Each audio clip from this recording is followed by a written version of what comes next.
You want to talk about something else till I find it? It might take a couple minutes. Well, I got a question for you, QE. Do you have a show today?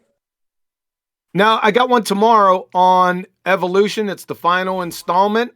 It's going to be concerning. Yeah. Whoa. What's evolution? Yeah, we'll go over that. It doesn't hold on a take second. it doesn't take multiple shows to deal with evolution. Yeah, it does because I was pawed at incessantly to beg the question, so I did. My final show is tomorrow. I'm gonna do whale evolution again because I had some audio issues on my last show, and I shall not have that on my show. So I'm gonna do that. I'm gonna do functional sequence specified complexity and junk DNA tomorrow. Now, Ballbusters this Saturday. Ballbusters this Saturday is going to be the world premiere of the unveiling of the death of the spinning ball space monkey religion. Okay? I want everyone to be there. I want pomp and circumstance. I want over the topness. Okay? Only you can fucking grandstand, man. It's because he lacks confidence. That's why he does it. Exactly. All right, I'm still looking for his definition. Hold up a second. I'm still looking for it. If he wants to go to another point. That's fine. I think I'm done. So okay, hold on. Just to clarify then. So you say that there isn't such a thing as a scientific community because the vast majority of what we would generally consider to be the scientific community are not actually doing science. Have I got that right? There, bingo. Okay, cool. Still having a problem. I don't know where I put this thing. That's all right. Give me a couple minutes. It's got to be here. But yeah, that is absolutely it. There is lots of pseudoscience touted around as actual science getting published and taught as quote unquote scientific theory fact. You know, gravitas, it's got shit attached to it, right? This shit's been proven. No, it's not got through a scientific experiment. The hypothesis hasn't even been formulated, let alone fucking tested. Pseudoscience, buddy. That's the moral of today's lesson. Can I ask you a question? It's got nothing to do with what we're talking about here, but I've been noticing, like, if I have coffee, it dissipates the heat quicker. But if I have hot chocolate, it stays hotter longer.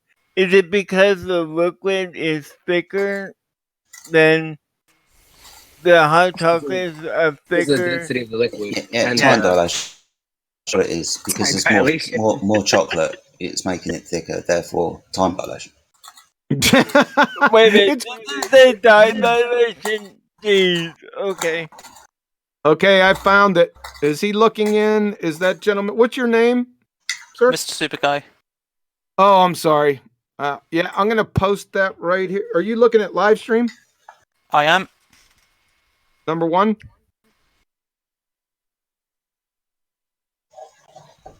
There you go. Let's see. Breitbart? Really? No. University of Pennsylvania, Professor J. Scott Armstrong. Alright, I'll take a look.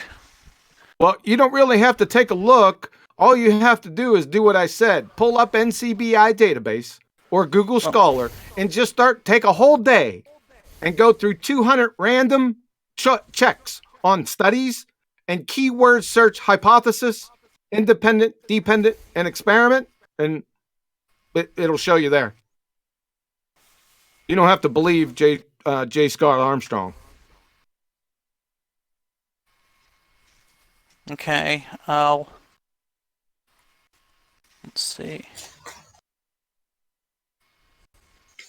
And don't worry about ad homing Breitbart. You know, they just published the study. J. Scott Armstrong from the University of Pennsylvania conducted it from the Wharton School. So be careful about ad homing where it was published. I mean, yeah, like, you know, just because it was published on Natural News or the Daily Mail doesn't make it false, but... Exactly. I don't know. I would have just thought that there would be a more respectable source. But Why? That's fine. It's indicting the respectable sources. Why would they publish something that would indict them? I mean, That doesn't make sense, does it? I suppose not. Yeah. So, like I said, you don't have to take J. Scott Armstrong's word for it. Just do it yourself. All right, then. Too easy. Yep. And you guys got 10 minutes left of me. Shoot! Mr. Super Guy, do you believe that science proves things or doesn't? Uh-oh. Uh-oh. No. No, it doesn't definitively prove things. It produces evidence. Oh, come on. Evidence is proof. This is what we've been talking about. It produces evidence that changes Oh my our God. confidence Evidence is in proof. certain things. Mr. Evidence is Superguy. proof. So, okay, so if I've proved something, is there a chance that I could be wrong? Well, how'd you prove it? Well, if I've proved something with scientific evidence, is there a Scientific chance that, method? Yeah. If you Using the prove scientific something with method. scientific method, no, there's no chance that you can be wrong. Really? Oh, that's Yeah. interesting. Yeah. Okay, from the nature of science and the scientific method, from Kristen McClellan. Once the hypothesis has been established, it is time to test it. The process of experimentation is what sets science apart from other disciplines, and it leads to discoveries every day. An experiment is designed to prove or disprove the hypothesis. You are incorrect. Okay. Well, I mean, what? so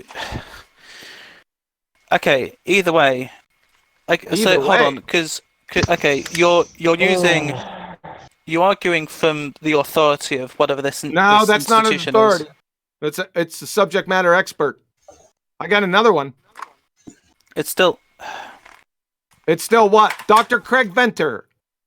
no idea who this guy is. Dr. Craig Venter is the geneticist of geneticists. You know, there's some things we can do in science in terms of proving certain things in life we discover. And proof is evidence from Merriam-Webster. Evidence, an outward sign, indication, something that furnishes proof. From the Oxford dictionaries, proof, evidence. From Collins Dictionary, prove, to test by experiment. Over. Science does prove things, mate. That's the beauty of science. That's the beauty of using the method. You get It's also empirical the beauty. Yeah, it's also the beauty of borrowing the merit from science to attribute to something else. Okay, I'm going to It finish makes off people with this. believe in what you're saying because they understand that science proves things. So if you attribute science to it, they're like, "Oh, well, it's proven then, isn't it?" Wait, Okay, wait, I'll give hold him. on. Hey, I got a couple minutes. Let me give him 10 examples of science proving it, not just the citations. I'm going to give him some cowbell. You need some cowbell? I like cowbell. Let's go. Some cowbell. Okay, here's the 10. Cowbell. Water boils at 212 degrees Fahrenheit or 100 degrees Celsius at sea level. That is 1 atmosphere of pressure, 101 kilopascals or 14.7 psi. Number 2, combustion is the result of oxidation reactions. Number 3, information is only caused by intelligent agency. Number 4, the lack of insulin with type 1 diabetes patients results in diabetic ketoacidosis. Number 5, the lack of vitamin C intake in humans results in scurvy. Number 6, knowledge or the existence of the which path information collapses the wave function. Number 7, the rapid motion and collision of molecules with the walls of the container causes gas pressure. Number 8, magnetism is caused by the motion of electric charge. Number 9, the Coriolis force is caused by 2 differing frames of reference, one rotating coordinate system, non-inertial, and one non-rotating coordinate system, inertial. And finally, number 10, gluconeogenesis results in the production of glucose from specific non-carbohydrate precursors. These are absolutely true, proven, inviolable, never to be falsified. I can post 500,000 more, but I have to go exercise and take care of my lovely body. Thank you for your time. Have a Goodbye. good one. Cheers, John. That was really cool. Thank you for sticking around. That was educational. Later, John. And Mr. Superguy as well. I want to appreciate Mr. Superguy as well for, being the man in the room and asking the questions and so on. I hope you've taken on board what's been shared with you today, mate. Because we don't want you coming in a couple of days' time, false equivalating these things. Science does prove things. Science and theories aren't. You can start. Go on, make your point. Okay, so no, I still don't accept that science proves anything beyond a shadow of a doubt.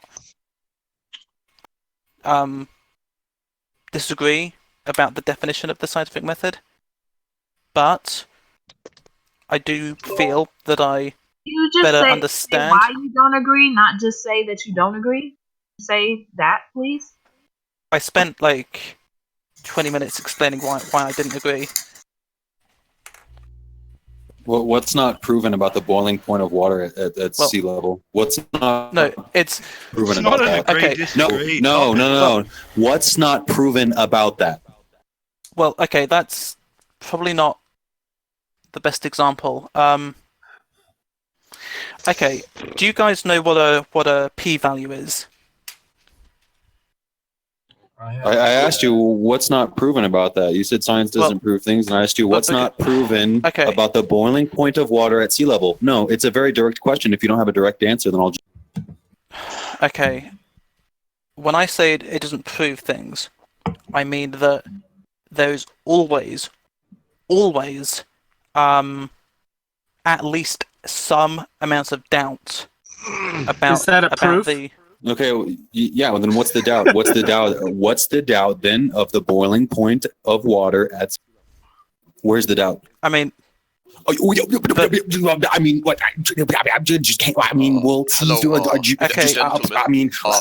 of belittling me... Yeah, come on. Instead of belittling me... I think we should act more civilized then.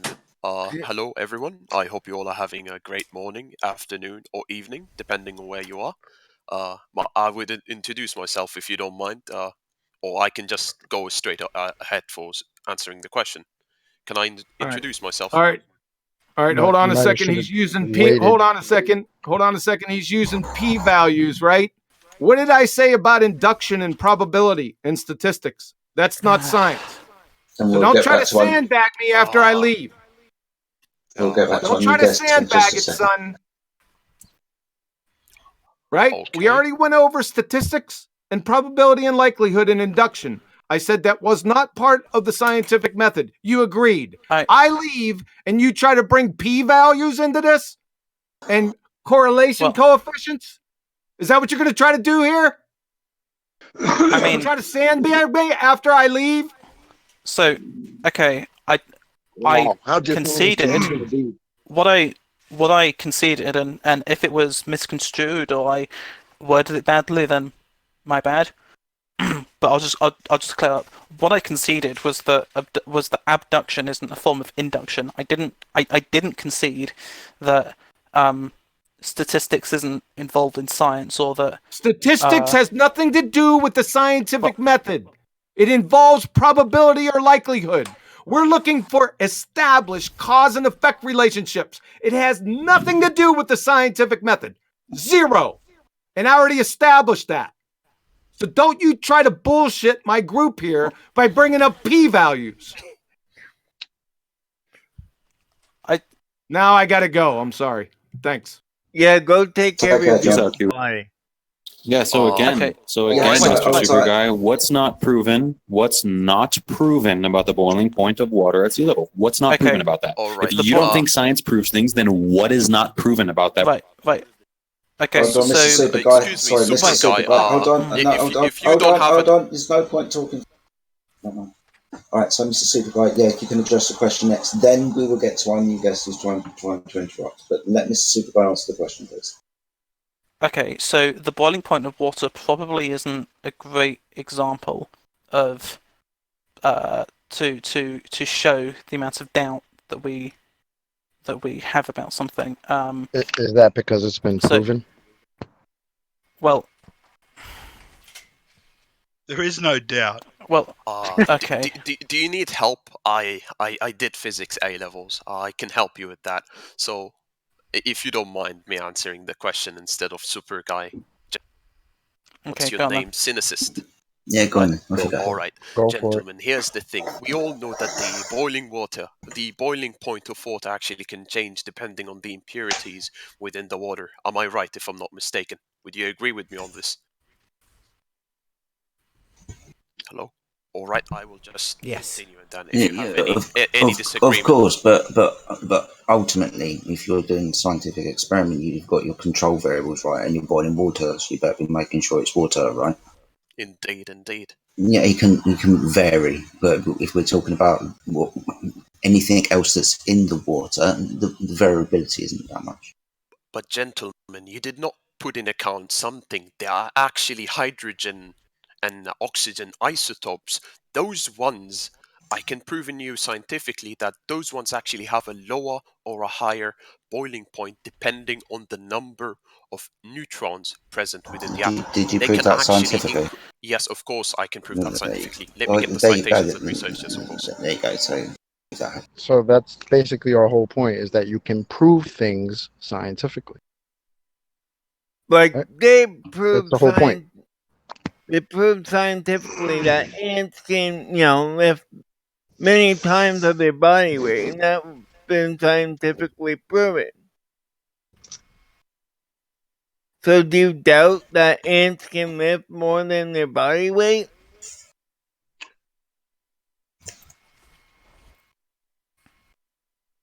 So, Noon? Was that your name? No one. No, it's depending maple syrup. I'm getting the research, gentlemen. So no one, you brought up the purity of the water. Were you basically saying that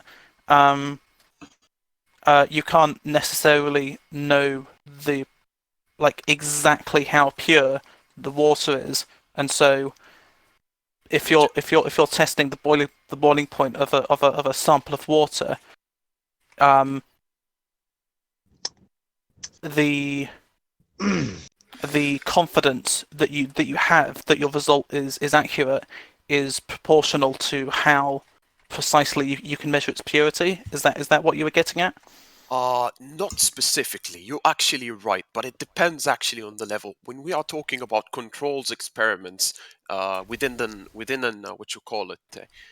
laboratory or a research center, we can determine by mixing hydrogen, pure hydrogen, with pure oxygen, or burning them together, we can get pure water. It's actually quite explosive. Please don't try it. You can get pure water, and by measuring it in a vacuum room, we can find out the melting point, the precise melting point. It's not actually 0 or 100 Celsius. It's actually 99.999, about 29's 8. And you have to remember that, by the way. It's quite crucial. When we talk about the impurities in general, if you're a normal person and you're doing this out in the wild, it's impossible to get pure water from the sea. It contains salt, by the way. That's something that you have to put on. Even drinking water have a higher pH. I'm talking about sea ocean water. It wasn't about sea water. It was at sea level. How are you guys so? Sea level, even sea level, Oh, gentlemen. No need for those kind of indirect things. Well, right. And the whole point of this is just water. It's. I mean, yeah, you can. So we can test. Different types of water, and the contaminated water could possibly have a different boiling point. But the claim is that just water, okay, pure, like distilled water, okay, it might have some impurities in it. Whatever kind of water it is, it has an established boiling point. So if we're just talking just distilled water at sea level, has a proven boiling point. Now, my question to Mr. Super Guy is, he said science doesn't prove things. And I'm saying, what's not proven about distilled water at sea level and its boiling point? It's proven factually, scientifically, and he doesn't believe so. Oh, if we're talking about that, I just wanted to act the fact over here that you have to put in your mind that water isotopes, and that's it. Other than that, it's a scientific fact that boiling water at sea level, if it's in a controlled environment, in a vacuum tube, within a laboratory with a specific pressure, if there is no vacuum, it is 100 degrees Celsius. If you have everything under control. If you're talking out on the open, it differs completely from a place to place, depending on the concentration of oxygen, carbon dioxide, and many other gas molecules. This isn't what is it about. Yeah, it's specifically about the claim that science doesn't prove anything. Okay, and I've told him that it's scientifically proven. Okay, the boiling point of water at sea level. Do you disagree? Look, scientists, even the guy that's saying all the other stuff, he's actually agreeing with us because he's saying in a controlled environment, science can prove things even. Indeed, so the fact that science can prove things, period, is what we're arguing here. Right. Okay. Can I try and clarify my original point? So when I said that science doesn't prove anything, I mean it doesn't prove anything beyond a shadow of a doubt.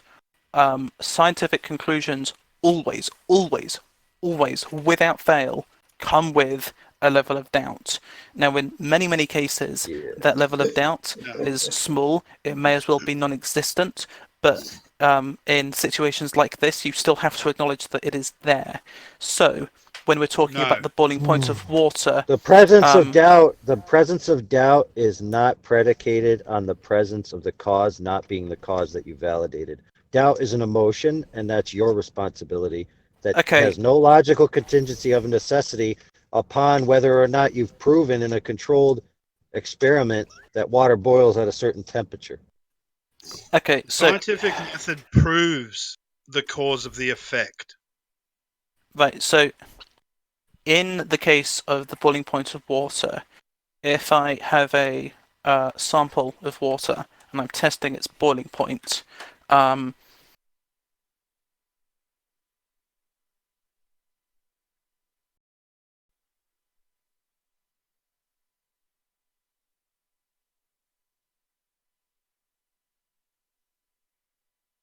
purity. I need to control. Because there's doubt. All of these. There's doubt, bro. I do not know for a certainty whether or not my super cosmic intertime dilational filter got all of the fairies out. So it could skew my results. Fine. So I'm very much in doubt about my results, bro.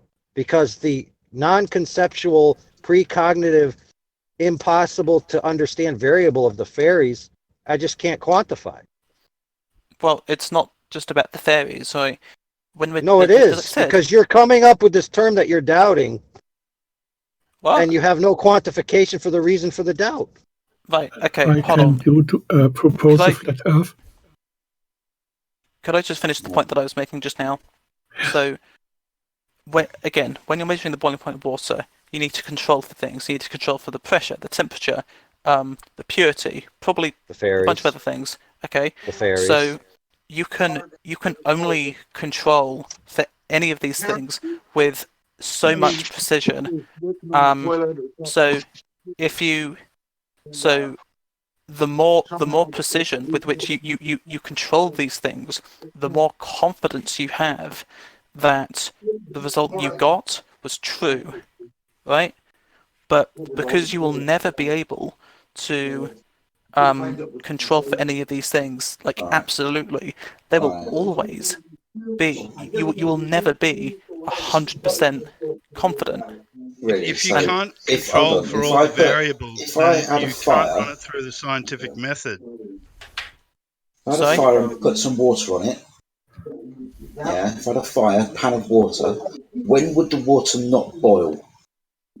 Somebody's always boil away, wouldn't it? It's always going to fucking happen. You're trying to say that it wouldn't happen. I think what he's arguing is there's always a margin of error, but the thing is, in practical chemistry, you're arguing the margin of error in analytical chemistry rather than the practical use of the boiling point being 212 Fahrenheit at sea level, which is inarguable. Right. Sure, there's a margin error of a few thousandths of a degree, but that's, that doesn't negate the fact that that few thousandths of a degree is what we're talking about here. Well, that's analytical chemistry, and it's what I mean when I say that science doesn't definitively prove anything. Well, no, that's semantical, because there's always a margin of error. Just because there's a margin of error doesn't mean that water's not going to one day boil at 212 Fahrenheit at sea level. That's okay. I mean, you're getting to the point of where the margin of error is so significant that we can't know if it's 212 Fahrenheit when we do know. You're completely going into the weeds of saying that. Okay, all right. Well, let's take another example. Okay, so physicists used to think that gravity was the cause of gravity was a force of attraction between masses. Now, however, Einstein's theories of relativity have overturned that. So this is an example of science not proving things with absolute certainty. Okay. And we would agree with you there, but that's theoretical. Bro, those aren't scientific experiments, bro. That's right. A much more simple scientific experiment is, let's say, I believe the sun is warming me. So we'll say, I'll go into the sun and I'll be warm if that's true. Otherwise, if I'm still warm in the shade, then that's not true. The thing is you go in the sun and you're warmer. It's been proven that the sun warms you. That's a simple experiment rather than going into the weeds with gravity. Because gravity, there's 3 kinds of gravity, so that can be convoluted in many ways. But everybody knows the sun is warming you. I mean, is that not proven that the sun is warm? Or is there's a margin of error saying, the sun is probably not going to warm you because of the margin of error? I mean, right. So if the sun warms you, 99% one day and 100% the other day, then I cannot be certain that the sun is warming me. Of course you can. Right. Well, the quantity isn't as important as the principle. That's right. Okay. So in science, there is a level of confidence. There is a level of confidence above which you can say, okay, we can take this on. We can accept that. We can say that this is proven, quote unquote. Okay. If you've physically caused the effect, then I probably would assume that you've caused the effect, and you could be quite happy that you've caused the effect in your experiment. Well done, you've caused the effect. Because that's what science is studying, cause and effect relationships, and you very manipulate your presumed cause to see if it has the effect. So, what else are you expecting nature not to do what it does in cause and effect relationships within nature for some other reason? All right, wait, hold on. So why do you think that it is important for scientific studies to be replicable and repeatable? To validate and yeah. So people just don't make claims and people believe them. You should be able to. It should be able to be established anywhere. All the situations being controlled and the same. This should be repeated always and everywhere. We should all be able to test this. Yeah. Right. The reason. If the margin of error was as significant as you're making it out to be, there'd be no point in doing science because we could never be sure of anything. That's kind of. What? Right. Okay. Hold on. So, I want to point out. I just want to make very, very clear. In many cases, the margin of error, the degree of doubt, is tiny. It's insignificant. Okay. it's negligible. But because we are discussing, because we're talking about the difference between absolute certainty and having a tiny, insignificant level of doubt, it's really important to actually acknowledge that there is doubt. Okay, so then. All right, put the doubt. Yes, exactly. So put the doubt in the formulation of principle where it's not a quantitative measurement. For example, like I mentioned with the sun will warm you up if you're in its presence. Now, one day it may warm you more, and one day it may warm you less. It doesn't change the fact that it warmed you up and that it was the cause of your increase in temperature. Well, yeah, if you go into the precision, like the sun's warming me 5 degrees Celsius when I leave the shade. Yeah, there's a bit of doubt there, but that's going into the precision of the scientific experiment you're conducting itself, rather than just saying, well, I've proven that the sun warms me, rather than to what degree it warms me. I mean, I think that's kind of what we're arguing here. Okay, exactly what I was going to say. Okay, so I think a really good example of where there's doubt is clinical trials, when scientists and doctors are testing a new medicine or some other medical intervention to see how efficacious it is. So what they do is they they give one group a placebo, they give one group maybe no intervention, maybe they give another group another intervention that's already known to work, and then they give another group the intervention that is being tested right now. We want the one that we want to see if it works.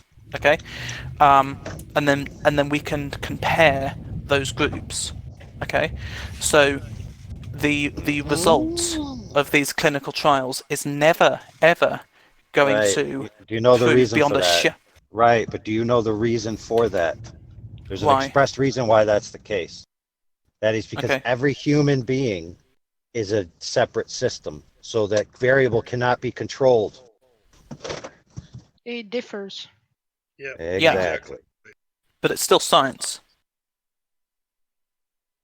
It's still science, but it still doesn't prove beyond a shadow of a doubt. Scientific method? Are you elucidating cause and effect? If the express variable cannot be specifically controlled, then it cannot be scientifically validated to be the specific cause. In a clinical, your problem. Listen, your problem that you're suffering from is you're suffering from principle error. The principles are different in each instance that you've mentioned. Okay. In a clinical trial, it is. So what you are doing. I'm sorry. What you are doing is you're giving examples. Well, sorry. Your first example was okay, but your second example is something that cannot be specifically proven scientifically in principle. You understand? Cannot be. Of course. Wait. Hold up. Super guy, can I ask you a question? Well, okay, go on then. Is the boiling point of water at sea level proven? To a very high degree of confidence, sure. It's proven. It's proven. Science proves things. Which to a high did you just say science proves things? To a high degree of confidence. To a high degree, science proves things. Okay. No, we'll take it. Science does prove things. Great. Science proves things. Yeah, of course. Not beyond a shadow of a doubt. Okay. Not. There is still a tiny amount of doubt there, right? Yeah. One of the examples QE gave earlier of things that science has proved was type 1 diabetics and the lack of what is it? Insulin.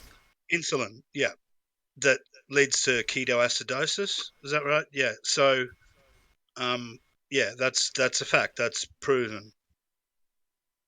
So I think what right, because in that instance, every physiology reacts the same. Exactly. Yep. That's what I mean.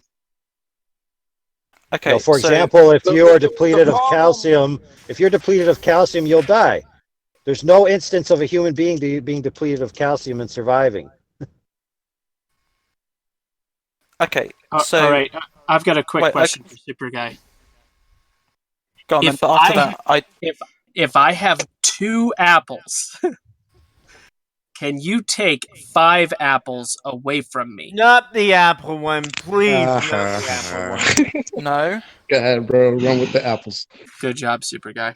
I thought you might miss that one, but good job. I just wanted to make sure you weren't denying objective reality.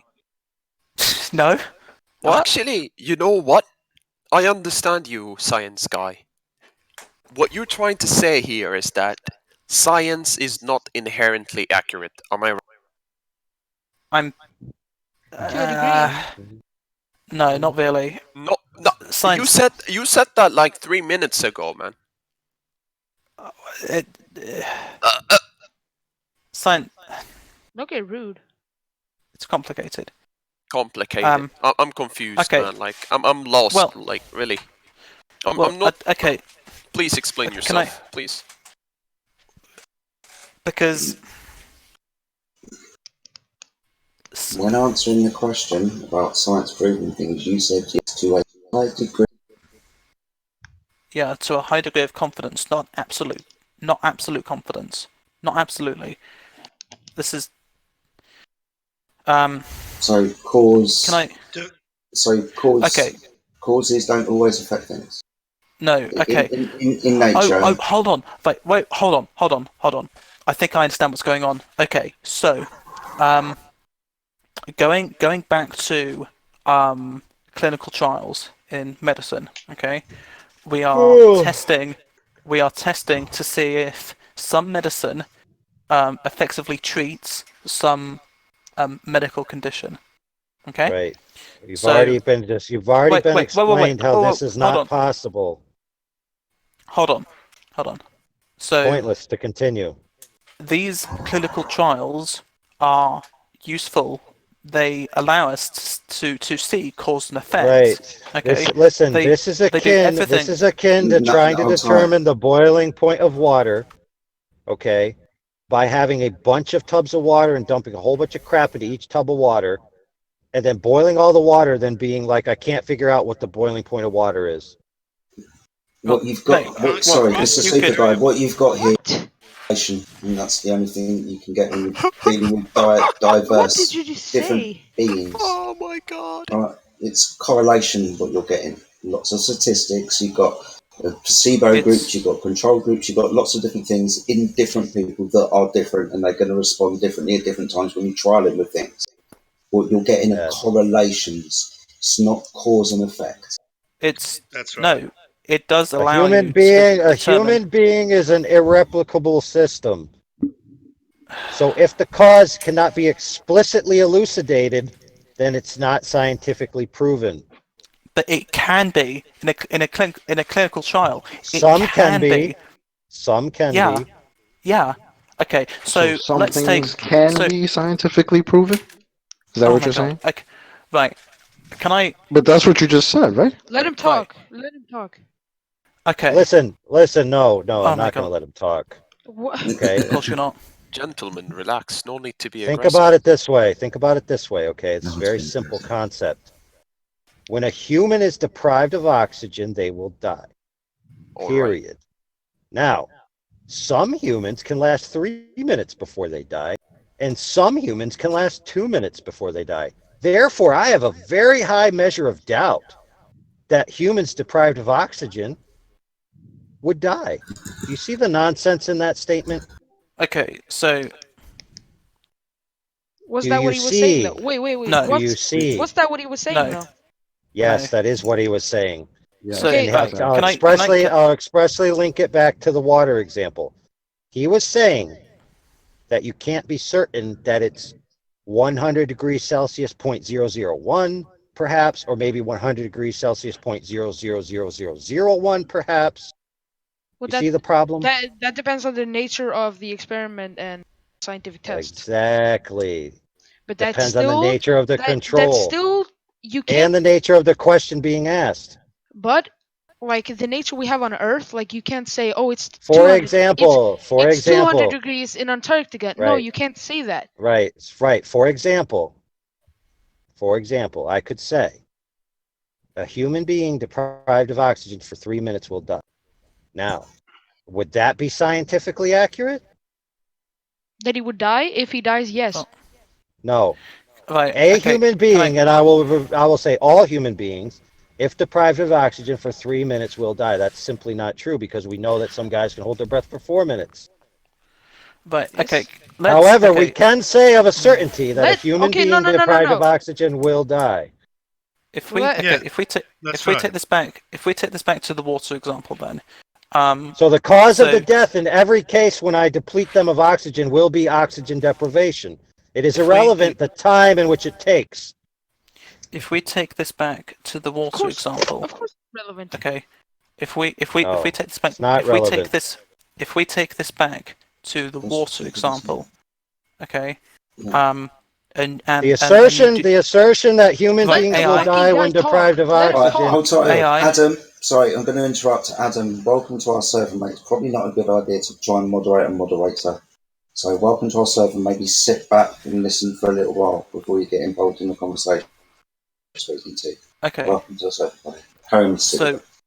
So going back to the water example, if I do a single experiment to test the boiling point of water, assuming that I've never heard of boiling point of water before, ever, right? I have no idea that it's 100 degrees C. I've never heard of any other tests before. This is the first one that I'm ever doing in my life, and I do a single test.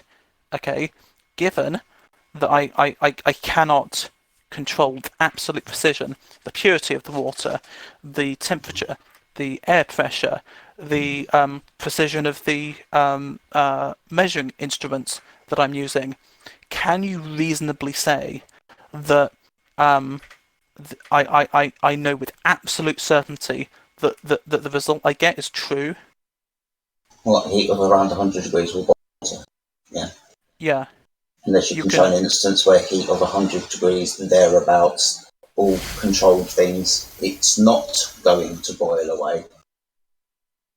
Okay, what if I do the same test? Okay, so if I do one test and I get like 99 degrees, and I do the same test. Wait, hold on. If I do one test and I get temperature, all things if I do one test and I get 99 degrees, and then I do a second test and I get okay, hold on. I do one test and I get 99 degrees.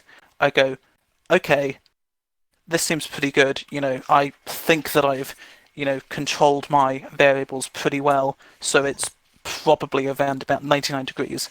Okay, then hold on, I'm not done. Then I do a second test. Hold on, I'm not done, Jedi. I know, don't get shitty. I'm just saying, you would repeat step forward and repeat and validate. So then I do a second test.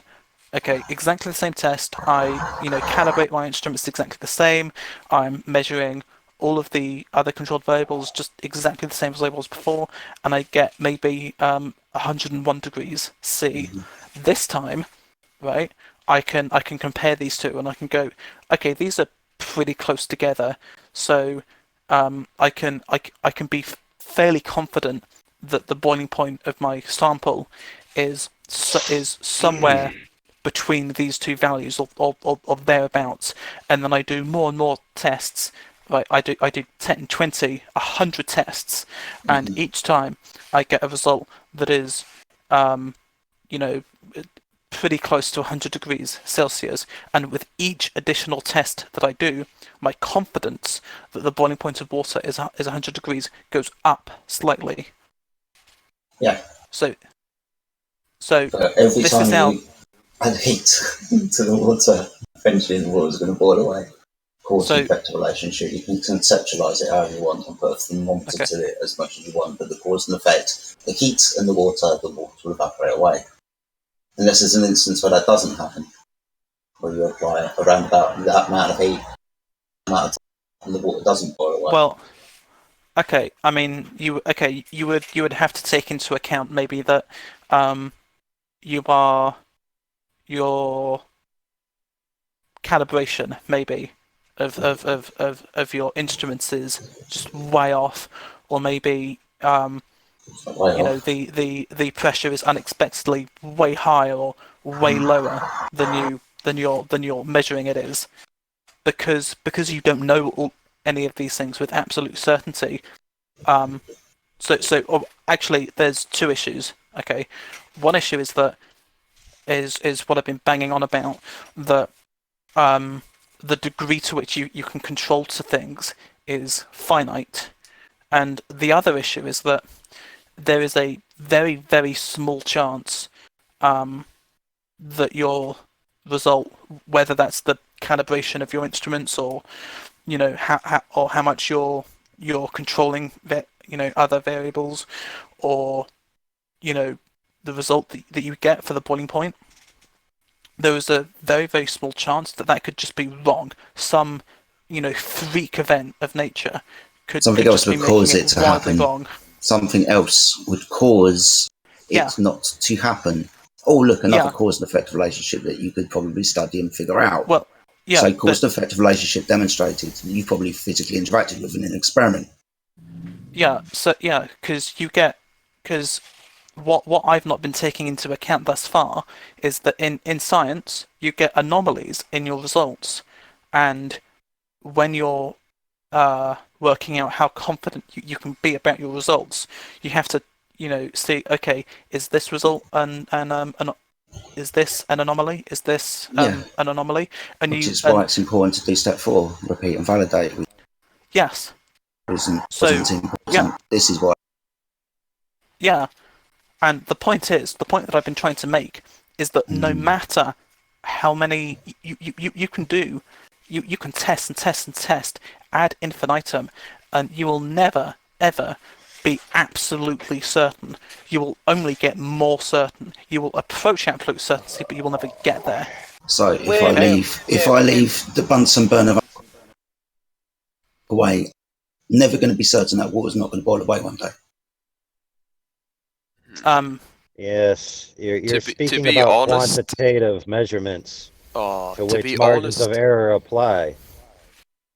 I would agree with Super Guy this time. To be honest, he's actually right. We will never reach a point of absolute certainty. We might. And excuse me, sir. I'm talking. Please let me talk. Let me just say something really quick.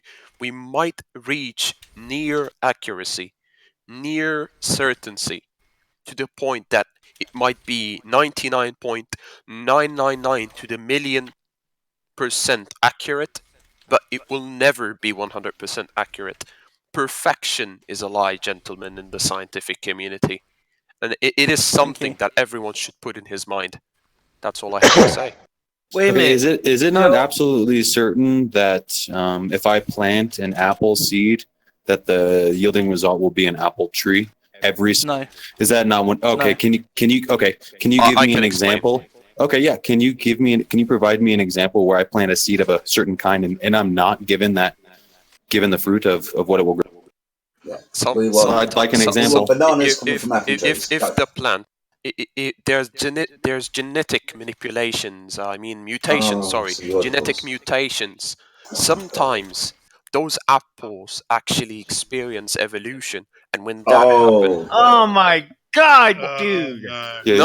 Hear me well. Excuse me, gentlemen. I did not talk over you. Citation. Please. I will give you citation after I'm finished talking. Like it's rude to talk while people are talking. It's not quite good. When you say something stupid, people are going to talk. Gentlemen, I never called you certain names. Please respect yourself. You said science. I didn't call you a name either. No, you're using such a foul language. It's not good. Hold on. Before we get all concerned, hold on, Earl. No, I will continue here. Said, yeah, I know you will, but I'm moderating. So you said all right, go ahead. Science and evolution in the same breath. That's why people have gone, really? Science and evolution. Here's the thing. I stated plants evolution and mutations, not human evolutions. I can prove that, but human evolutions is another story. I'm not proficient at that. I'm talking about plants mutations. As you can see, there are certain types of fruits in Africa, bananas. I'm talking about bananas. Those bananas grow at the African Horn. When they are planting in Sudan and Somalia, certain mutations happen to them regarding the nutrients and how they adapted to their environment. The bananas at Somalia actually grew up smaller and sweeter, and they grew up because there are no natural predators for them. There aren't that many animals to go around and eat them, while the ones in the jungle of Sudan actually grew taller and tougher, making the monkeys and chimpanzees over there, and in general other humans, to consume them and to get them quite harder. This is the kind of mutations that happen. Things adapt. Can you show me? It's not actually evolution. Yeah, that's right. not. It's That's adapting. not even. That's not. Yeah, that wasn't It's my not claim. evolution. I correct myself. Things adapt to its environment. Great, that wasn't my claim. My claim was that when I plant an apple seed, the yielding result is going to be an apple tree. Now, can you show me? Okay, are you going to talk over me? Yeah. You squat? That's ahead. what I thought. Yeah, you can shut your mouth, dude. Okay, you can shut your mouth. Hey, relax, gentlemen. Relax. No need. You can talk. Okay, am I allowed to talk now? Yes. Okay, he gave me permission. I hopefully he doesn't vomit over what I say. Okay, when I plant an apple seed, the yielding result will always be an apple tree. If I plant a banana seed or whatever the fuck, the yielding result's going to be a banana tree. Okay, can you give me an example of this not being the case? Okay, you have not done that yet. I'd like. I will give you an example. Cool. I will give you research documents and scientific documents regarding the mutation of the genome of that tree. It will be categorized as an apple, but it would not be as still an apple. Okay, yeah, that's still an apple. Doesn't matter. No, it's look, not dude. the same apple. Look, it's yeah, not, okay, but it's still an apple. Sir, dude, would you like I'm to a hear moderator me? here. If you continue talking over me, I'm just going to mute you. Really? Yeah, I'm a mod here. Okay. Yeah, you cannot just talk over me, so you can shush, dude. Okay, do you understand? God. Oh, yeah. Can you shut up? Is this how you treat people when they come to your server and trying to be respectful? You treat them with curse words and not when they're talking over people, especially as mod. I'm a mod too, okay? So don't even start with me. Gentlemen, I would conclude this thing really quick with saying something before I leave. I hope you're all having an amazing evening, afternoon, or morning. Goodbye, I'm leaving the server. Oh, hold on. No one really... Oh, God. No, let him go. Let him go. Okay. You can take his ball and go home. That's fine. He was a snowflake. Bless his cotton sock. Yeah.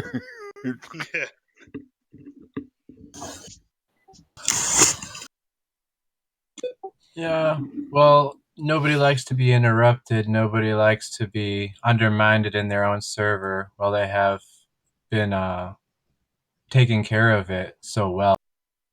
Yeah, I can see his point, and your point is more valid because this is your server. Okay, I'll just change the subject completely and just welcome Adam in, who, yes, he's new, and yes, he jumped in a couple of times, and he did okay. So, welcome, Adam. Hi, Adam. Hello. Hi, Adam. I remember you from before. Yeah, I got pretty shut down. Were you trying to show us curvature? Is that what happened? Yeah, I do apologise for that, buddy. It was a very heated conversation trying to get involved with. So I'm sorry I had to kind of moderate you for a bit, but like I said, welcome to our server. Floor's a bit more clear and open now, buddy, if you want to bring up a conversation. These things do happen in this server. Emotions do ride high. So apologies for that. Like I said, we do try to moderate the server, but ultimately people are free to do whatever they want. But like I said, welcome to the server. If you've got any questions, there's lots of people I'm sure that will answer them for you. Yeah, thank you. Yeah, I was just trying to, I didn't know, now I've just been sitting back listening a bit. And yeah, I was seeing that it does get pretty heated and stuff, but I'll try to just follow along, I guess.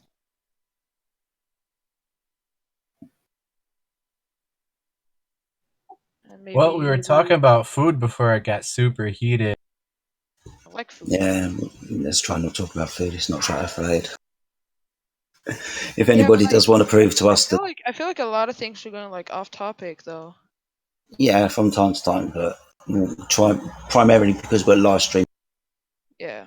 things as well. We try to keep it primarily on Flat Earth, especially when there's new people around and so on. And there's been lots of conversations going on, and people have kind of hogged the mic a bit, so other people want to bring stuff up. There are other rooms available if people do want to talk about those things. If it's connected to the Flat Earth, then ultimately, yeah, we do trail off sometimes, and sometimes we do just shoot the breeze because there's no one else and we've been sitting around for ages. But when we can try and talk about Flat Earth subjects, we try our best to do so. Yeah.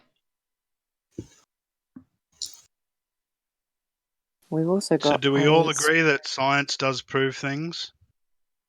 Yeah, it does. What was that? Yep, we've also got Spurs in the house. Shout out Spurs, welcome. And I don't know if think I said anybody. shout outs. Sorry, Emily. Oh, who was that? Chocolate.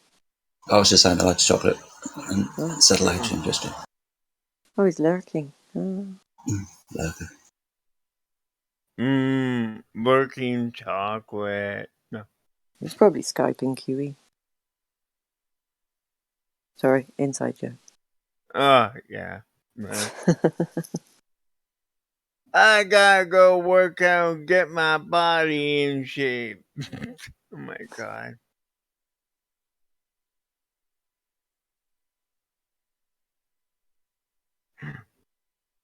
Well, that last one ended abruptly, didn't it? Yep. Never mind. You get too duds sometimes, you know. Hey, Emma. What's up, Jedi? Hey, what up, buddy? How you doing?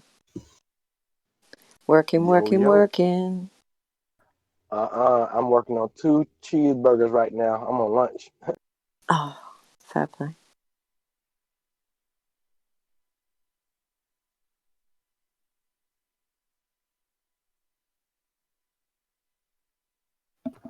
I think it was time to go when he had to show some of that proof.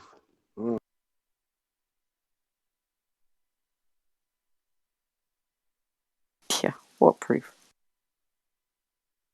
I wanted to see an apple tree turn into a watermelon. That's what I'm saying. It's like they had to leave. They can't argue that. As soon as they say, "Oh well, we can never be certain of really anything." Oh really? Okay.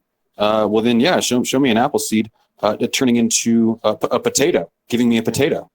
Because I'm pretty certain that that's not going to happen.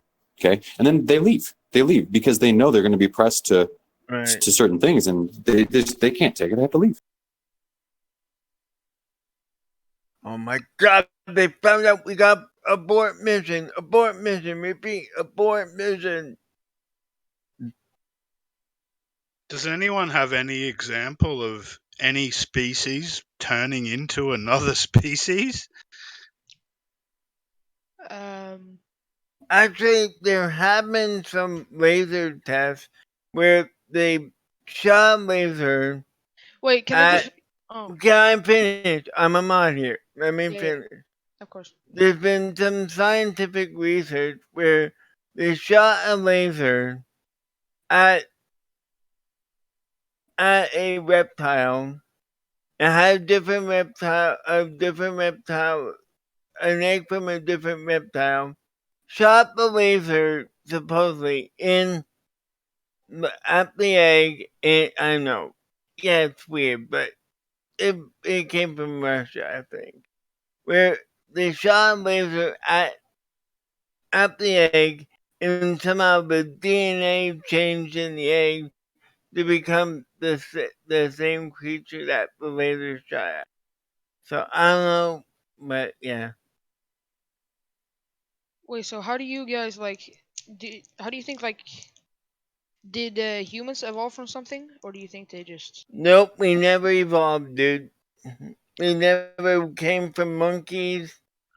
Okay, where did they come from though? Did they just appear one day? The creator. Mm-hmm. Who? God, the dude. creator. Oh, okay, yeah.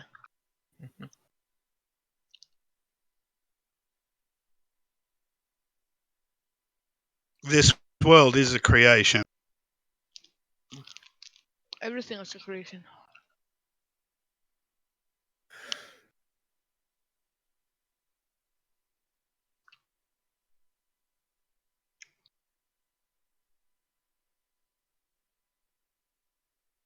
Wait, so do you believe that, or do you know that for a fact? What came first, the chicken or the egg?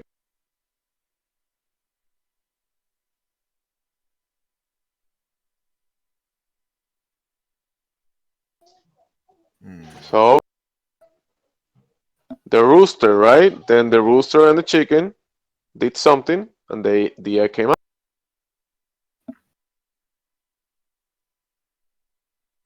What's up, Big Ron? What up, Jose? Good to see you, brother. Yeah, likewise. How's your weather in Cali? Is it nice? It's actually really nice, man. It's like in the 60s, I think. It's not cold, not hot. It's just right. You know what's even better is my weather. Like for this time of year, it's like there's no snow on the ground. It's sunny, and it's probably in the 40s, which is usually around like single digits. Snow on the ground. Pleasantly surprised.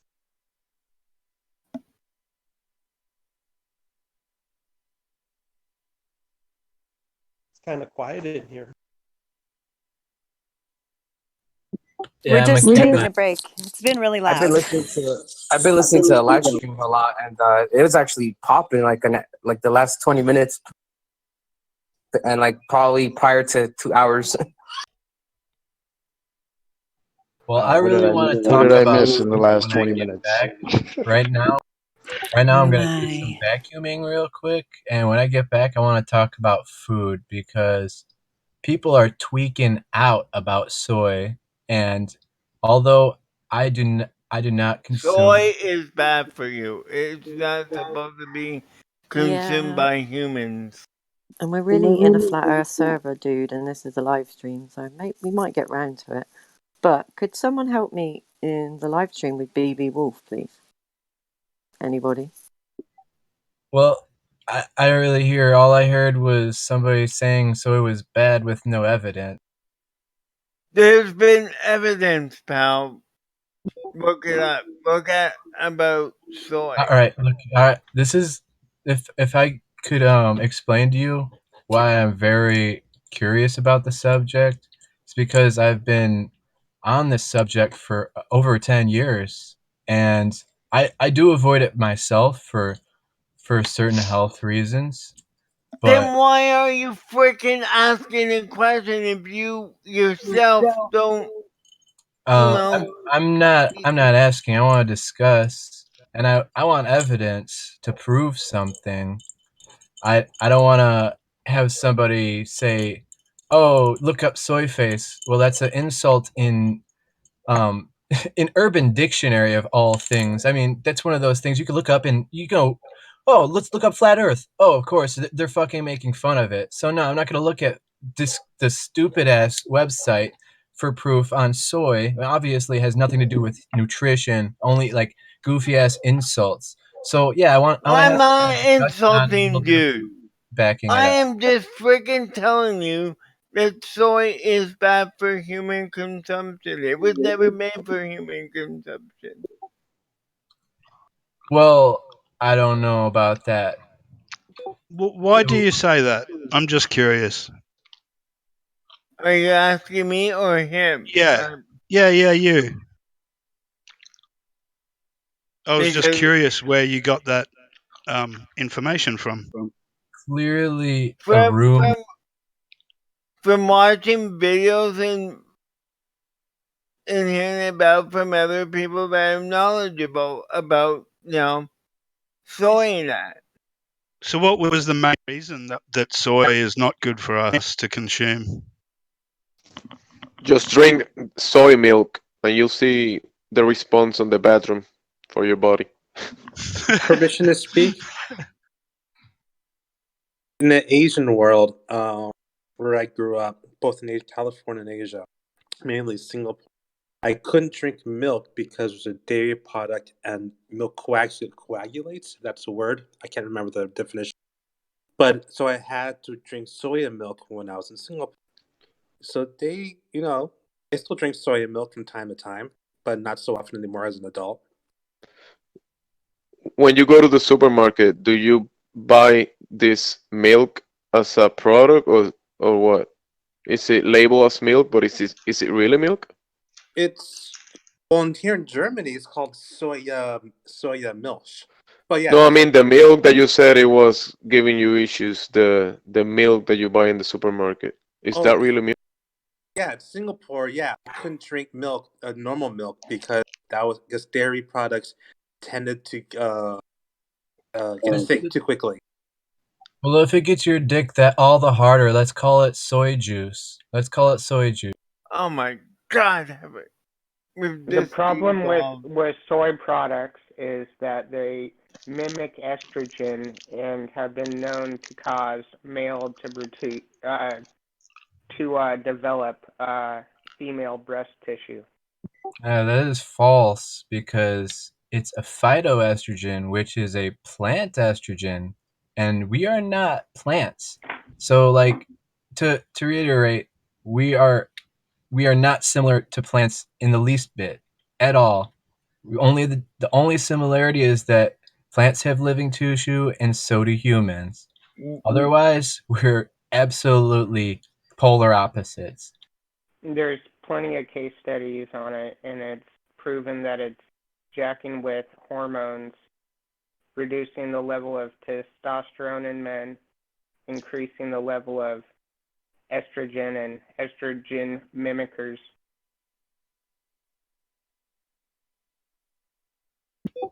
Those new vegan burgers that they're coming out with have a high estrogen content level. It's been proven. Phytoestrogen. But wait. If soy was good, you should be able to eat it raw. But if you eat soybeans raw, they might kill. That is unrelated. Well, that's isn't that the same for potatoes? If you eat a raw potato. I mean, But that's one. It's not everything. But soybeans in the raw. At a time. Soybeans in the raw way, when they're raw, you can't eat them. Well, when milk is raw, some people can't eat them. When meat is raw, people can't eat it. I mean, come on, everything goes through a process. And you will find that the chemicals that they're using to keep these for longer shelf period times is the cause, the indirect cause of why these things occur. And people are being misled to believe that, oh, yes, it's just the soy itself, or yes, it's just the cow milk itself that if you drink it raw, or it will cause a problem. Like, you really have to do real research, not just assume that what you're being told is the truth. You don't look at every aspect to it, then you're going to be gullible and believe that, yes, soy causes men to breast. That's why they need the process to be able to consume them. There's whoever suggested there's people that can't drink raw milk as opposed to pasteurized milk. It's the exact opposite.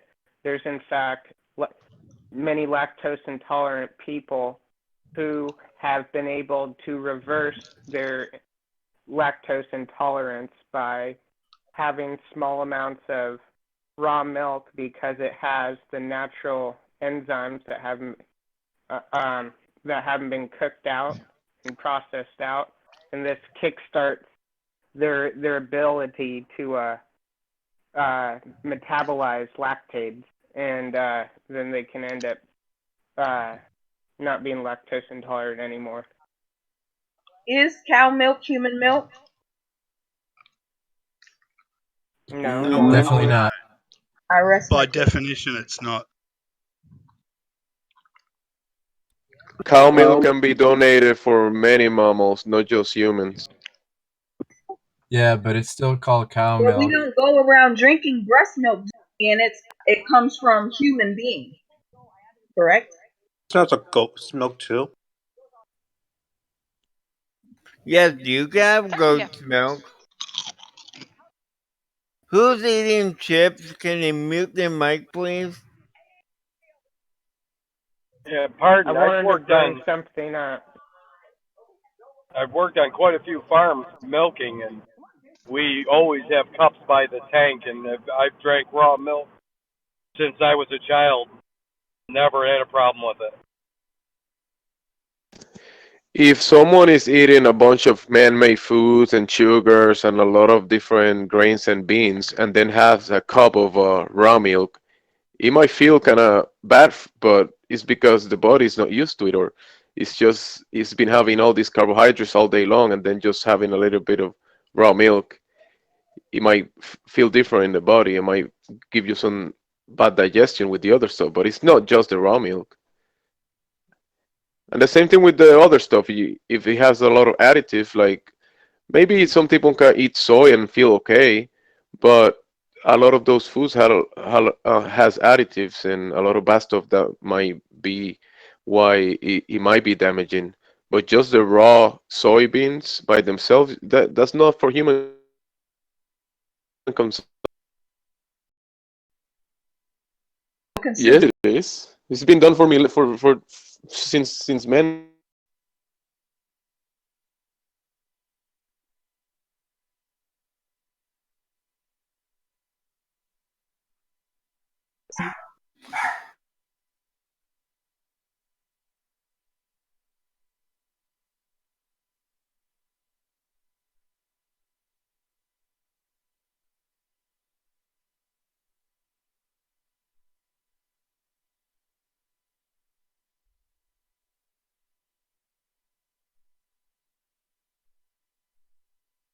Okay, you can go to That's farms, not milk. places where it's legally sold. There it's not even legal for them to sell it, but they will sell it to you raw. You can get it that way. I think there's even a larger distributor that's allowed to sell raw milk. That's not what's the norm. Anything that you want to look at as far as like bananas, that has been genetically modified.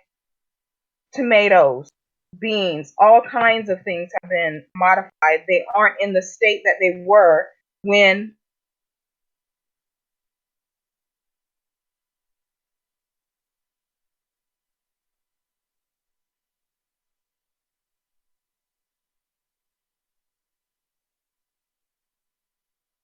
much better than drinking what they sell in the store, which is made to last longer. There's chemicals involved that are put in those items that have a reaction and people are not looking at it.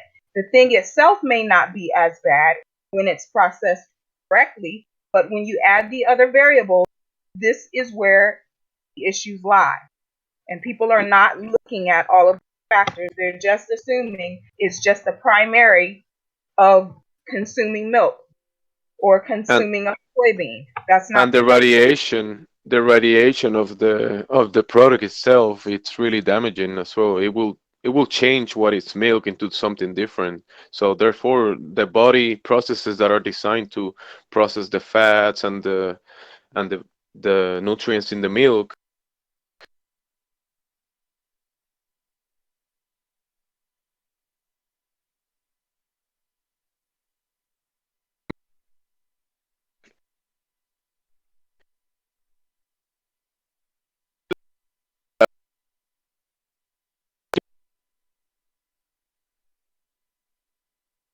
So I don't even think I think dogs have been modified. Shit, I wouldn't be surprised if not just what we drink, but the animals themselves. Yeah, I didn't. It's like the city that I live in. They require if you have animals, you can only have up to 4, and they must all be spayed, neutered, and shot full of stuff that you don't even know. And you kind of have to like break the law in order to have a natural your pet be natural in their natural state, because it's becoming so rigid that they want them a certain way. And even though they've never shown any signs of diseases or anything like that, they still make this a law. Now, if you go in the county, the only difference is you can have as many as you want, but it's still like if the dog gets out or roams, they shoot the animal up and still make you pay for it because they have this system in place. I think it's totally wrong. Like one of our pit bulls got out, and we were gonna breed them.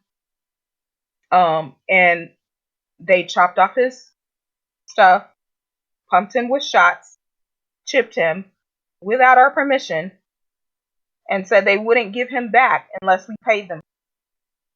We felt bad. Jeez, that's horrible. Because we didn't want to just leave him. He wasn't even a year. We didn't want to leave him there.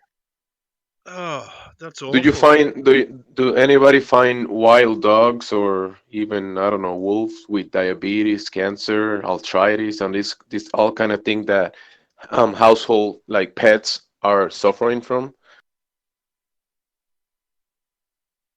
Nope. You could tell a difference between the ones that have gotten all that stuff done to them, like one that I have in my home, Shatiri, and never gave him anything, just as happy as can be. The other ones that have had it, just the personality, they're not even the same. Many of these ingestions that they give to the dogs, even humans, have metals that go into the brain as well, and that like some type of chemical lobotomization. It will damage the brain, and it also damages the digestive system and the intestines with enzymes and defenses. People call it bacteria, or the goes with you and adapts with the body to protect the body. And once that stuff is issues that we have on the market, consuming products, like you said, like even raw milk, a bad name because people aren't realizing that they're just trying to keep on the current system of drinking the, milk with a higher shelf life. That's not really good. So store and you're like, oh yeah, this lasts too long, or these eggs last that long. What you're doing is you're buying a product that has the chemicals. Once they wear off, you're going to be able to taste the rancidness. You're going to know that it's spoiled and that it passed its ripeness. And that's all that's being done, and people are not aware of this, end of date. Best if you buy all of those things, or the chemicals that they're using to preserve these are what's really actually causing harm. Because you don't know the quantities that they're putting it in. But I guarantee you, the longer that it is on the shelves, the more chemicals it has, more your body has to process that and get it out.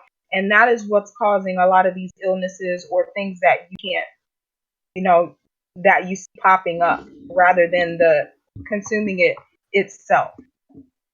Do you believe, though, that if you're aware enough, you can flush out some of these illnesses? So if you know how to drink water properly, if you know how to circulate the lymph nodes, reset the nervous system, do you reset some of these susceptibilities to the diseases if you're more active, if your body is, treated as it should be, as the temple as it is?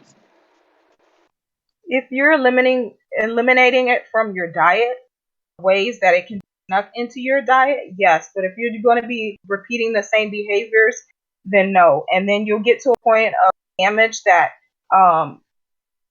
no matter how healthy you eat, you won't be able to recover.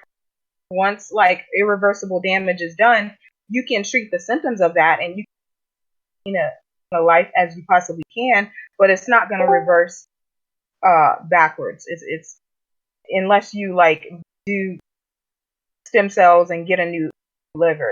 Like, you're exposing yourself every single time you consume it, and you're not doing it the correct way. Right. It makes you wonder if people that do get inflicted with some horrendous case of whatever, that I'm not saying it's deserved, but maybe in some cases someone has done the same repetitive decisions, or they've been given signs to change a behavior and they still don't. And what if it is some sort of interdimensional intervention, if you will, of kind of showing, look, you had your chance and you didn't change yourself. I'm not saying for everybody. Some people are just dealt interestingly weird cards or dice or whatever, but I feel like we do have that power on some levels. If we take in let's say a Cheeto or a Dorito, that's got chemicals in it. You can bypass those, and you can release that stuff out of your system by exercising or flushing it out with better liquids. Didn't mean to ramble there. Can we bring it back to the flat Earth? Well, I Yeah, mean, what's the new topic that you got, Boricua, on flat Earth? yeah, they grow farms on flat Earth. Look at in a plane, you can see the entire plane of all the Farms are farms. flat. Farms can roll. Then we got vineyards, obviously, but you got a lot of land for flat farmage and slopes. A lot of slopes. I'm a sloped Earth kind of guy. I'm pretty sure we got some globe over here that think they could prove the Earth is ball.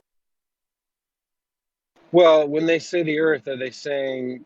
I feel like there was a dome, right? Maybe these people know about it, and they're saying, "Yeah, it's round." What if we did live in a snow globe? And they're just saying, "Yeah, it's round," but they're just saying the entire, or we're in a globe, so they get away with saying it's round. But like, what are you talking about, really?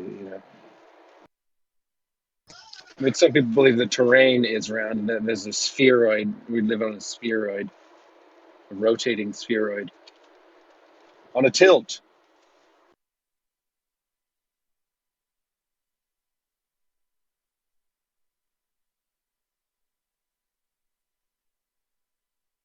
How do you have containers on a sphere? How do you have containers of water on a sphere? I don't get that. It should be dripping out, doesn't it? Well, I mean, Gravity. you hold a sphere, right? You hold a sphere in your hand, and if you put containers on that sphere, you'll never get water to be horizontal on the sides of the sphere, right? They say, oh, you have to scale it up. It's too small. Forever, that sphere, even logically, you put water on it, it'll form a container, on the sides, but it'll be parallel to the water on the pole, on the top of the sphere, if that makes sense.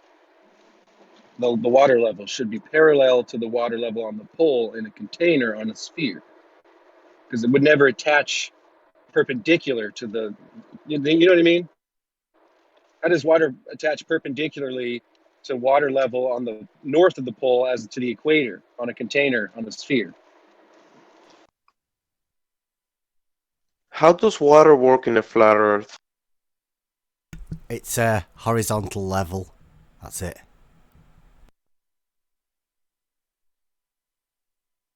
Yeah, you have a massive amount of terrain, and then below that, there's a slope of earth that goes down to this bowl, and then this bowl has tons of liquid in it, and then it extends as far as past our eyes can see, obviously, and then it stops. The container stops, and then the water's contained in that huge fucking bowl basin, big. All the water levels are horizontal. So if you can imagine a canal, you'll go along the canal, and if you want to go up to the next level of the canal, you have to go into the lock, and the water levels equalize and come up, and then you're on to the next horizontal level of water. Yep, 2 containments of water, and the slope happens to be more vertical in those situations.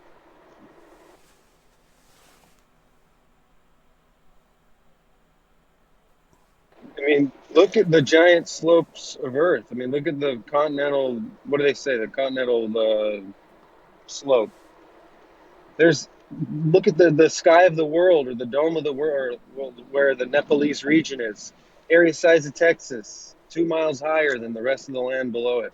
I mean, there are some massive elevation changes going on here.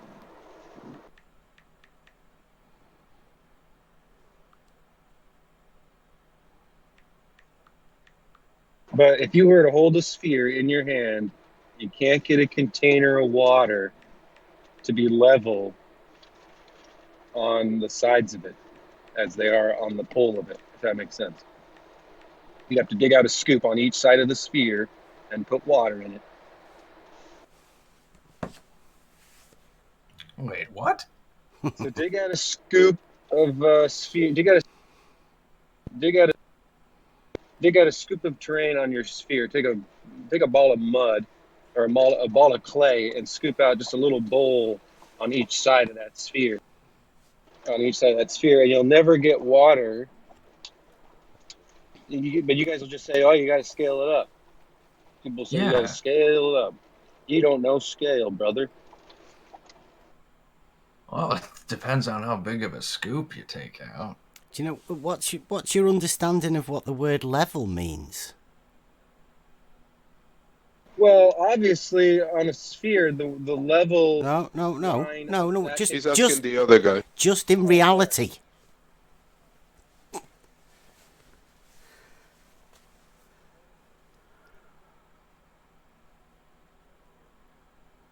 What does level mean? Yeah, repeat the question for him. How does level work in a sphere? No. Do lines curve? What is your understanding of the word level? Wouldn't it be like the same height from one point to another point?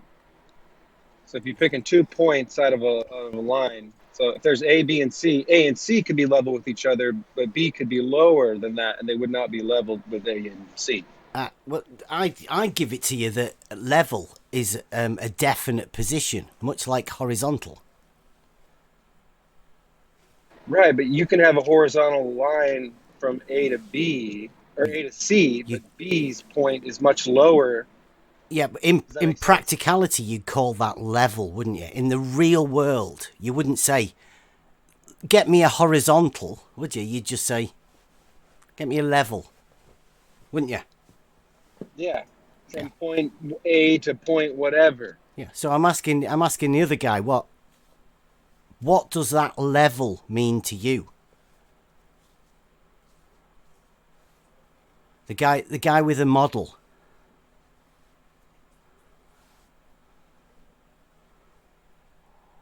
He never asked himself that question, so he doesn't have the answer.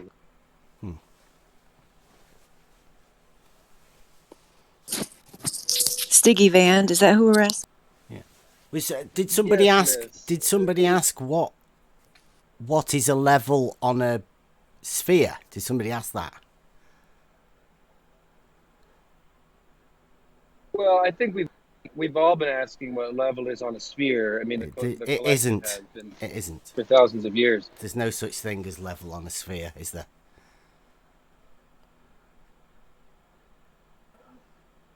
Well, depends. I mean, if you're on the top, that's what's so weird about the sphere. I gave my lad these 3 balls, right, and gave him 3 levels. Said, go and level them balls for us, will you? Just with that, you could say that the sphere ball doesn't conform to reality. It's a ridiculous concept, isn't it? You can't level a ball. Never. Can't do. Doesn't work. Level and curve, level and sphere, they just don't go together. They're gonna say it's all relative. What relative though? Look up the synonyms of level. You will not find anything that curves. So you can't say it's relative. We agree spheres exist in reality, obviously. Mm-hmm. Yeah. Inside a non-moving leveled.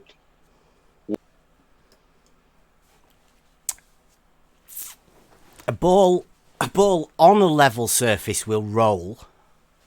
And a level surface on top of a ball won't be stable at all, will it? Ball's not going to roll on a level surface. According to Zanuck, it will. Yes, very true. Anyway, I'm gonna go, guys. I'll be back later. See you later, Earl. Okay. Bye, Earl.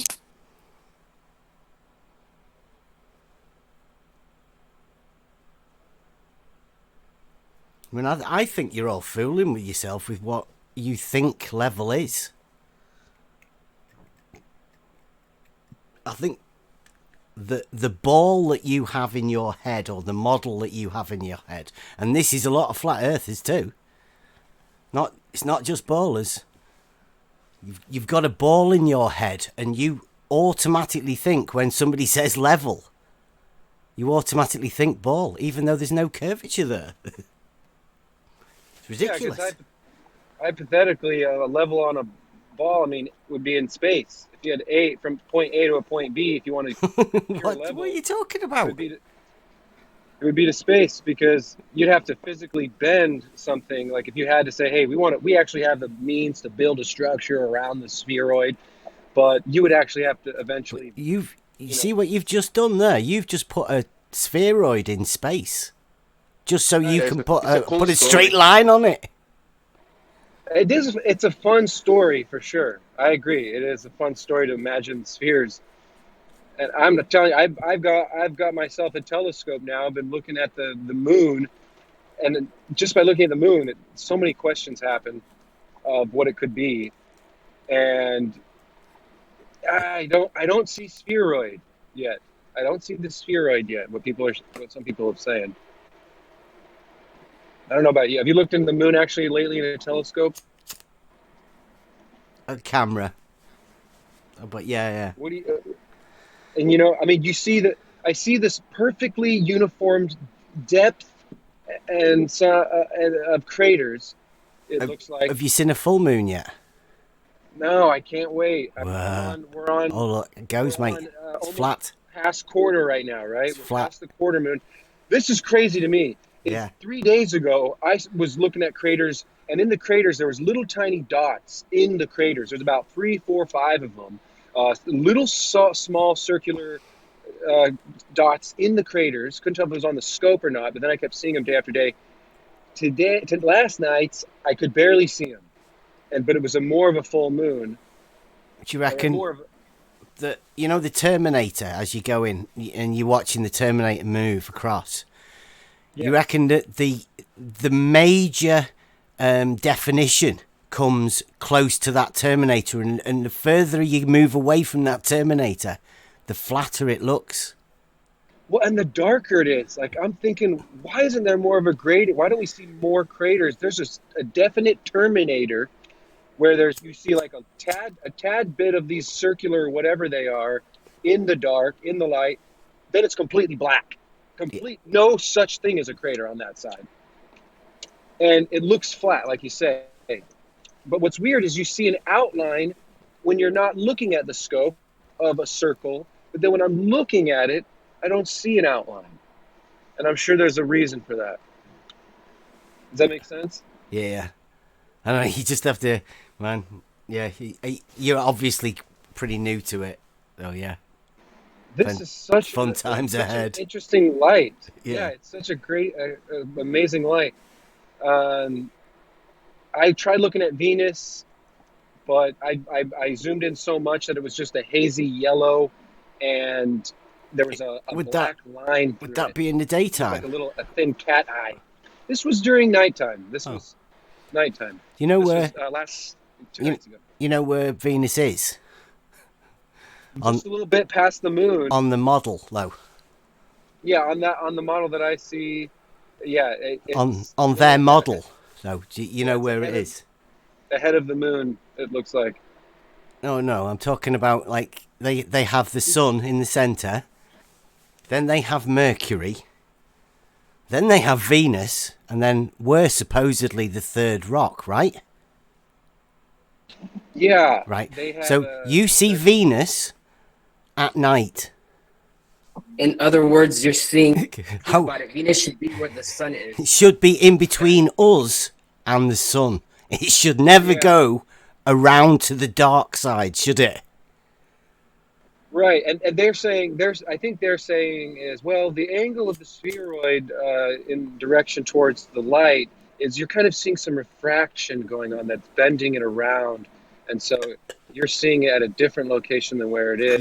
Yeah, it should be in between us and the sun, so we should only be able to see it during the daytime. But you've never heard someone give that explanation, Stiggy.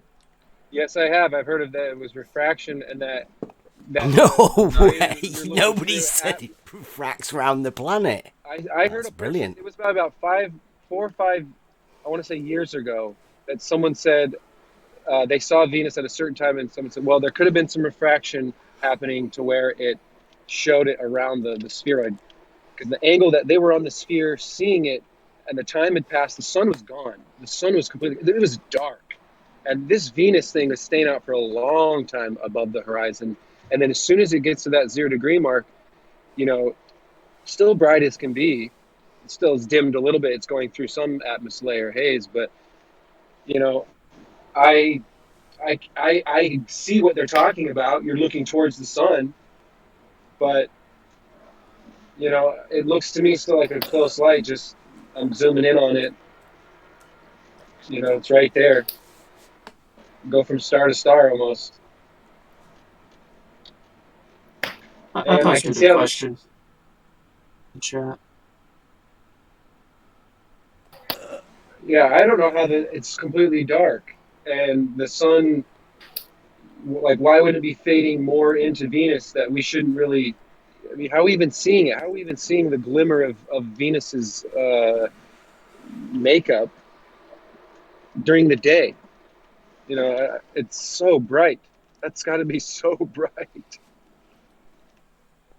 It You got should be the only way we could see Venus is in daylight in the heliocentric model, but obviously we could also see it at night. yeah. Actually, it's called the morning star, so it would be early. That's Lucifer. That's Lucifer. Exactly, I I mean, love you. Yeah, there's that's three. The light bearer, right? Yeah, there's 3 different stars that they call the morning star, but yeah, Venus is apparently one of them. Well, and hurrah for Lucifer, and if you're a celebratory of him or her, or however you genderize it, or whatever, if it's just the body of light, then we are all light bearers ourselves.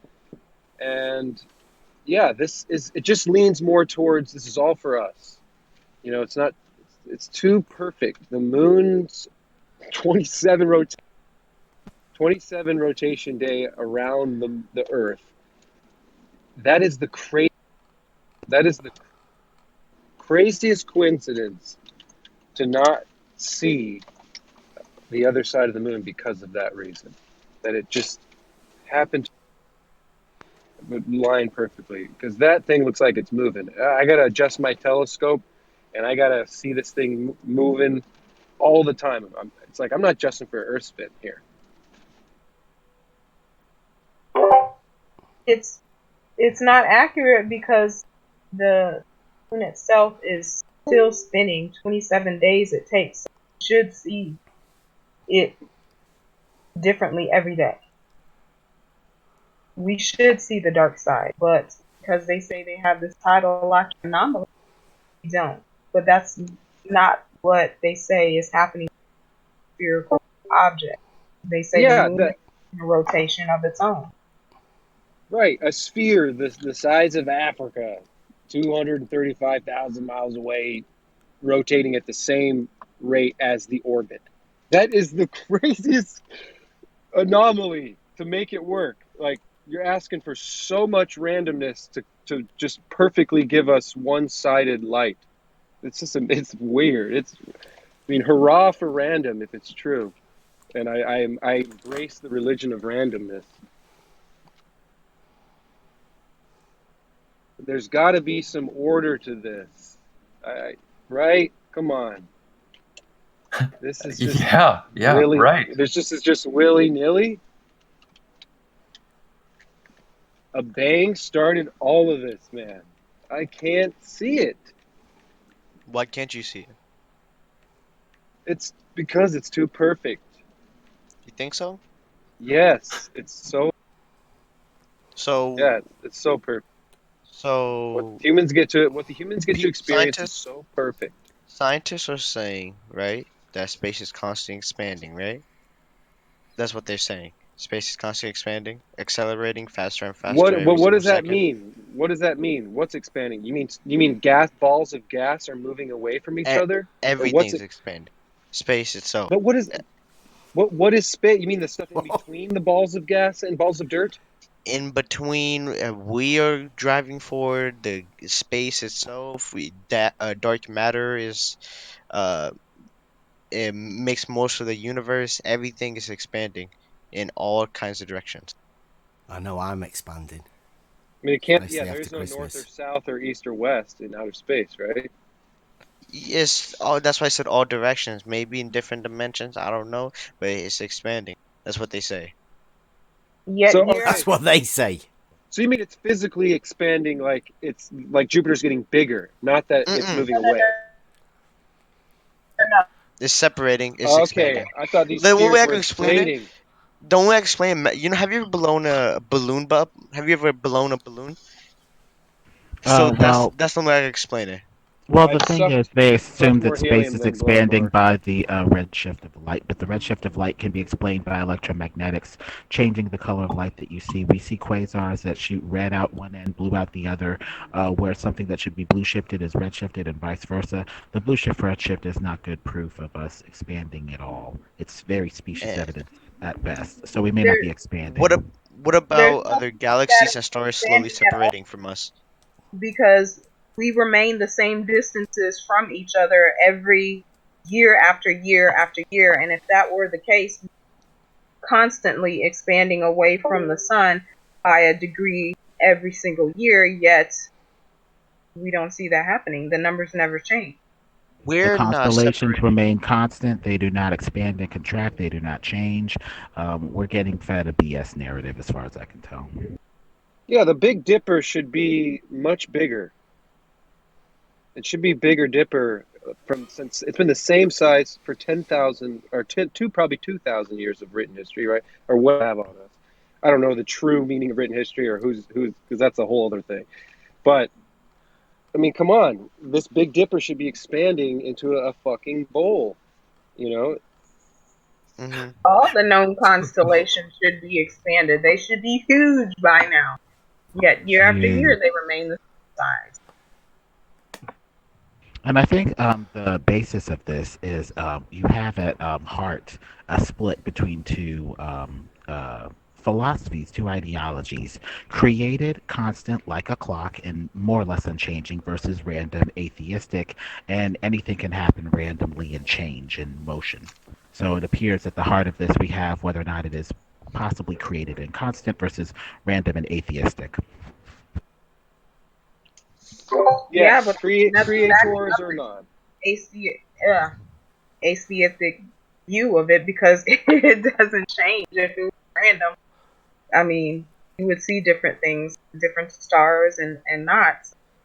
To me, they don't have a leg to stand on coming with this whole Big Bang and, there isn't an intelligent designer because there's no randomness to it. It's simply the same day in and day out. It's Well, and what?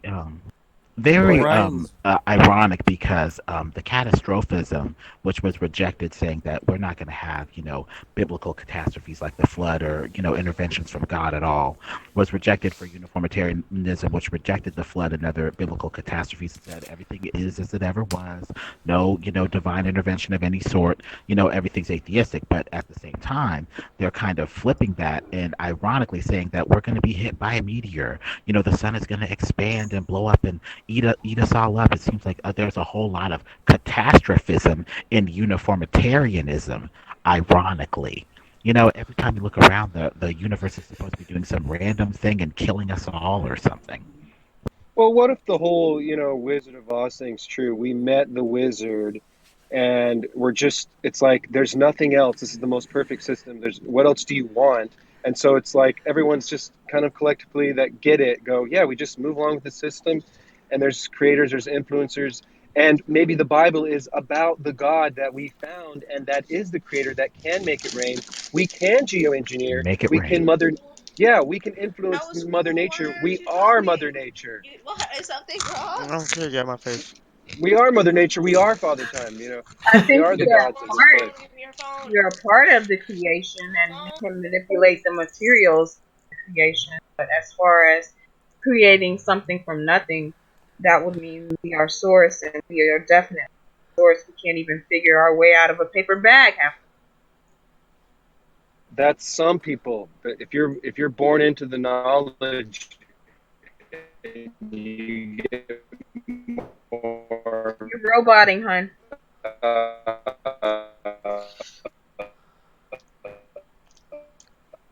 Wow. Robot bad. Yeah. No. You're still Well, yeah, roboting. we'll give you time to finish, but I mean, it might take a while.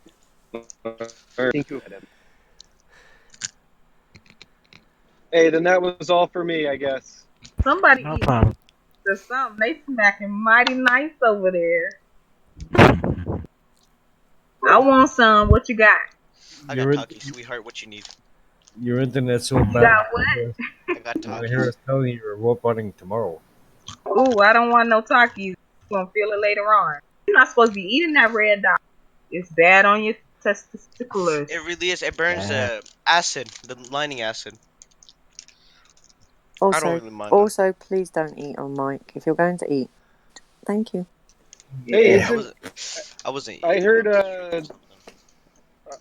heard Starlink's putting 60 more objects up tonight or today. Oh, they them big chains that they've been doing. Yeah, I don't know if it's a projection or if they've got some sort of, they do have some sort of crafts. I'm starting to think maybe there could be an electromagnetic field they could be hovering things on. So it's something. Maybe there is some sort of sustainable orbit, around in the circle or something on a flat Earth, some sort of field. Like a rail. That's not really out. Yeah, rail, exactly. That's not sort of outside of the atmosphere layers, It's not sort of free falling around the sphere, but it's actually free floating. No sphere. They Right, that's they what I'm admit to having balloons that they can maneuver through the different levels of air. Because they're traveling in different Right. directions, so they could go up and down through them, and there could be something around the pole, I suppose. Well, in the tropopause, what if they could sustain something in the tropopause where they're above the weather, so like they're above all that moving air, but can they still sustain something above the moving air? Does that make sense? Well, they claim to have just put that icon out there, don't they? They've sent it out there to sort the ionosphere. That's the particular place that one's supposedly going to look at. But I mean, isn't that like supposedly where the furthest they can go? It's some sort of plasma layer or something they're talking about. Where Earth weather meets space weather is what the claim is. No, I definitely think they've explored the skies and beyond, but then they just give us a story. I mean, it doesn't make any sense that they're using us to come down. So if it's not capable of flight in and of itself, nothing is really staying up there. I don't care what they try to stick up there. Well, think about the cables. Not only have they gone high, I mean, if those tunnels are true and these cables, they have gone deep underground. They have gone far underground. They've got these grounds covered in all sorts. Gone again, dude. I think they're taking out your satellites, mate. Tubes and wires and tunnels. This place is. Read it.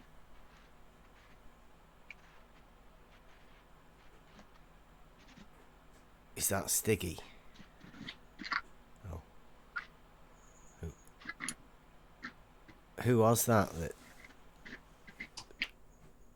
never really got to say I have a what question. I had posted it in chat, but I figured I'd say it out loud too. What? Because I've heard.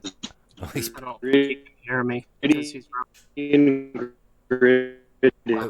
Who is that? Have to be muted It's because Sticky. your robot is bad. Hold on. All right. So here's my question. You build a 12,000 mile bridge, hypothetically. Let's say it's across water somehow, some way. I don't know where that would be possible, but let's just say. Okay. And Across level water, right?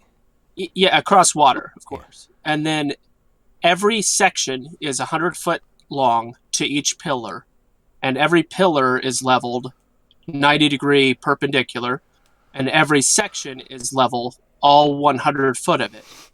So here's my question. Maybe I don't know who would answer this particularly, but my question is why that doesn't seem, I know that this is just a random thought experiment, but that doesn't seem to be sufficient. Somebody was asking what level was hypothetically on a sphere, and I was like, okay, so whether it's flat in this thought experiment of this 12,000 mile bridge across 12,000 miles of water, if every pillar is the exact same height above the water. Are you hypothetically got in water that isn't level now? Are you making the water into the circumference of a ball? Because that wouldn't be level at all. Well, that's not what they say. That's my whole point. Yeah. But that's all I'm saying is if every pillar went to the exact same height above the water, and every single 100-foot segment was the exact same levelness, then at what point, I just, what the argument would be that on a flat plane, obviously, every segment, the connecting point between each and every segment would be perfect, like perfectly 180 degrees flat. And on a sphere, you would have to be able to add up every single connection. And obviously this could be scaled, but I picked 12,000 miles just for kicks and giggles because at 12,000 miles on a sphere, on the sphere model, it would have to, it would be across half of the sphere if that were the case. So my point is every single one of those segments would have to add up to the appropriate degree. Every single one would. So that's also a scalable but that is if we have any bridges that are exactly the same height above water. Is anybody following my line of logic here? I'm going to come back to and just remind you, like, what would you be doing there? Would you be checking that the water is level with the bridge? Follow my line of logic. You've got pillars. Let's say that they're the curvature compensation. You have to account for curvature, is what they say. Yeah, but how would you measure the curvature? Is my whole point, and it has been since I first came. So check this out. If what I'm saying is on the flat Earth, there would be no difference in angle. There would be no angle change if you were 30 feet above the water.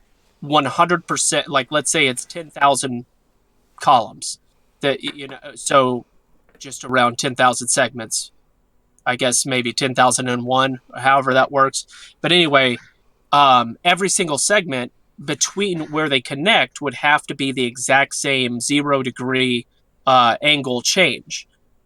If every single one of them was exactly 30 foot above water, every segment would have to be exactly 0.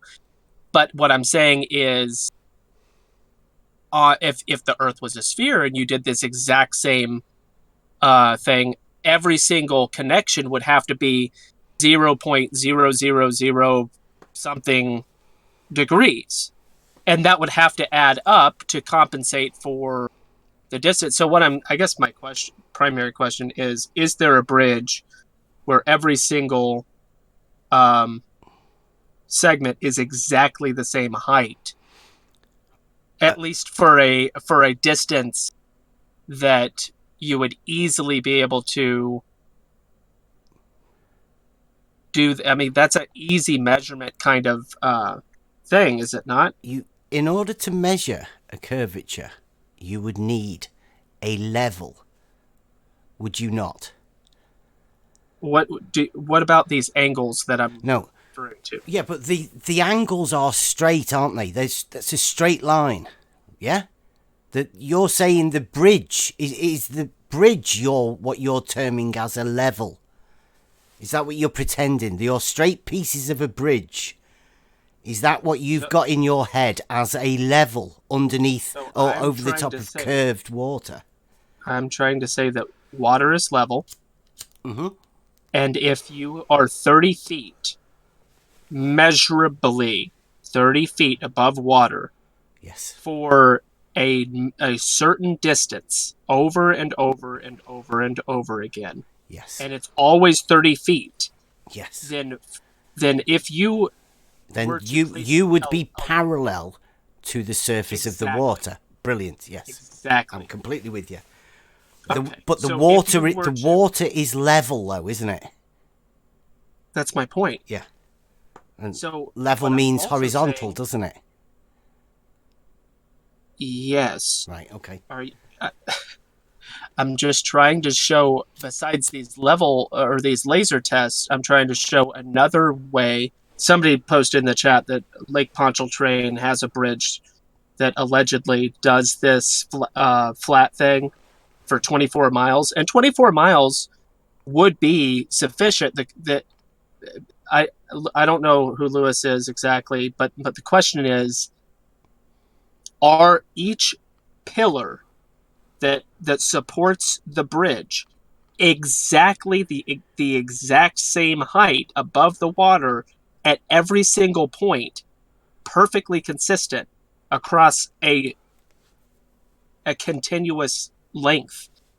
And if it were so, then you would either have a 180-degree horizontal, perfectly flat connection across every single connection, or you wouldn't. Yeah, and the way they do that, though, I'm saying the way they do that is with a level. The level is horizontal, and all footings, all of that.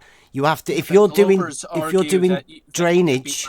Anywhere on a sphere, bro. That's my point, is that Globers will say you can be level anywhere because level is based on a plumb line and all this stuff. I read all about it. Somebody posted all this stuff. Yeah. I get it. But my point is... No. What you're doing here is you are confusing your geometry in your head. This is your problem. It's not their problem or whatever. They're going to confuse you. If you've got how this is a problem, I'm discussing a thought experiment. Listen. If you have a vertical, which they will give you, it's a straight line, isn't it? They're going to give you that vertical, right? Yeah. What? What are you talking about? They give you a vertical, right? That is a straight line, plumb bob. Yeah. Sure. Right. Why is that they? Why can't that be me? Well, you can as well. Okay. Okay, so from that straight line, vertical, and you want to make a perpendicular. Yeah. Right. Now, that perpendicular is horizontal. Yeah? Well, no, not unless it's... The perpendicular to the vertical. The perpendicular to a vertical. Yes, it's the horizontal. Correct. Right. Yeah. No, so you've got 490 degrees there. Yeah? From vertical all the way round. At the connecting point? Yeah. So the water is the horizontal. Yeah. And I got you. Plumb bob would be a vertical, right? Mm-hmm. Right. Okay. So you've got a surface of water that's, I don't know, say 10 miles long. One surface of water in a canal. You put a plumb bob at one edge, that will be 90 degrees at one end, won't it? Because it's a vertical, the horizontal and the vertical. You go to the other 10 miles away and do exactly the same with the same piece of water that's horizontal. Drop you a vertical, it will be 90 degrees yet again. And the Glober would argue that in between that 10 miles, there was incremental changes over the distance. But they would be ridiculous to state that, wouldn't they? They would be telling you that the water level isn't level. Now, it's up to you whether you accept what they say. But what if there was angle differences between those segments? Do you think there is? Do you think that the water level isn't level, or level isn't horizontal? Which one are you going to go with? Because I'm fine with level being horizontal. It's brilliant for me. It all works. Everything's fine. Of course. So what they would say is that there are no parallel vertical lines. They would have to. Yes, They which would have is to say that ridiculous. they're not 90 They would degrees. also What I'm have to saying have a water level that wraps around a ball. So their level has a curvature to it.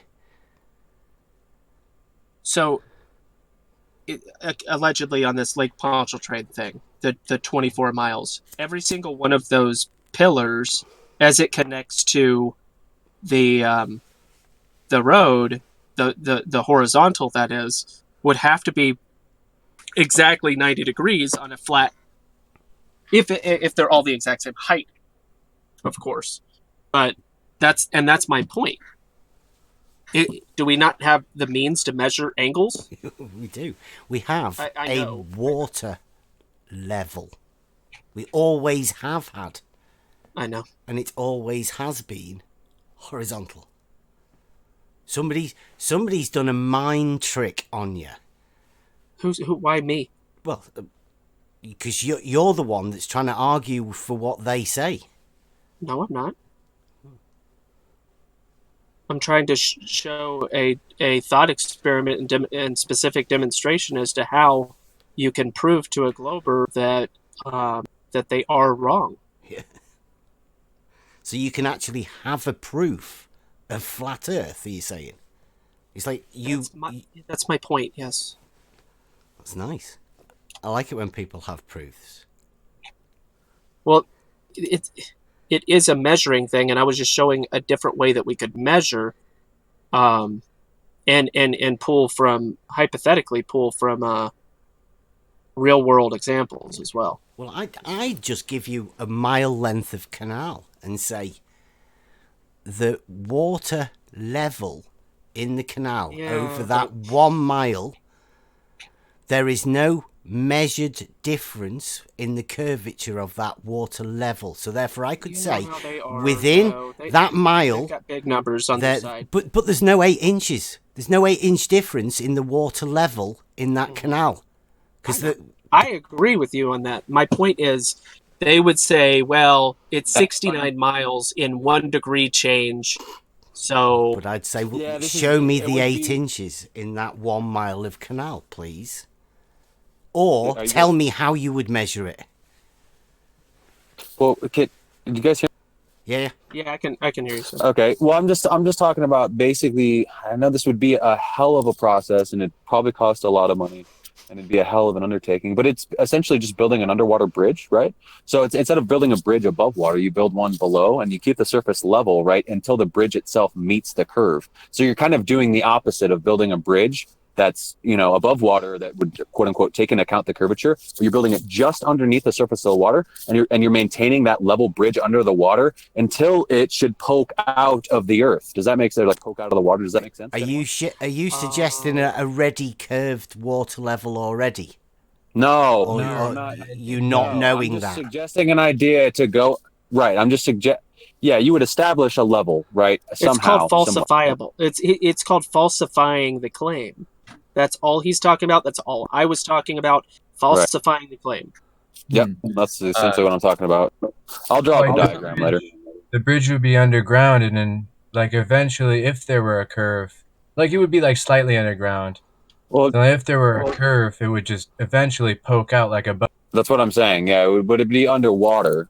It'd be not under land, right? It would not poke out. Well, while you Because guys are if doing you're this, building it level, can you not? if you're building it level, it's just going to move right along with the curve. So it would just stay right under the Okay, surface. not level. 90 degree, 90 degree, Right. 90 degree, 90 degree, 90 degree, 90 degree every time. That would be good. Can you not suggest how we would do this on a canal? You can do it on whatever you want. Yeah, I'm thinking about canals are canal. ready there with water level, aren't they? They already have a level, right? So it's what I'll get to it eventually, and it may click with you at one point. What is your understanding of the word level? Is it horizontal, and is that horizontal a straight line? Or maybe, do you think that horizontal might curve at some sort of rate that somebody's told you? And is that why you're struggling to understand why one level can't measure another level?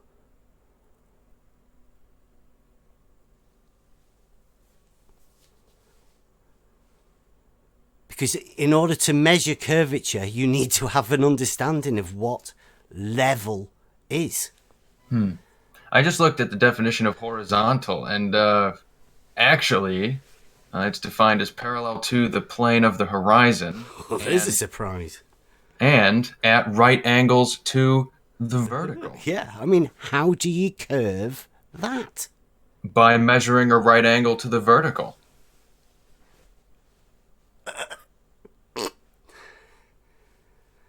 You see what you've got there, right? You've got a ball in the position, and the position you're putting the horizontal is on the point that a tangent is touching it.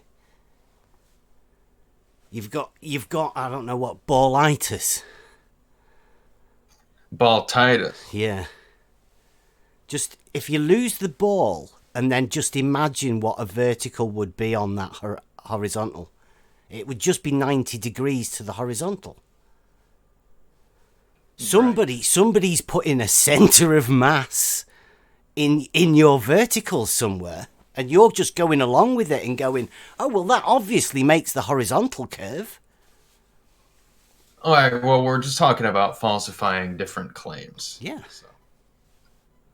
I was just going off your definition there with parallel. So, like, even if you use the definition with horizontal, you're still going to have it conforming to a sphere. What? Because the vertical changes over the surface of the sphere. What, so you can your horizontal will eventually curve around a ball. Like you're fine with that. Right, in both the tunnel underneath the surface of the water and the bridge over the surface of the water, both of those. Understanding of the word horizontal allows if you establish curvature around a ball. If you established horizontal based on a vertical, it would curve over the surface of a sphere. Yes. Oh, what sort of geometry would that be then? Because I've never heard of that sort of geometry. Yeah. We've been talking about it this whole time. No. Because Euclidean geometry has 90 degrees that are equal and straight lines from one point to another. It doesn't allow for curving straight lines at all. So there's literally no way using Euclidean geometry that you can do what you say. You could have a go at drawing it if you wanted to with a compass and a square. Challenge you. You start off with a straight line and then do a perpendicular. You'll get 90 degrees. Then move along a bit and then do another perpendicular. It will be 90 degrees, but at no point will it ever curve.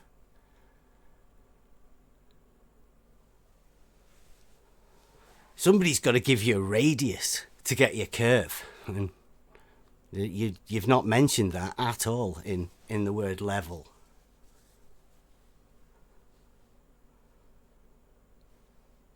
Seems like you Globers have forgotten geometry.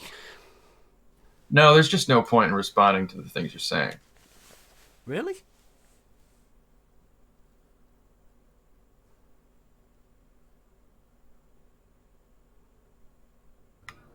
So on the word level, the adjective definitions of it says having a flat and even surface without slopes or bumps. Well, that would pretty much take away the globe, wouldn't it? Because once you get to a certain point,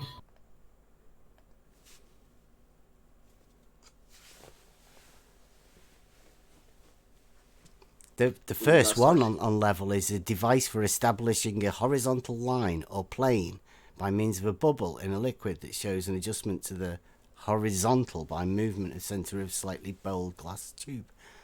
It's also a water level is a type of level for establishing a horizontal line.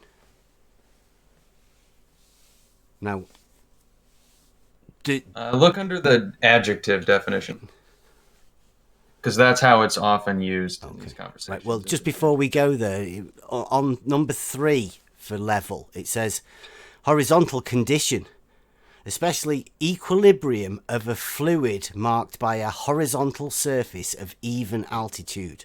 And then it's got like a little thing for an example. Water seeks its own level, right? So that's under the bit that's called horizontal condition, right? I'll go and look at your adjective now. So the water is a horizontal condition. And then you've got a bit further down, in the same dictionary, it has having no part higher than another, conforming to the curvature of the liquid parts of the Earth's surface, or parallel with the plane of the horizon. So that's an A-B one, that's both of them together. But it does say horizontal. But it does say the curvature of the liquid parts of the Earth's ocean. But earlier on in the same dictionary, it just said that the water on the Earth has a horizontal condition, which is it's like horizontal. And it does talk about planes a lot as well. Like, planes don't curve. Mathematical term of a plane doesn't curve. Well, you can try and define the Earth to be flat if you like. I wish you the best of luck. well, the thing is that not good enough? For they to say, well, it appears. I mean, well, it has to adhere to the curve too. I mean, the first they have to prove the curve, though. Yeah, and they struggle when asked the question, how would they measure a curve? Because they imply that level already is curved. Yeah, and Lewis, it's quite not clever. that we can just. Yeah, it's not like we're just defining the Earth as flat and that's how we do it. No, it's actually measured this way. And it's observed this way too. See, I mean, you can define the Earth as curved, but I mean that doesn't make it true, you know. That's true. I find a lot of globers do get really upset about this level. I call it an argument, but it's not. It's just a statement of fact that they really don't like it. Because what you'd be stating is that a water level is a tool to establish a horizontal, but at some point that stops working. No, it keeps working the whole way around the Earth. No. How can horizontal go all the way around the Earth? Lewis, are you familiar with the Epi-core laser test? I am, actually, yeah. Seriously, are you bending a horizontal? Bendizontal. Yeah, at some point it has to bend, regardless of what. It has to bend, and then it'll stop being level. It's because level is flat. No, level is not flat. Level is perpendicular to the vertical. The adjective definition of level. Yeah, perpendicular to the vertical is horizontal. Yeah, that's simple. Yeah. Adjective definition. No, there's nothing wrong. There's nothing wrong with that definition at all. I agree. So having a flat and even surface without slopes or bumps. So explain to me how is that defines a curve? Well, that does not define a curve. Right, exactly. Level, having a flat and even surface without slopes or bumps, does not define no way close to a globe. So you can't say that a globe is level. It wouldn't be. Well, I can say the Earth is level. Would that be a ball? Could you ever say a ball is level? Should I get the picture out I did for me lad? Should I bring that one out again? Did you see it? Well, you couldn't take I asked my son to do it. Did you see it? I can get it out. I did see it. So. You couldn't take any point except the point on the very top of those balls. But you are suggesting that one of them levels should be able to go around the ball, though, aren't you? No, I'm not. Oh. So what is it you're suggesting? That if one of them levels sort of moved round the side of a ball, it would still be level? No, I'm not suggesting that. I'm saying that the balls you're using are not the Earth. Yeah, and I'm saying that the best way to figure out if the Earth is curved or not would be to direct. Because we can sit here all day and fight about the semantics and definitions of words and stuff like that. But straight lines and curved when it lines. comes down to it, well, no, there's something to be said there. I mean, I think definitions of words are important. There's something to be said there for them. But when it comes to like a definition of a horizontal is a pretty definite it's already there. You know, it's not up for debate, is it? What a horizontal line is. Oh, I agree. But I'm just saying that I'm just suggesting that the best way to do it. Lewis, where has the curve ever been met? Yeah. Where and how? Geodesic surveyors can measure it. What tools did geodetic surveys use, please? Can you show me? I want to see. Let me see how they derive their measurement. Where's the curvature? How do they derive it? What tools do they use? Just link me something. They use benchmarks from where they begin measuring, and no. That's planar surveyors. That's the other surveyors. Oh well, then they can do it too. No, that's what I was just trying to. We've just gone over how a surveyor uses a level to survey the land and measure a curvature. This is why there's no point talking to you. Talking to me. What's with all the sighing people today? I mean, that's Mr. Super Guy. Don't bring up the subject. We're going to be talking about Louis, and they just can't help but sighing. Oh, yeah, Earth curvature. Oh, touchy subject. Oh, boring. Oh. We got special. Oh, sorry, lack of Earth curvature. If you show us your Earth curvature. Come with all of your evidence of where you found Earth curvature.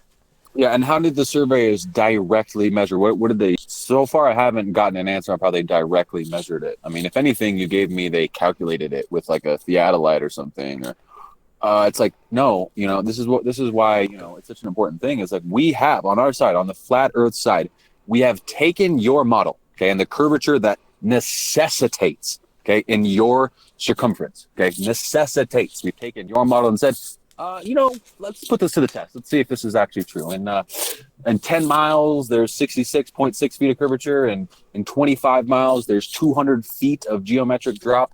So we've taken your model and said, okay, let's test it. And we have. We took a laser 2 meters off the ground and at 25 miles away to another target, 2 meters off the ground, and we can hit that target, okay, which tells me that there's something wrong and incorrect about your model, okay? Now, refraction was taken into account and calculated for several different models.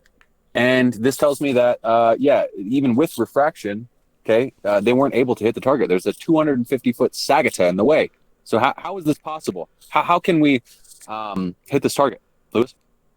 Well, the laser beam's diverging as it gets further away from the source. And that's Sure, yeah, and the divergence of the beam was calculated at 0.8 millirads, dude, which equates to 3 meters at 25 miles. So yeah, the divergence of the laser beam spread was calculated, okay, at 3 meters. Again, you need there's a 250 meter wall in the way. So even if I give you the 3 meter divergence of the beam, you still have 247 meters, okay, that light needs to bend over and hit a target. How is this happening? Oh, it's diverging a lot more than that. No, it's actually not. No, even if it was, let's say the beam divergence was 30 meters, which it wasn't.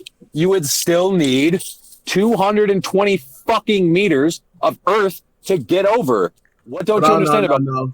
Scientists, give them 150 meters. I'm not going to engage in a conversation if you talk to me like that. Okay, well, I'm just asking. You understand that 250 meters have to be is.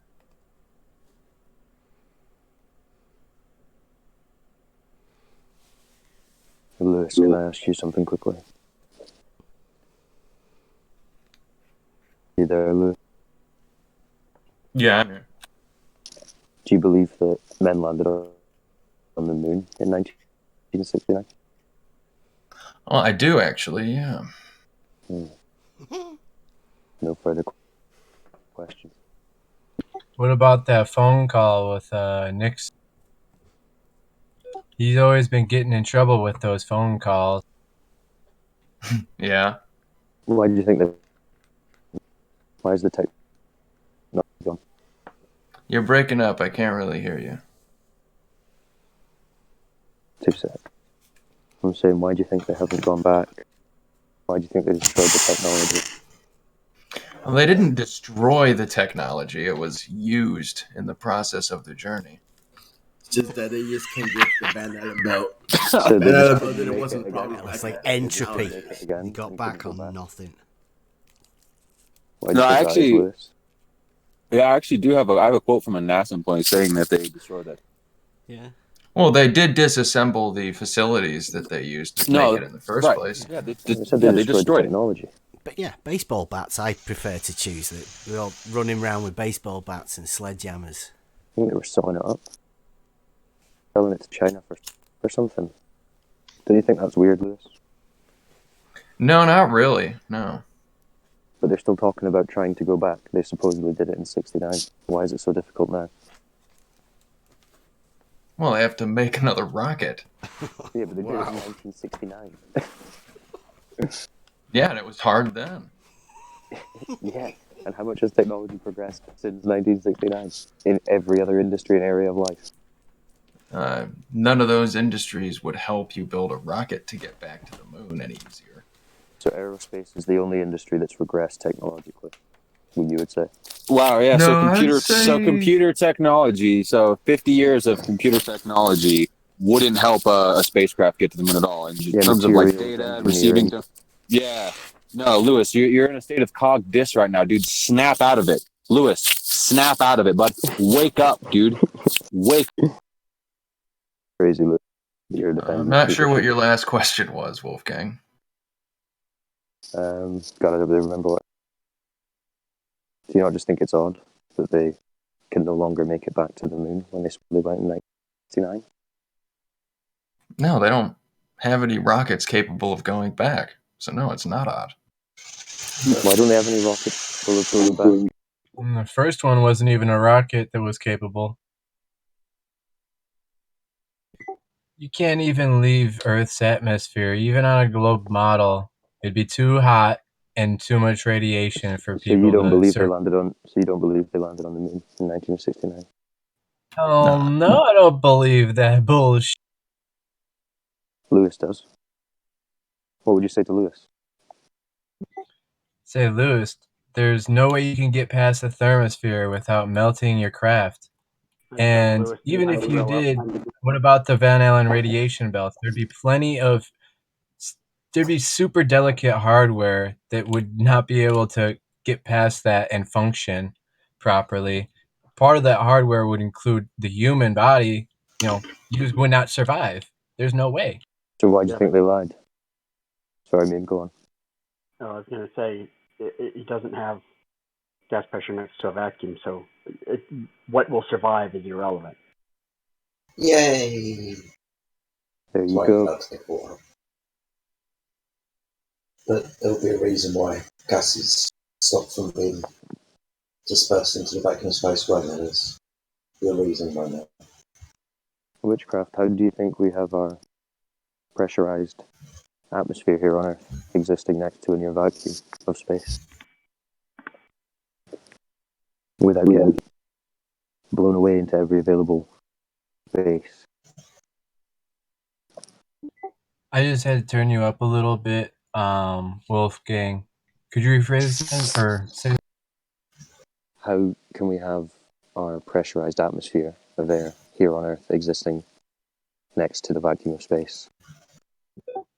I don't believe in a vacuum of space. I believe space might be a water of some sort. The water's above. Okay, so it would have to have a physical barrier in between. Yeah, it would have to be a physical barrier. Fair enough. Lewis, you really believe they landed on the moon in 1969? Yeah, do you think my mind changed from hearing all your memes? Not memes, we're talking about what gas does. It's just reality, my friend. Lewis, Not a meme. what does it take? What does it take to make a vacuum chamber with the pressure that they claim space is here on Earth? What does it take to make it? Good pump in a long time. No. Wrong. Sure. It takes 122 foot tall chamber that has 8 foot thick concrete walls with aluminum skirting. The concrete is also steel reinforced, and there's a 5 million pound door that closes. And even with all of that, it still loses pressure. And that vacuum isn't even longer than the vacuum of space. So here's my question: How did Apollo with 1/32 inch aluminum with regular rubber rivets withstand the tidal forces of the infinite vacuum of space? Well, it's not infinite. It's just approaching zero. You know what I mean. You know what I Answer his mean. question, dude. Yeah. Well, they had a lower pressure inside than they would on Earth, so they didn't have That's to not make what I it asked. as. That's not what I asked. Yeah, okay. How did a 1/32 inch aluminum hull that was put together with rubber rivets survive that? Because the pressure differential wasn't enough to overcome it. The pressure differential measured in torr was trillions of times different. No, it wasn't. Yes, it was. 10 to the negative 17. 10 to the negative 17 is almost zero. Are you retarded? Do you know what scientific notation is? No, Lewis, I'm asking you. 10 times 10 to the negative 17 is scientific notation. Shut up, Lewis. Goodbye, Lewis. You didn't answer the question. As usual, you're unable to answer the question. Because you know for a fact nobody went. This is your defense of Santa Claus as an adult. It's time for you to grow up. No one's ever been, no one's ever going, and you're not going.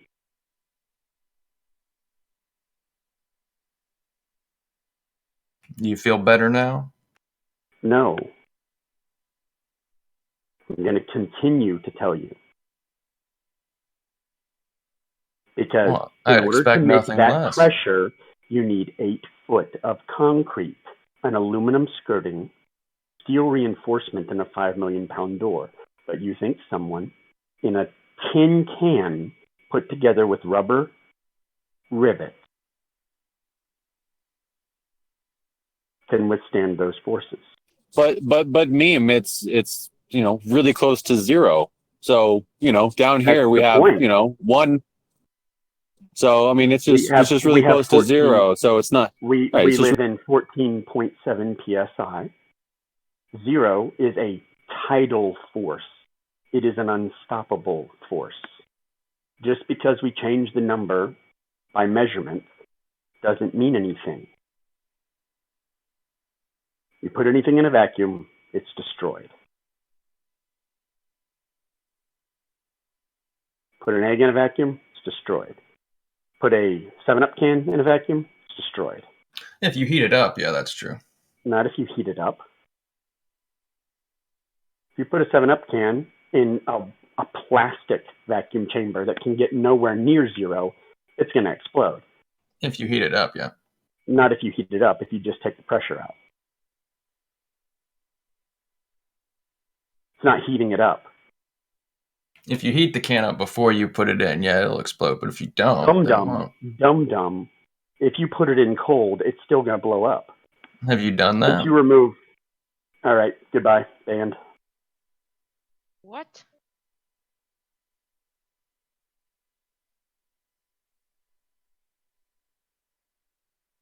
And he's gone. Like, how many times have I kicked Lewis off the server? Yeah, he's a funny one, man. He's funny. He's a waste of time. He's never going to give you a single scientific proof. I forgot to put my picture out. Talking to Zanuck is more enjoyable. I had my share of that today.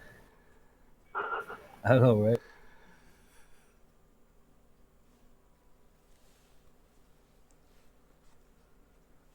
Wanted to bring the surveyor's definition of level. Yeah, I'll take that all day, mate. Then he wanted to presuppose the globe with it, meaning that the definition is supposed to be included because the Earth is round.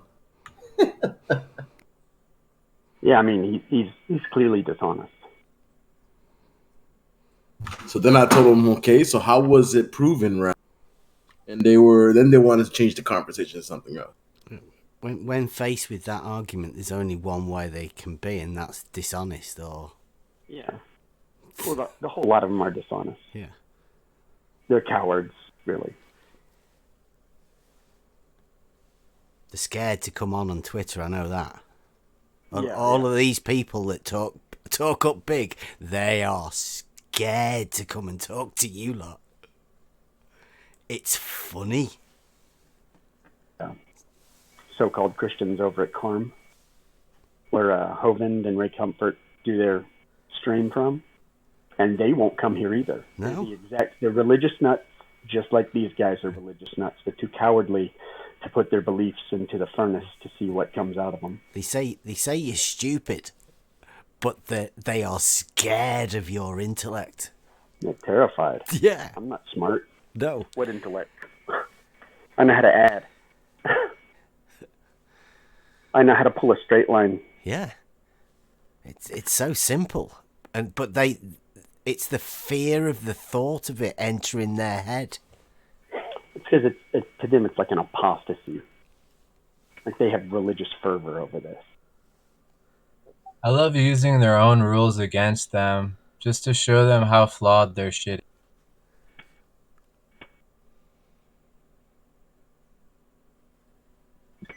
Like, his explanation for getting through the thermosphere was...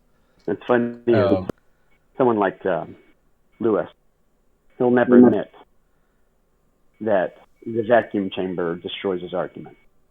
Because you know how many people, IRL, I have taken from belief in the Apollo missions just with that. And it's real easy. Normal people. It's easy apostatizing their beliefs and destroying them. Yeah, like a beer keg, for example. Put that in a pressure chamber, vacuum chamber, that motherfucker collapse instant. It's super violent. It's just, that's strong stuff. And for like a normal object. You heard him trying to say, if you heat it up. Like, that wasn't part of any observation or test I've ever seen. Heating it up, what? Is it cold or warm? Yeah, it's like heating up. That's a straw man, because if it's at room temperature, he'll call it heated up, right? Yeah, it's nonsense.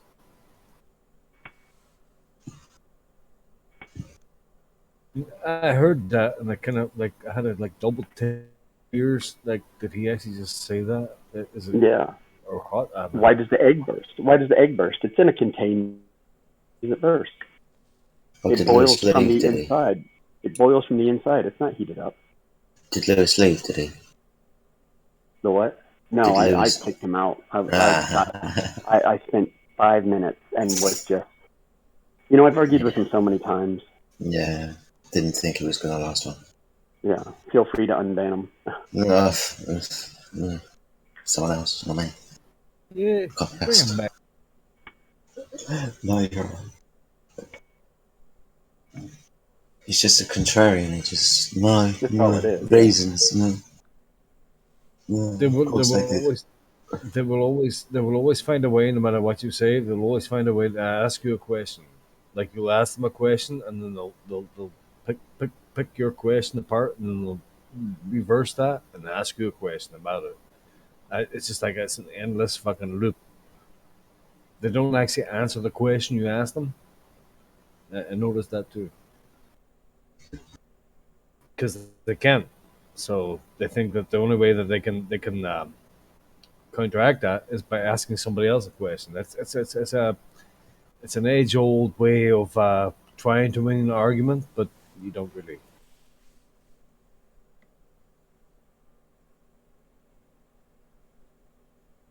If in doubt, ask a question.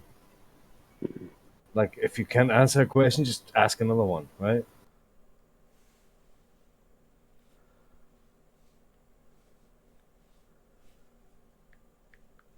Last night, Lewis said he was a globe earther because he saw a sunset from an airplane in 5th grade. What? Seriously, was that his response? He saw a sunset from an airplane, and fuck, I couldn't be bothered to repeat with it. I think I was actually here for that, yeah. Fucking hell. I heard that. It's amazing.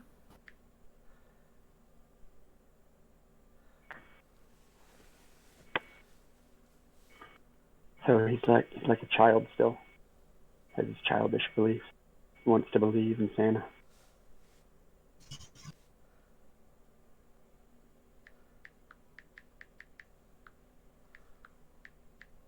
All these space nuts. Even if I were a globe believer, right? I wouldn't be obsessed with space. And I wasn't obsessed with space. I liked it and stuff, but these people who are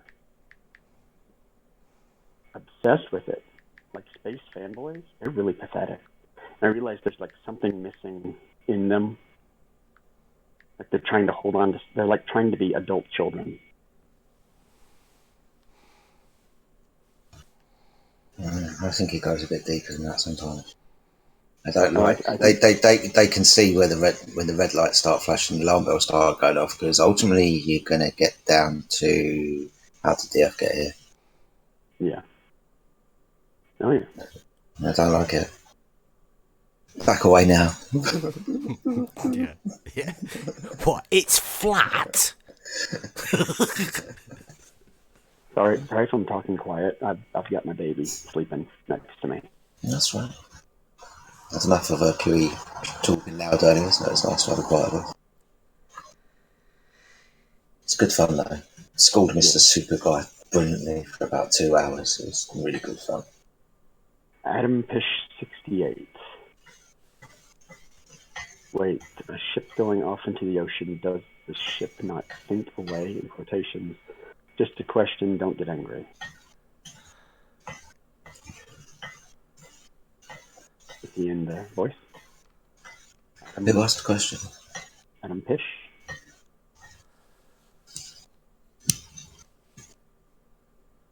Adam Pish, feel free to unmute yourself.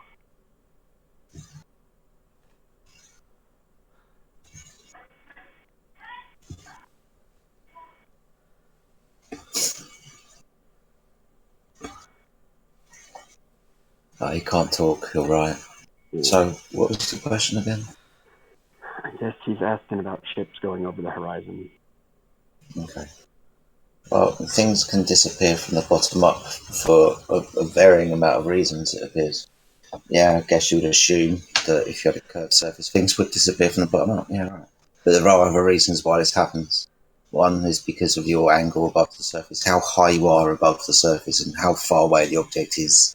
And that's going to start creating angles, and it's going to start impacting into the amount of resolution that your eye can substantiate after a certain angle. When that decreases, then your eye can't resolve information. Again, there's other reasons as well. Atmospheric refraction can demonstratively show things disappearing from the bottom up and then back again and then not again. Words are hard, Jedi. They are, aren't they? They really are. Really tired. But yeah, there's lots of reasons why things can disappear from the bottom up. It isn't just because of curvature.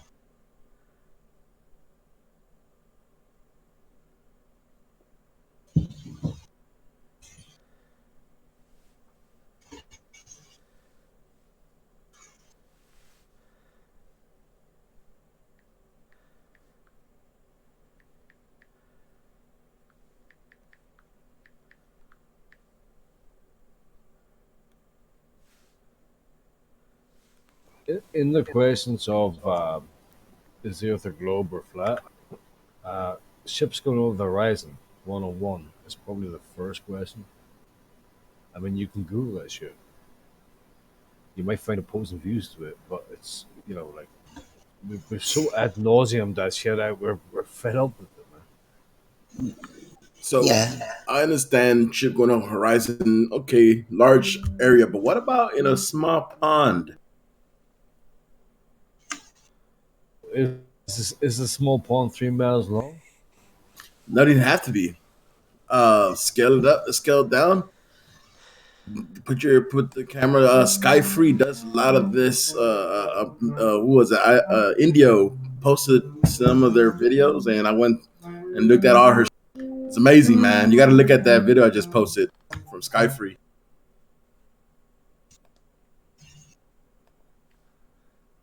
Definitely will. Thanks, bro. Of course. You can see a boat going over the horizon, disappearing bottom up in a pond. Yeah, that's the RC boat. And the thing always with ships going over the curve is you will get to a point where we shouldn't even see the ship anyway. But we see it, right? And people will start coming back, well, I can't see the bottom of it. To explain away and demonstrate how things can disappear from the bottom up on a flat surface depends on your angle of view and the refraction involved. Remember, you're looking at distance, but multiple amount of miles, so there's thickness between your optical, your eye or the camera, and the thing you're observing. That amount of atmosphere. So that amount of atmosphere is going to cause much more refraction than less distance, right? So it's very hard to say exactly what's going on sometimes, but the object most definitely is there, and we are seeing it through the atmosphere. Stand up, we'll be able to see more of it. Get into a tree, climb a building, you can see more, right? Doesn't mean the surface of the road or anything you're looking across is curved. Just means you've increased your angle of view. Narrow angle of view, low down to the surface. Things will start disappearing from the bottom up because your eye can't resolve that 0.2. And the angle is created with the midline, your horizon line, and the surface you are looking across. It's different from when you let go of an object and it goes into the sky like a balloon and it disappears evenly from all sides because there's not something that you are looking across. When you are looking across the ocean at a boat, there's a surface in the way. The horizon line, the midpoint of your eye, and that surface creates a new angle. Well, here's another one. Flat Earth 101, question number 2. If the moon is pulling on the oceans, right? The moon is pulling large bodies of water causing tides. Why isn't it doing that on Great Lakes? You can't even see it across Great Lakes. You can't even see across it. They're longer than 3 miles, yet there's no tides in them. Yes, ridiculous. It's ridiculous. It's all ridiculous. Venus is 40 million miles closer, 40 million kilometers, sorry, closer to the sun than us. If the Earth moved 1,000 kilometers closer to the sun than we are now, we're toast, we're done, we're dead. Of course, yeah, absolutely. Nothing would exist. So now you're telling me that there's a planet 40 miles closer to that big ball, 40 million kilometers closer to that big ball of heat, and it still exists. Yeah, it's not going to happen. Number 2. Oh, I don't know if anyone's watching, but Adam's putting quite a few questions in the chat. I'll think of number 3, sure. Something about time zones. Time zone's really easy to explain. Yeah. Lunar eclipses. Evening, ladies and gents. Evening, Crypto. Spanks. How's everyone? Sorry. Yeah, we're good. We're just Sweet. I don't know. Just talking. Cool. Adam's So, asking questions. did anyone find any curvature yet? Depends what you mean. No. You I mean, of that big ass ball that we all live on. That no, definitely not. Moving at Mach 80. It's not Mach 80. It's fast. It's Mach 90. 90. It's Mach 90. What? And that's just orbital speed. What? Oh yeah, the Mach 80 was before we put on the afterburners. Yeah. Oh my goodness. But yes, since Mach 90. So. Yeah, we put some afterburners on the back of the Earth. Sorry, what's that? Wherever that is. One of my favourite things. I just thought of Flat Earth 101, question 3. If we're moving at Mach 80 and the sun is moving as fast as us, sorry, where's the comet trail? But the sun would be moving slower than us, surely. Hang on. I have to go to the god of Google. That's only every six months. That 6 months, it's faster. 6 months slower. Right. Okay. Yeah. But it's pretty fast. Like it's doing 70 to 90 Mach. And so yet, you trying to say that the floor's going somewhere? Yeah, the floor's trying to fuck off, just like the gas. Yeah. See, very simple. Just gas fucking off. I think someone needs to make some more memes. Yeah, right. More like, how do you stop the floor from fucking off? No, you don't. You just fucking hold on tight, or something. No, you don't even have to hold on. Just stand there. It's fine.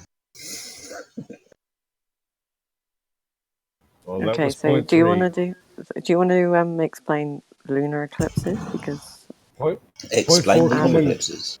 Point 4 coming to for Adam. It's alright, Mac. I'm not even talking or anything. You carry on. All right. So lunar eclipses, explain them. We see the phenomena in the sky.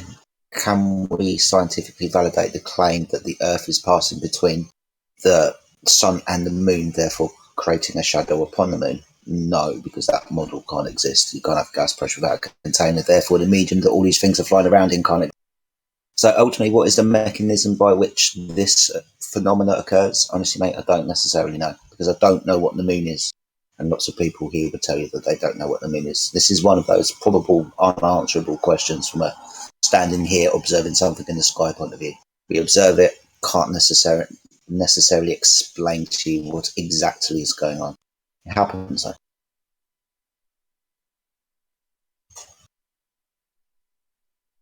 Hey, Jedi.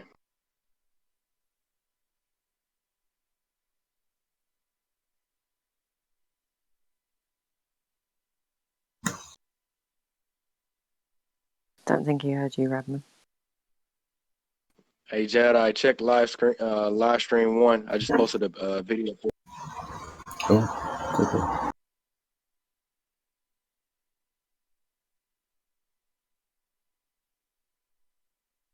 Sweet stuff, man. What's it off?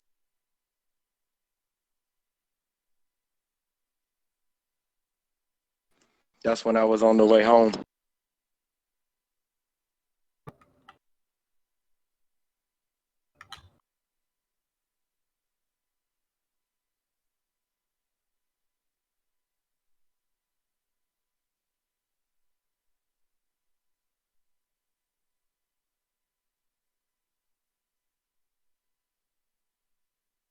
Bit of daytime moon action. I like it.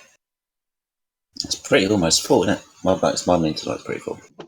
Ooh, full moon during the day. Yeah, man. Almost. That seems unlikely. On a ball. Oh yeah, on a ball. It happens. I haven't seen the moon for ages. Look up. Well, it's a bit cloudy for you, isn't it? Yeah. I saw the whole of the moon. You didn't. By definition, you can only see 50% of the spherical surface at any one time unless you're using the mirror. Or your David Bowie. Cleaning your turnstiles. Got a couple more pictures for y'all. Hold up.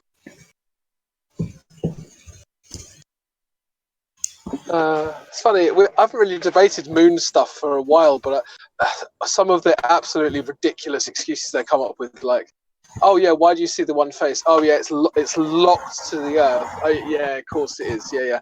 Everything else spins apart from the moon. Sure thing. Magic. Why don't we crash into them now? And then they say, oh yeah, it wobbles. Here's an animation. Oh, okay, cool. So that animation is real. Nice one. If you pass in something, and that something is travelling, I don't know, like a train, you pass in front of it, would you fear that the train is going to hit you? So that's what the moon does. Passes in front of the Earth, like any orbital thing, International Space Station, and at some instance, it's going to be passing in front of the direction of travel of the Earth. So the Earth is going to be catching up with it, surely. But gravity are pushing it away this instance. Yeah. See, what you don't understand is that gravity is magic. So there's no, like for instance, when you have an elliptical orbit and the moon is moving slightly away from the Earth, somehow gravity gets stronger to pull it back around again. Yeah. It's fine. That's what we call it, magic the gravity. Yeah. Magic the gravity. Thanks. I love that tune. Thank you. I'll have to give pretty good. I'll give Pillbox credit for that. Yeah, it's quite good. I like that. Am I listening to the smooth, silky tones of Scientist? Yo, what's up, Crypto? How's it going, man? Good, man. I'm officially free from December, so you know what that means. It's about time, huh? About time, yeah. I'm gonna get on the old production train again. Got loads of time now. So. Yes, yeah, as do I. I mean, I'm still finishing up, man. But I'm ready. I'm ready. I have enough time. We're finishing up, but yeah, man. I mean, generally have enough time now to start on the project and stuff. So yeah, just let me know, man. Cool. I feel like our first like big tune should be a remix of Flat Beat.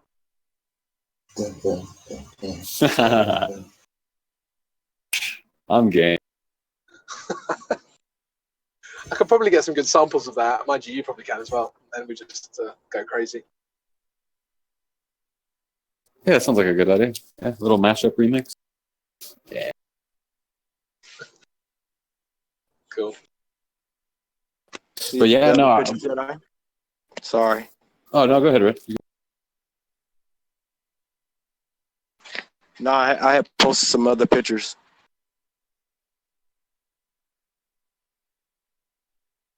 That was on the way home today. Just got to the house.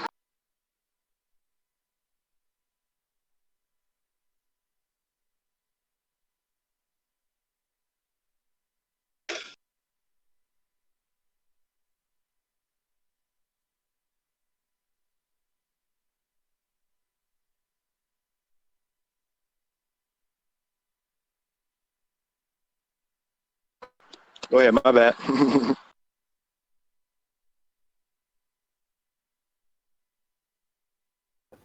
What's up, Adam?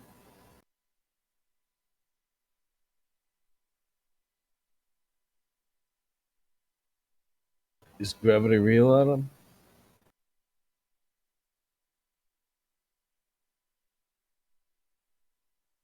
I think my favourite quote of like all time is when Eli Wiesel, or Eli Wiesel, however you want to say him, he was talking.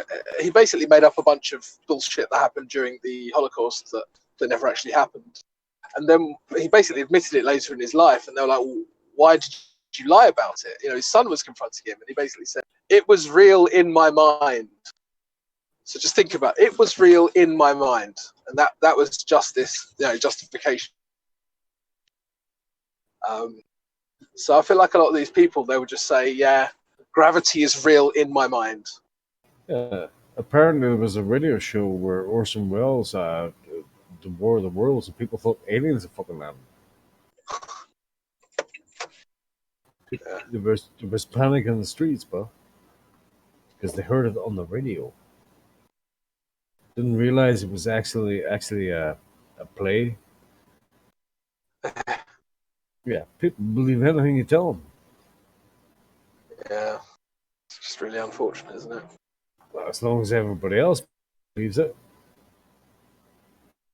I think that's why they haven't really come down that hard on us yet, you know, the authorities that be, because I think they realise that most people are kind of dumb and kind of going along with it anyway. So, like, who cares? If it becomes bigger, then they'll probably do something. But right now, we're kind of in irrelevance. People are still into the whole, should I vote Labour? Should I vote Tory? And, you know, this will make a difference to my life. Like, they still think that politics matters. They still think that, yeah, okay, the government kind of lies, but they wouldn't lie about that. You know, like, they're still in the matrix. And I think that's why the authorities haven't really, like, they've tried to kind of shadow ban us, but they haven't really come after us, you know? Yeah, like Q is a real thing. Like, I have to be honest, I actually listen to talk radio politics because it just makes me feel comfortable. Like I'm part of the world or something. I know it's a load of balls, right? But somehow it's comforting because I don't want people say politics is a thing, even though I know it's not. But you know, what's you gonna do? I mean, if the parties actually were independent and actually did what they said they'd do, I might have some faith in authority. Sorry, not in authority, in politics. But I mean, you know, they never do. So, you know, the only logical conclusion is that either they don't give a fuck, or they're controlled and they're not allowed to do what they want to. I mean, I don't know which one of those two is worse. Well, it's like high impact vlogs today said that who was the president before Bush was dropping about 120 bombs per day on fucking some foreign country, and Obama was he upped the scale to like 160 per day, and then they got the Nobel Peace Prize. Like, America was fighting like 2 wars, and he got no Peace Prize. Earns you about $35,000 a year for the rest of your life, just because you got it, right? And you're wondering, you know, and he said, you know, about Iran, the Americans went in. I'm not talking bad about Americans or anything, but how would you feel if some foreign country came into your country, right? Or you shook the government, put a puppet governor, president in place, and then told you this is how you're going to live your life. You know, it's you'd be upset, right? Yeah, but I think most of these foreign countries, they're pretty, especially the ones in the Middle East, they know who the real perpetrators are.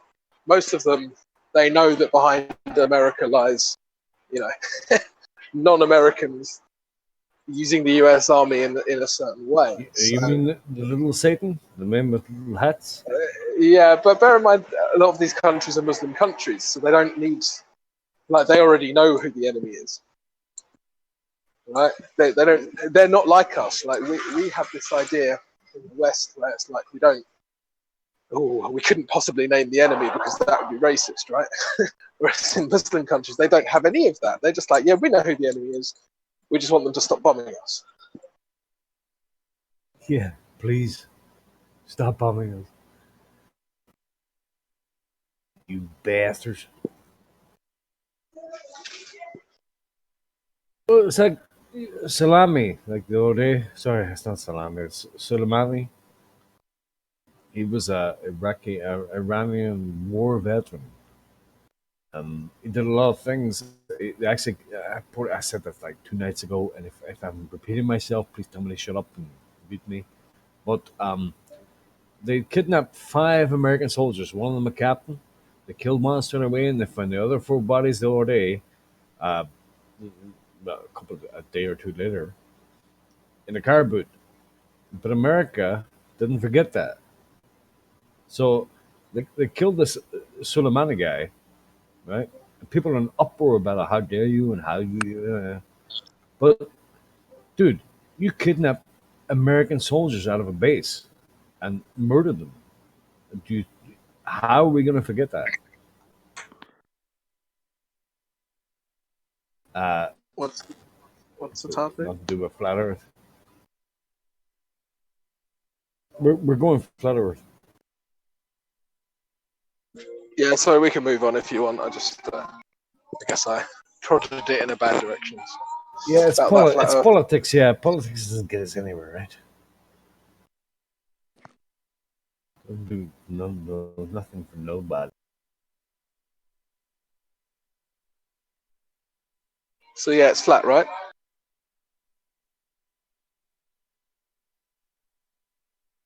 It's still flat. I think so. Yeah. It's not flat, man. I saw a hill. A hill isn't flat. Oh, snap. You got it. Oy vey.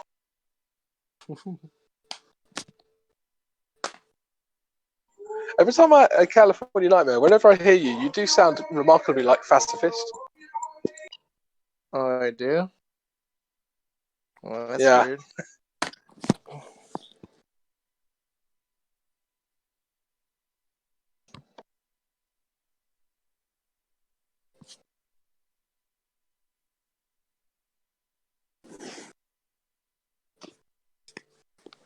Nice to see you back, Crypto Gangster.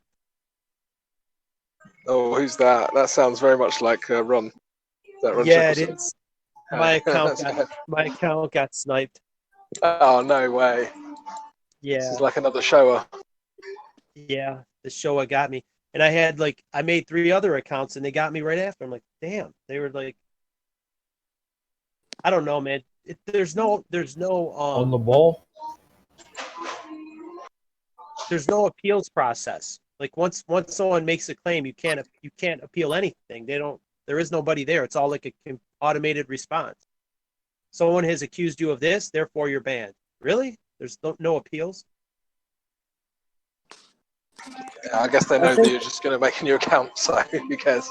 That way, I suppose, as well, from their point of view, they can't get pursued by social justice retards because they can just go, look, we banned him. Yeah, whatever. And if they've got a hands-off approach, then, if those kinds of people are going to keep going, oh, but I heard his voice again, then they'll be like, oh, we banned his account, whatever. And so maybe it's a way of them just washing their hands of it and actually kind of by the back door allowing free speech. Yeah, I guess so. YouTube allowing free speech? I had that for 2 years. I had that account. I had so many DMs and so many things set up. It was convenient. Now I got to reestablish all that stuff. Yeah, I know what you mean, man. Maybe we need to be a bit more smart with regards to shared content, so that if one account does get kind of showered, then the stuff's set somewhere else anyway. I hope you saved everything.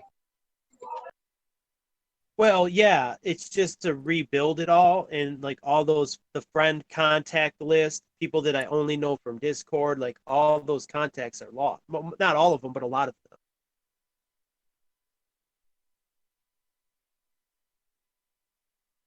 It's the beginning of the end.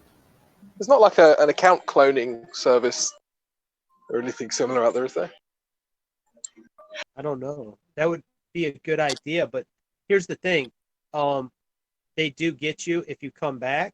If you reestablish your same group of friends like too quickly, they'll sniff you out. Like you're because that's how they got me on the other account when I came back.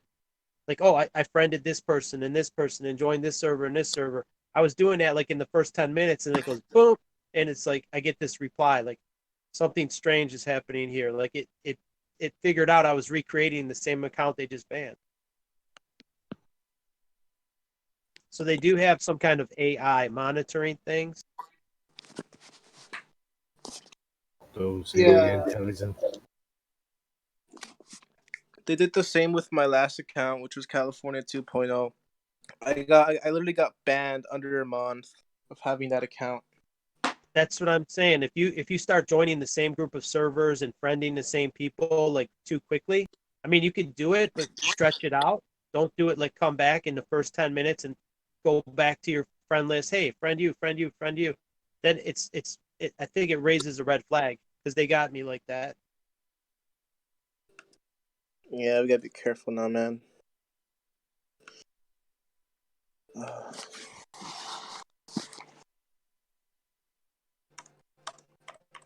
It's too bad. I mean, it would be. What's that?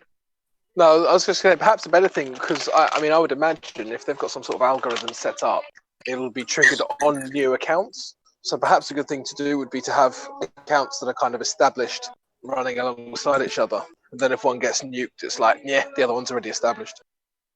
Yeah, I mean, in hindsight, that's a good idea. We should have it ready right now. Have your backup account ready right now before, so if something happens, you hit the ground running. But I don't know if you leave it dormant, if you don't log in, does it still stay active? I don't think so. Yeah, I'm not sure. I guess you'd probably have to log in every month or something. Because Sheeple, that's how he hijacked the last server. Because Stock was the owner and he didn't log in for over 30 days. And I guess he knew about that clause and he filed for ownership, and that's how he got it. But in the process of doing that, he pissed off everybody. So he's like, he shot himself in the foot.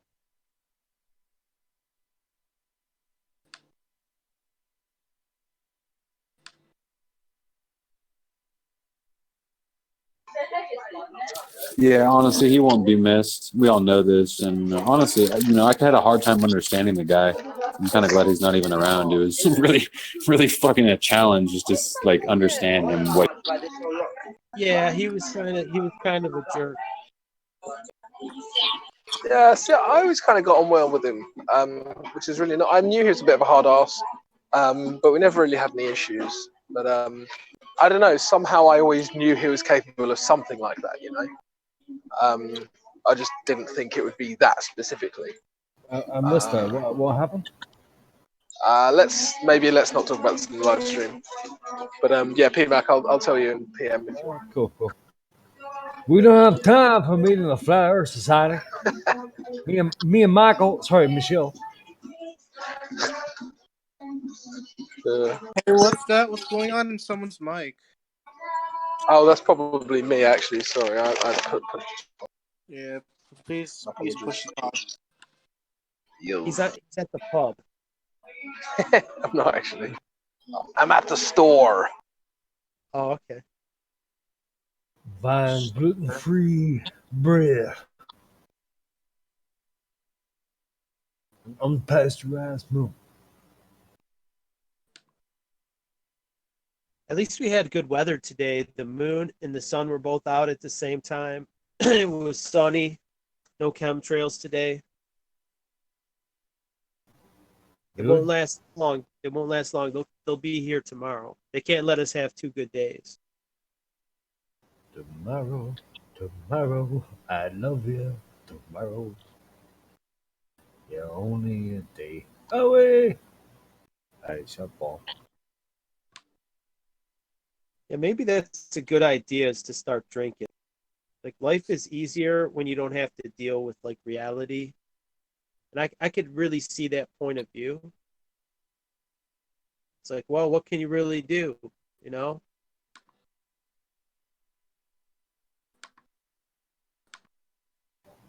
Thanks. I think you just insulted me. I'll take it.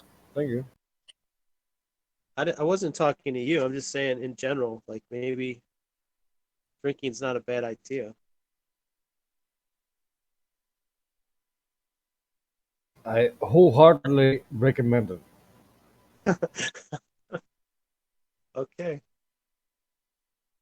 I'll go have one. You know what? I think you're right. Let me go get one.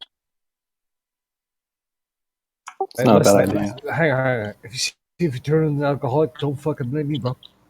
Not an alcoholic, but just to like take the edge off. Like, you know what? Whatever. Okay. Just having a few beers, not like to excess. Yeah. Yeah, it's not ridiculous, like. I mean, the only problem is like my brother does drink quite a bit, and he drinks beer, and he did put on a lot of weight. He's got like the big. He's carrying a keg. You know, it looks like a pregnant man. Yeah. Big old beer cup. That's why I don't eat a lot. I have like half a bag of chips and a 6-pack of beer. 6-pack? That ain't nothing. All right, I'm kidding. I'm lying. All right. You got 10. 10. Okay. You happy now? All right. Well, you ain't gonna gain that much weight drinking 6. It depends. 6 kegs? No, not kegs. Well, I don't know. He does buy keg beer. He has a beer on tap. That's probably part of the problem. Can you give me his address? Yeah. He's in America. He lives in Detroit, so he gets the big kegs. I don't know if it's a half keg, or a full keg. Half keg's about 5 liter or something. I think it's about $120, $130 for a keg, plus the deposit for the aluminum keg. But you get a lot. You get a lot of it. And he has to have a CO2 tank, and it sits in its own little fridge. There's like a mini fridge. Yeah. The keg sits there. And all you got to do is pull the handle, and you have fresh beer, already cold. He gets Canadian beer. He gets Labatt Blue. And I don't really care for that. What's the alcohol content? I think it's like 5 or 6. Wow. Yeah, Labatt's is pretty strong. There's one it is 6%, but I think it's close to 5. Maybe that's why he gets it. It's a little more alcohol in it. Your brother's hardcore, bro. Well, he's a pregnant man. Like I said, he's got a big beer belt. It's 5%. 5? Yeah, that's what I thought. That's the strong man belly, that. Yeah. The strongman content. Yeah. All the strongmen have a big old gut too. Yeah, that's what I mean. That's what it is. I take it your brother's a little bit older. As you get older, you get more of that strongman physique. Right. Yeah. Well, just training. Putting away so many calories, and working at a desk job, and it just what he does, I think he just buys bigger pants or whatever. Okay. Deal with it. Your waist just gets higher. Well, the waistline is above the pants line. You know what I'm saying? Where the belt it goes to the muffin top. Just below the man boobs soon. He doesn't have the man boobs yet, but yeah. That's enough talking about Fight the Flat Earth, thanks. All right. We're talking about the fat flat earthers.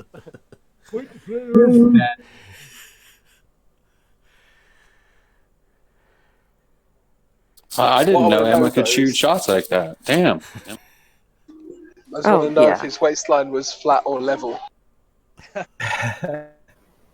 It's not level. It's rotund.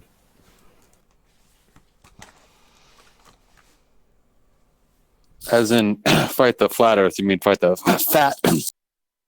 Yes, that's his new name. I heard that Fight the Flat Earth was a bit of a looker. I thought all the ladies loved a bit of Fight the Flat Earth. No. Yeah, sure. No, you're getting mixed up with me. I'm a bit of a looker. He's not. No. Did you not see the message I got sent? I thought it was a bit of a modern day Casanova. Oh, you wait till you see this picture. He is beautiful. His mum, right? His mum told him to tidy his bedroom, right? So as he's tidying his bedroom, in his cupboard, he finds a book, right? And everybody knows that Globus loves geometry books that they find in the cupboard. Look at that. That is no word of a lie. I've not docked it, done anything with that. He sent me that picture like yesterday. With them words. That is magical. He is one handsome bastard. I think somebody's got a gun at him there saying, just send. Look, we're going to take this picture. Look, smile. Or else. Yeah, but just take a moment to appreciate him. When straight lines become curved. I mean. We found it in his cupboard.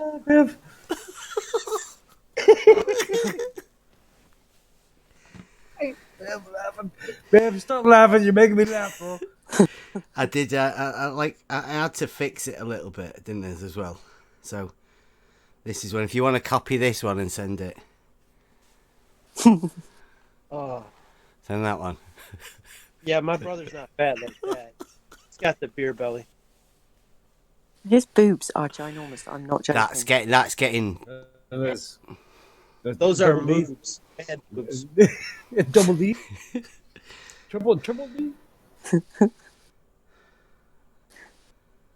Did you? I've got another one as well. Look, I don't know. Why does he send these things to you? I don't know. Like, don't know. Look at that one. Is that him? That's back when he had AIDS.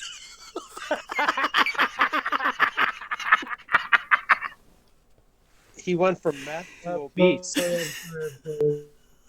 Oh my god. But I mean, like, look at the difference between the two. Whew.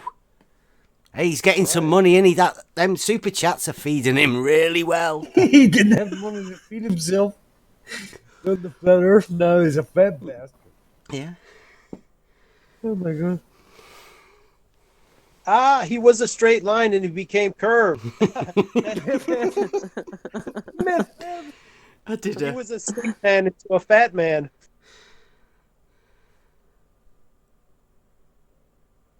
Meth head. I like messing about with them on Twitter, so I made this one as well. There you go, Emma. That's your sexy man. You found the curvature. Don't let him change your mind. My man. Don't let him tell you are not. Redmond, I'm not sure I appreciate that picture. Thank you. It's so less answers, bro. Stop it. Stop. Okay, can we stop now? Thank you. That was good. Thank you for that. I haven't laughed like that in like about 3 days. That was great.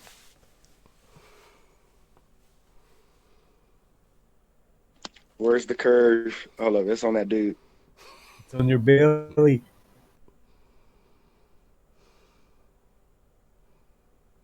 That's good. Is that you in the picture, Redman? No. Too many barbecues. Sorry, I was coming late to the party. I thought it might have been you. I was like, I got a face to the name. No, sir. No, sir. That big guy cannot fit in my car that I have right there. Are you sure? Hang on. Is this the comedy channel? I think it's Def Redman. Comedy Jam. It's okay to have a laugh, guys. Oh my god, please stop torturing me with these pictures. I think he's coming out on Discord. Let's just come face.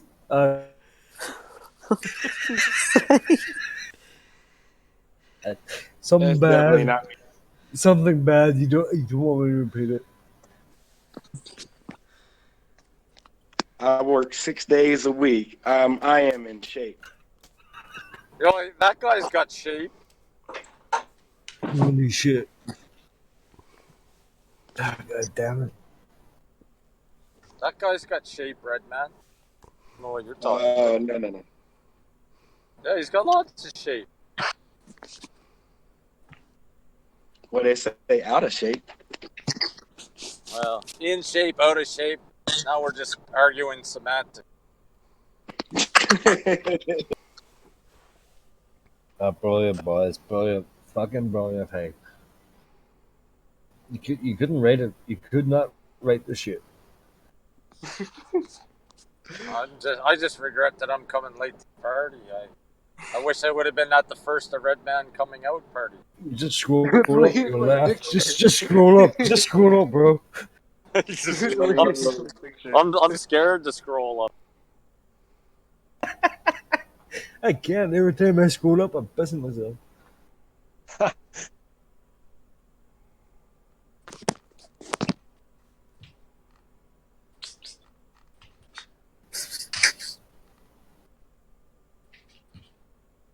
All right, let's start again.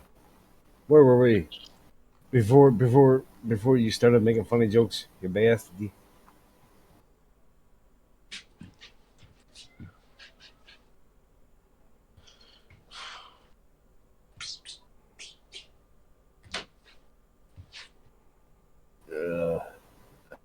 Hi, Becky. Hi. How's it going, love? Any sharks in the water?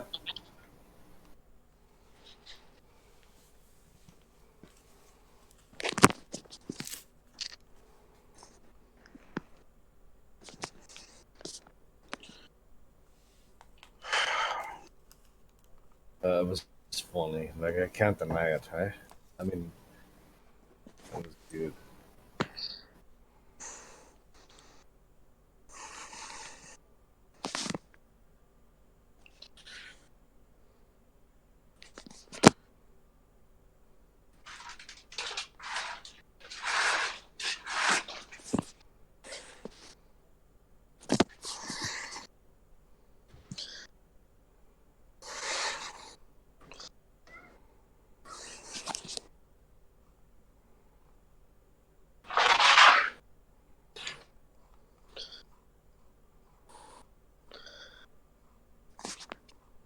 Meth head.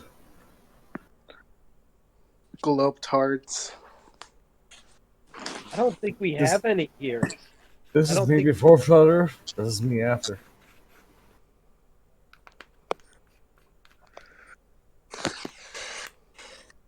That's what I feel like waiting for other people to wake up. But they are. They are. I see it every day, though. I think people are. Right. It's just a matter of how, when, and where. It's just painfully slow, you know? It's like people you think are otherwise pretty aware of what's going on, they have a huge blind spots.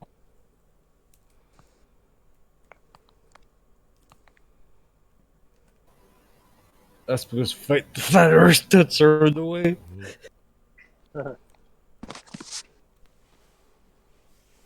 I guess when he quit doing meth, he gained a lot of weight.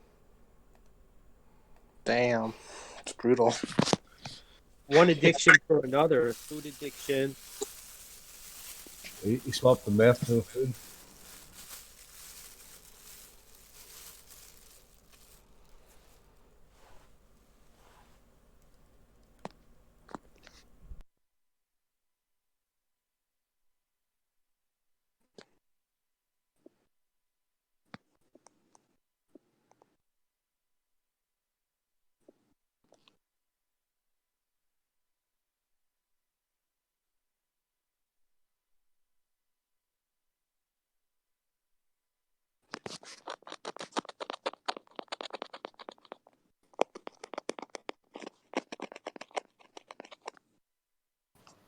Somebody's Is there somebody walking across somebody's mic?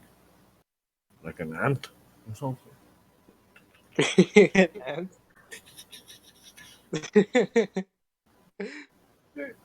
Why was an ant the first thing you thought of? I don't know, because it sounds like a really tiny... You've had an ant walk across, have you? I used to be an ant in the previous... Yeah, I know. It's crazy, man. I've just been handed that Ordnance Survey thing. And now that's an official UK Ordnance Survey thing that says there's myths in it. If you look on page like 5 or whatever. See if I've got to dig the myth out for you. So there's a phone number at the top, so it looks like I'm going to be making a phone call to the Ordnance Survey tomorrow. Ooh. Make sure you record. I will, of course I will. Ooh, that's a big deal. Yeah. Well, when you read the myth that they've got in there, I can't let it go. Go on, you're gonna have to find it and read it now. It's here. I'll put it in the voice chat, the voice text there.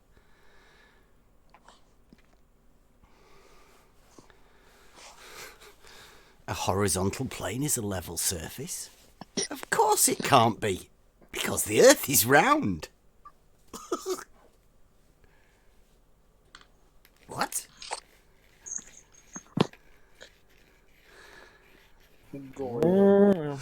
That's curve of the Earth curve. Yeah. So it cannot be flat. More than this, a level surface has a complex shape. I've never heard that said anywhere. Like levels. It's not a simple curved surface like a sphere. This reference when level. We say a level. Oh my goodness! It's going to have to be called, and I'm going to have to call them up and say, "Can you explain this, please?" Doesn't really sound right. So you're telling me if I draw a line on a piece of paper, it's curved? Well, according to that, I mean, it doesn't really say what level is. It's just not what you think it is. It could be anything else. Varying sort of shapes. According to that definition, it's ridiculous.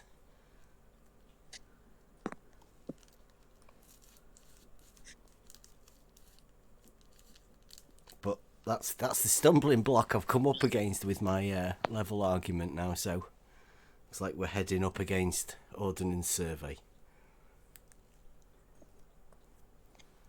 Banging heads on brick walls.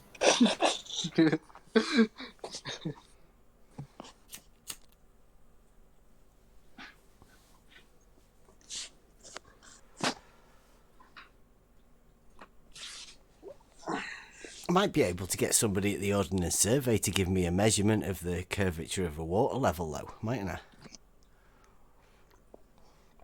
I mean, if anybody's measured it, it's them, isn't it? It's their job. How much do you have to study to be an ordnance surveyor? Can you get a PhD in ordnance study? I can guarantee you, no surveyor has ever read that thing. Nor got a PhD.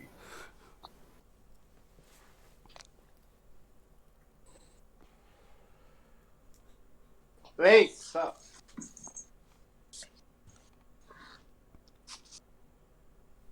What was that?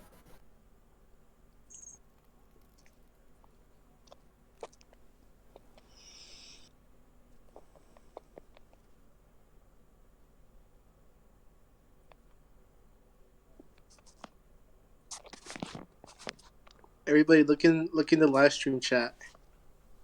Here you go.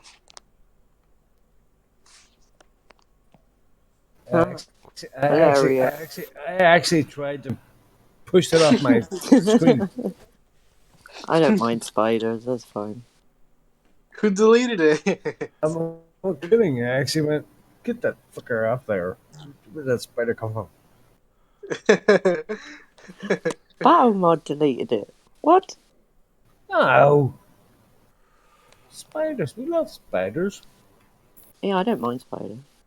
Yeah, I'm just picking on you. Have you seen the cockroach one? Yeah. Yeah, some kid posted that, and I was like, a motherfucking cockroach on the farm. Unheard of. I was ready to burn the house down. I smacked the screen. I was like, oh man. No, I feel like an idiot. I actually tried to check this out. Yeah, I've tried to brush that spider off. They got me with that first. Yeah. And that cockroach one just pissed me off. I was like, damn, that looked real as hell. I was about to go through the house with a freaking spray gun. I don't do no cockroaches. This ain't the South. We don't just let the palmetto bugs move in, you know? Have you had the screaming ones? No. Yeah, they're La cucaracha. Yeah, I get cockroaches, man. I buy about 10 different kinds of poison, clear all the animals out, and go to work. That's called a cicada. That's the one that screams. Oh, a cicada roach? Yeah. But there's no saying Texas. Shame me once. Shame Don't on. they rub their wings together and it makes a sound? Something like that. Yeah, and it's a horrible sound. You ever heard the owls in hooting season? Yeah, we have. I live next to some woods, and we've got loads of owls, and yeah, and foxes as well. Oh my goodness, foxes. Between the owls and the coyotes, we got barn owls and coyotes out here. City folk are scared all the time. I have the 4-H club come out, and what that is a program for city youth to be able to experience farm life, and so they come out on the farm, but they always, during hooting season, they're always scared. They're like, what is that? Or they'll hear the coyote, which can sound like a coyote can sound like a baby screaming in the middle of the woods, bloody murder, you know? City farm, they go, what is that? Bro.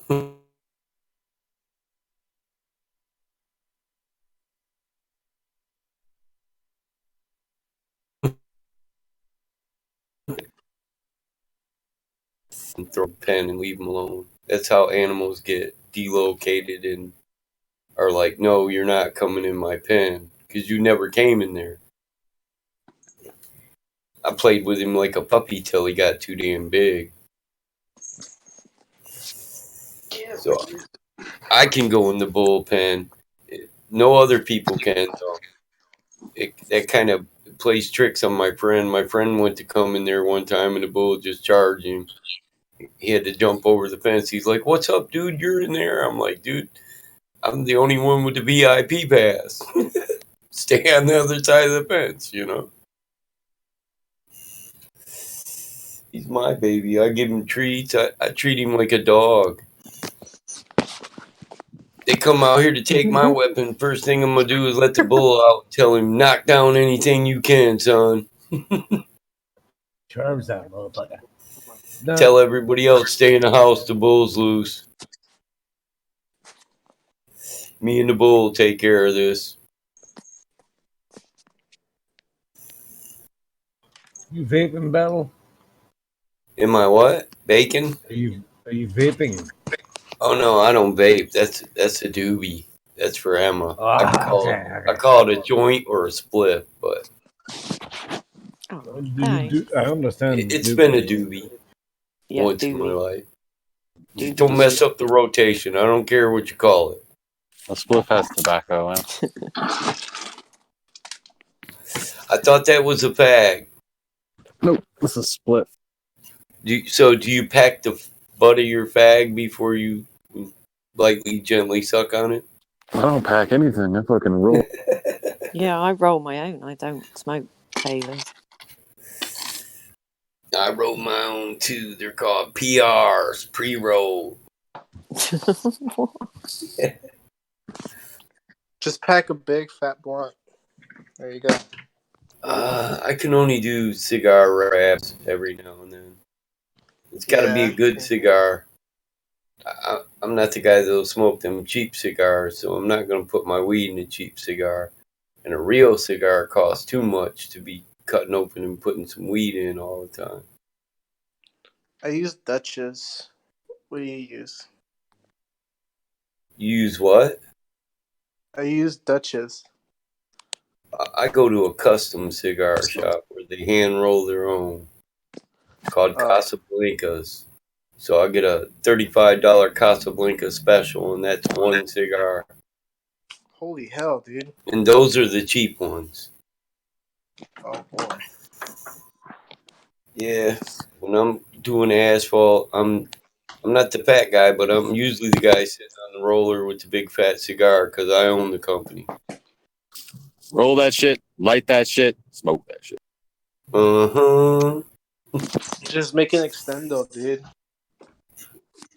I'll tell you what though, those custom wraps, man, you get the cognac dipped. They're good. It's a lot smoother with. I'm one of those guys that I've probably tried weed like 5 times, maybe more, and every single time I've had a bad experience. Like weed is like crack for me. I think like it does like bad effects. Like for my 21st birthday, for my 21st birthday, my friend gave me a dab, and I didn't know it was a lot. It looked like a little bit, but dude, I guess it was a lot. They were all laughing. They were all laughing when they gave it to me. I took a hit, and I literally I got so hot and I started coughing so much that I got lightheaded. You start sweating. I started sweating, dude. And I walked outside. As soon as the sun hit my face, dude, I fainted. That's comparing, bro. Yeah, I love to give dabs to people that can't smoke. You ever come to Michigan and you want to hit a dab? Come on by. I love to watch people choke. That's all I do is dab. But the problem, Jose, is that you didn't take a big enough dab. A little bit bigger. Yeah, right. No, dude, if I would have taken a bigger dab, I probably would have been knocked out for days, man. I swear to God, dude, I fainted, and I woke up, and I was in the car, and my friends were driving me to get food or something because they're all worried about me. They're like, dude, you fucking passed out. I can believe that. My brother did that first time he did a dab. All white, started sweating, fell out of his chair. I was like, damn it. That was great. It was. I wished I had got it on video. Show it to his kids.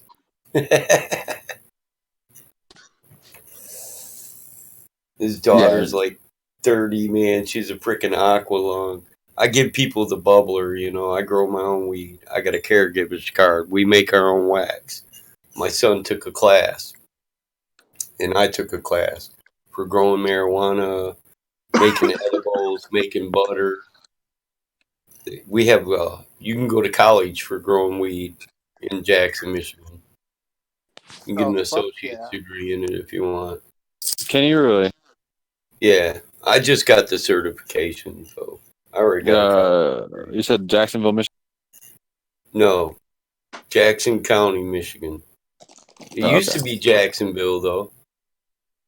You ever heard Johnny Cash sing about going down to Jackson? That song's about my town. I mean, we're 15 minutes away from Motown. Detroit. Jackson and Detroit used to be popular places for musical events. We do a thing called the Grand River Blues Fest. It'd be 4 miles of blues festival on the Grand River. We do the Grand River Rock Fest. We got 6 hard rock cafes. We love our music here. Music and American steel. Almost, at least 6 out of 10 guys in Michigan are gearheads. That's what we do most of in Michigan. Most people have a manufacturing job. and they're producing parts for the auto industry.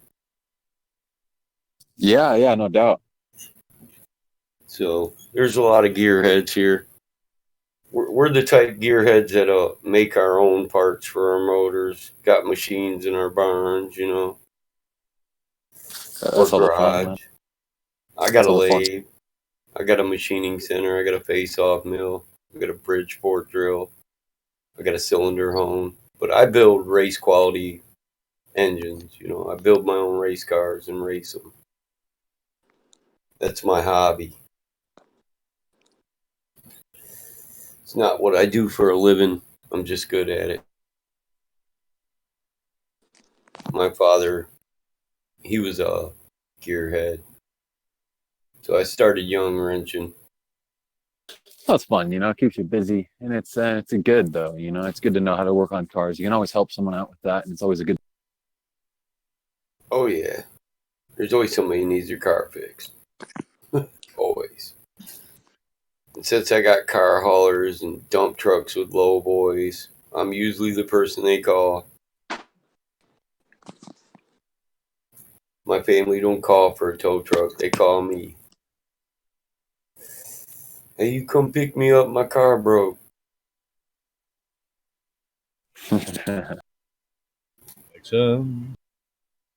I'm cool with it though. I don't mind it.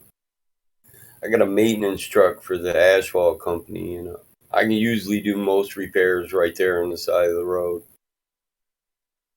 Normally, I'll just come fix their car, send them on their way.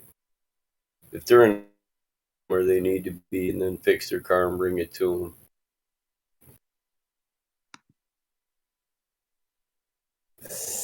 I mean, I got time though. You know, I'm the owner. I don't have to be at work. You know, I can go golfing if I want, so I can go fix a car too. The boss man. That is funny as hell, Becky. Where are you getting these memes? I've got a little meme stash stashed away over here in Australia. I see that. I saved that worthless piece of shit one. That was priceless.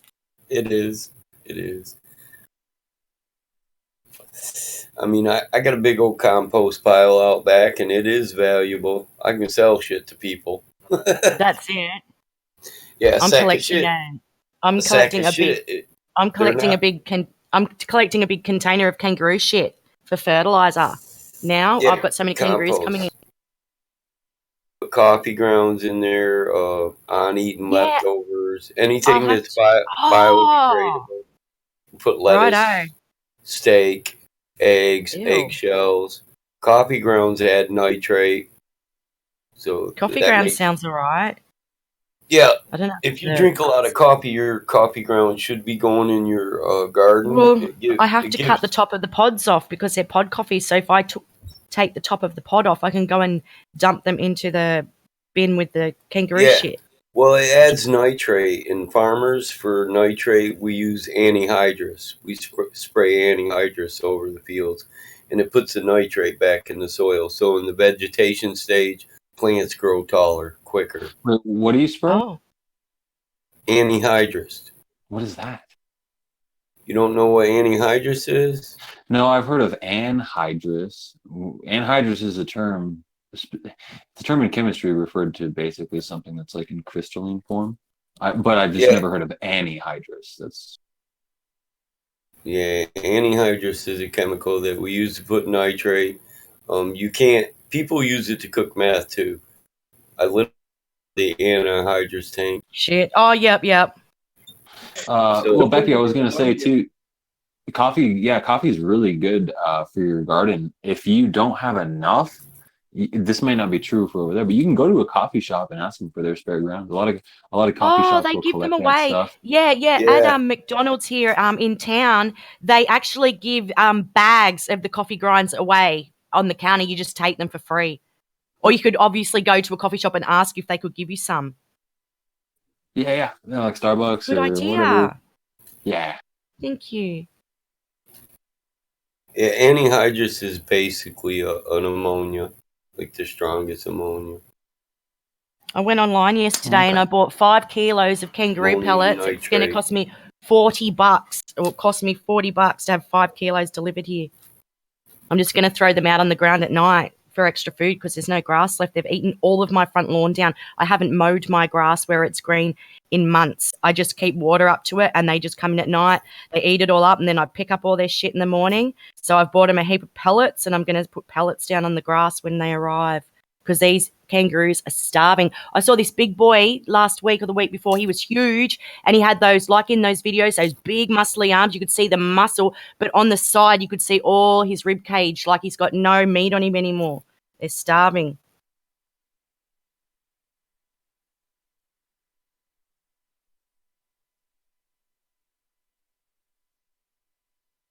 You're not supposed to do that, feed the kangaroos. It was hard to find a suppliers that sold the stuff too. I don't care. I'm just going to throw it on the grass at night. No one will know. Except for everyone I just told on YouTube.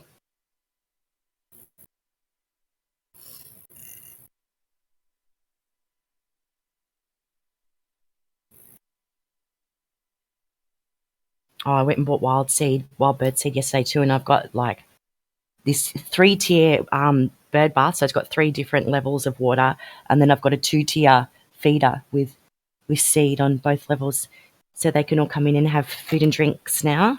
That's awesome. Where's everybody gone? Yeah, the full name of it is anhydrous ammonia.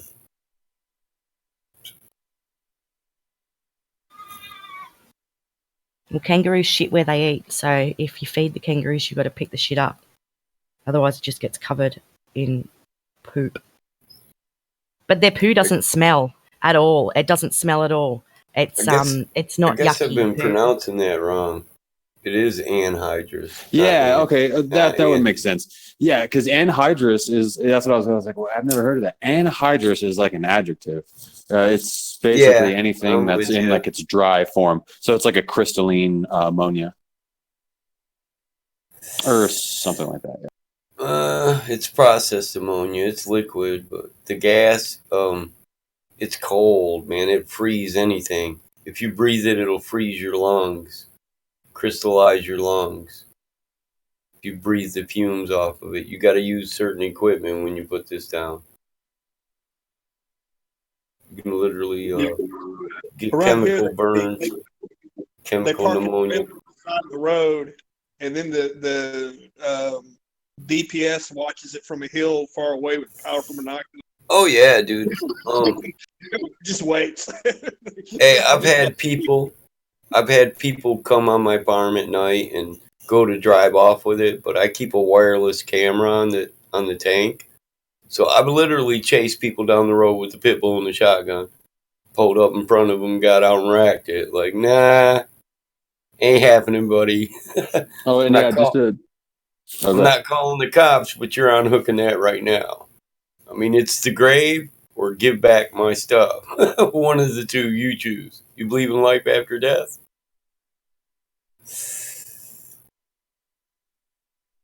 These two dudes, man, you could tell too. They look like they hadn't slept in months. What were they trying to take off of you? What were they trying to take off of you? My anhydrous ammonia tank, so they can make Hitler's recipe. What's that? Methamphetamine. Oh, okay. Crank, ice. I don't know what all you call it. I mean, I got an anarchist cookbook, so I know what it is. Mm-hmm. But yeah, there you go. Dirty Nazi crank. Morbus. Hey, you know them sons of bitches froze at their tanks in the middle of winter because they didn't have no food supplies, but they all had a big bag of meth and some aluminum foil. That'll keep them warm.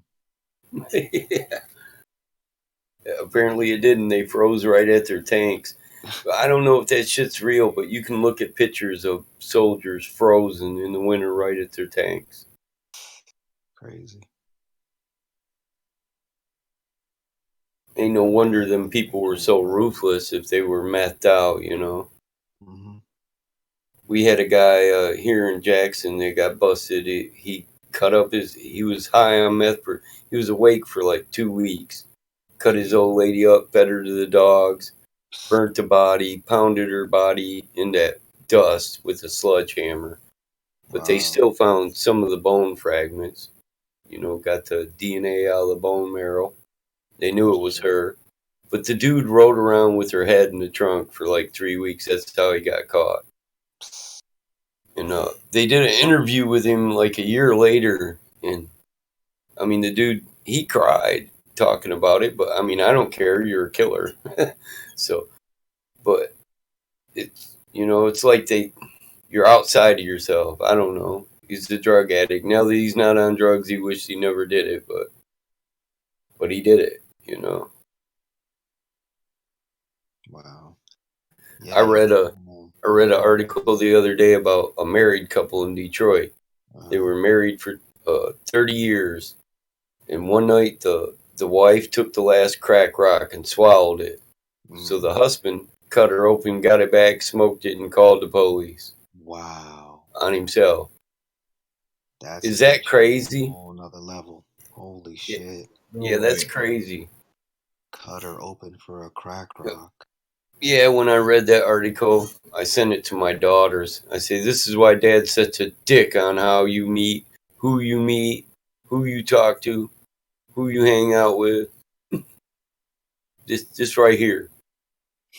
There's a lot of crazy motherfuckers out there. Yes, there is. I can spot them a mile away, too. It's all in the eyes. Yeah, I agree.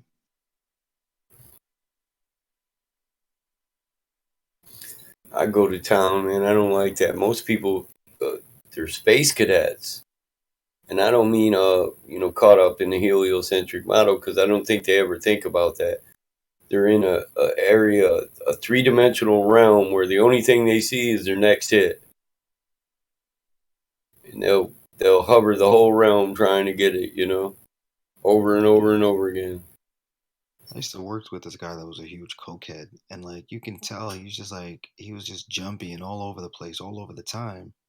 And I used to look at him like, yo, bro, why don't you just chill the fuck out? And like I could tell he's probably just going to the bathroom, snoring all day long. Like he just lived in a perpetual haze. But to me, that's a sad state, man. If you can't even enjoy yourself, just being with yourself, you're already gone. Yep. I can see if you do it for fun on the weekends. Yeah, whatever. I'm Go not out judging. with your friends and somebody gives you some, you know, what the hell. But I can't see that everyday bullshit. Exactly. You know, it's like To me, you're running that's from the person you are at some point. Because if you're perpetually high, it's like yeah, you don't it's like yourself insanity. anymore. Yeah. Like they literally, we got such a bad epidemic in town. I read an article about they Norconned a person back to life, brought a person back to life, a heroin addict, 3 times in one day. So they bring them back to life with Norcon, send them on their way, don't arrest them, none of that stuff. And by the 3rd time, they said, well, fuck it, we might as well just take this person to jail for public intoxication. Keep them, you know, for the 48 hours we can. And, you know, break the chain for a minute. And I'm thinking you should have did that the first time. He was dead. Right. Like they can bring people back that've been dead a half hour.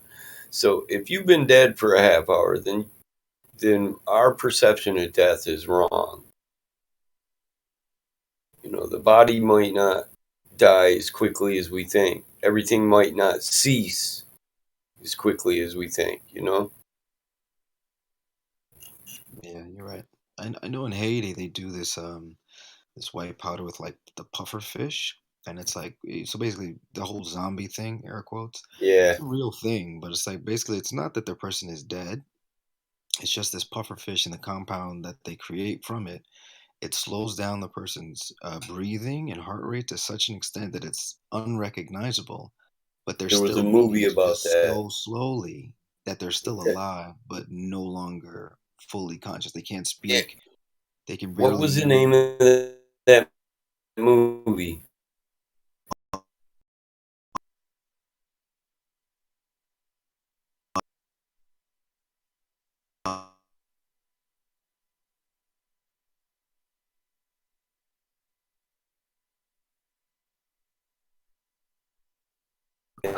And then he's like he's awake though. I don't know what kind of. He says something about a puffer fish too. It's just a movie, right? Well, he's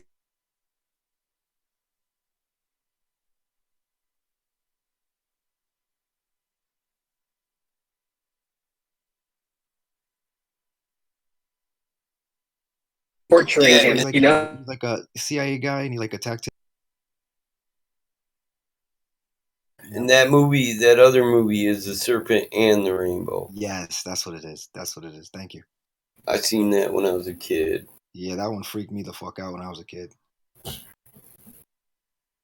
Yeah, my sister just wrote a book. Law Abiding Citizen was crazy, bro. Yeah, I liked it. Yeah, it was a good film. Yeah, my sister wrote a book, and there was a section in there about like that potion because she researched it in Haiti with like these voodoo priests and shit. And like she like actually included the recipe for like turning people into zombies in the book. I was like, that's just dangerous. I was like, don't just tell people how to do that shit. But my sister doesn't give a fuck. I guess runs in the family.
Put on my blue suede shoes and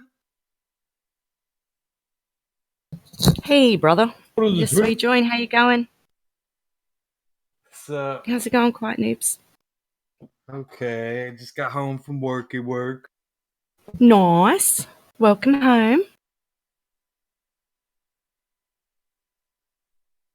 What are you guys up to? Just having a moment's silence for the globe. The Earth is a stationary level plane, just how you perceive it. Thanks, Alexa. Thanks, Alexa. Now find me some friends.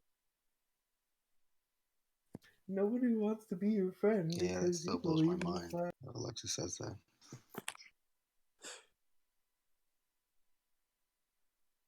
Didn't Alexa say that Jesus was a fictional character for a while? And then if you asked her who Muhammad was, she'd be like, born in 421 AD. Yeah, that was on a what was it? The Stephen Crowder did a video. Oh, that was. Damn, I forgot. Shilvan Crowder. Stephen Chowder, dude, that guy is disgusting. Yeah. Like, I don't really like Owen Benjamin all that much, but I used to. But like, he's got a point about Stephen Crowder. What a weirdo. Stephen Crowder's just a new wave. I don't even know how to describe him. He's just a new traitor, like a younger traitor. Right. Do you know what I mean? He loves shekels like a lot. Yeah. Was it him who had the handler of a certain religious persuasion? And he got into a debate about something. I think it was David Duke, and then I think it was him, and he had David Duke on his show, and after about 5 minutes, Stephen Crowder was like pushed to the side, and then it was a debate between David Duke and the handler rather than him. Huh. It was a very interesting watch. Let's put it that way. I can imagine. A lot of these so-called right-wing or conservative people are actually just crypto sodomites. A crypto what? Sorry. Crypto sodomites. What is that? Or degenerates, whatever you want to call them. I'm not familiar with that term. What's a crypto? Sodomites. I know it's sodomite, isn't it? It's like someone who Oh, crypto just meaning like hidden. So like they're going around proclaiming all of these, conservative values. Mm-hmm. Meanwhile, they're off behaving in a way that is completely unbecoming of somebody who upholds conservative values. Excuse me. Okay, I understand. Thanks.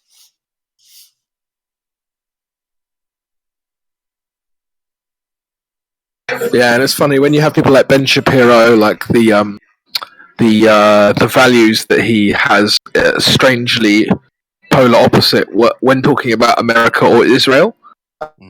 He doesn't seem to have consistent values across the two countries. I see.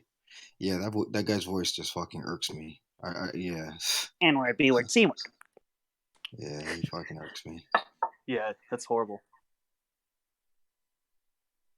I saw him like run off at some show, like he was getting interviewed by a British reporter, and he like pulls the mic off, and like he's just fucking disgusted, and the guy just fucking it was beautiful to see him like lose his cool like that.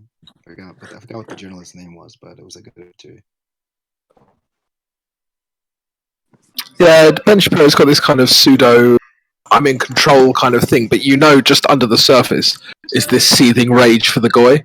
Exactly. Yeah. Loud mic.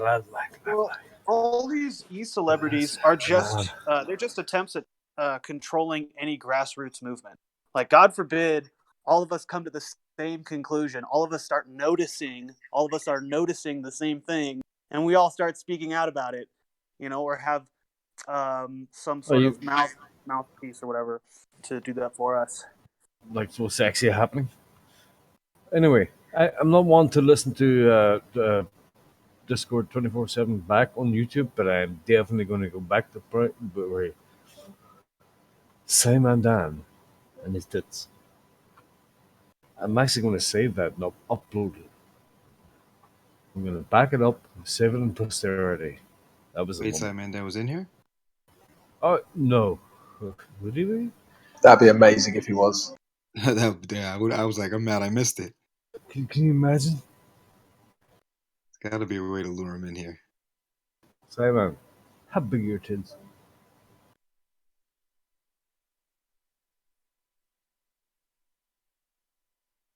That was an amazing moment. I'm definitely going to listen back to that and fucking capture that for posterity. I'm actually going to play it to my kid. Cool. Yo, Crypto, what did you think about that guy that was in here this morning, Blocks for Brains?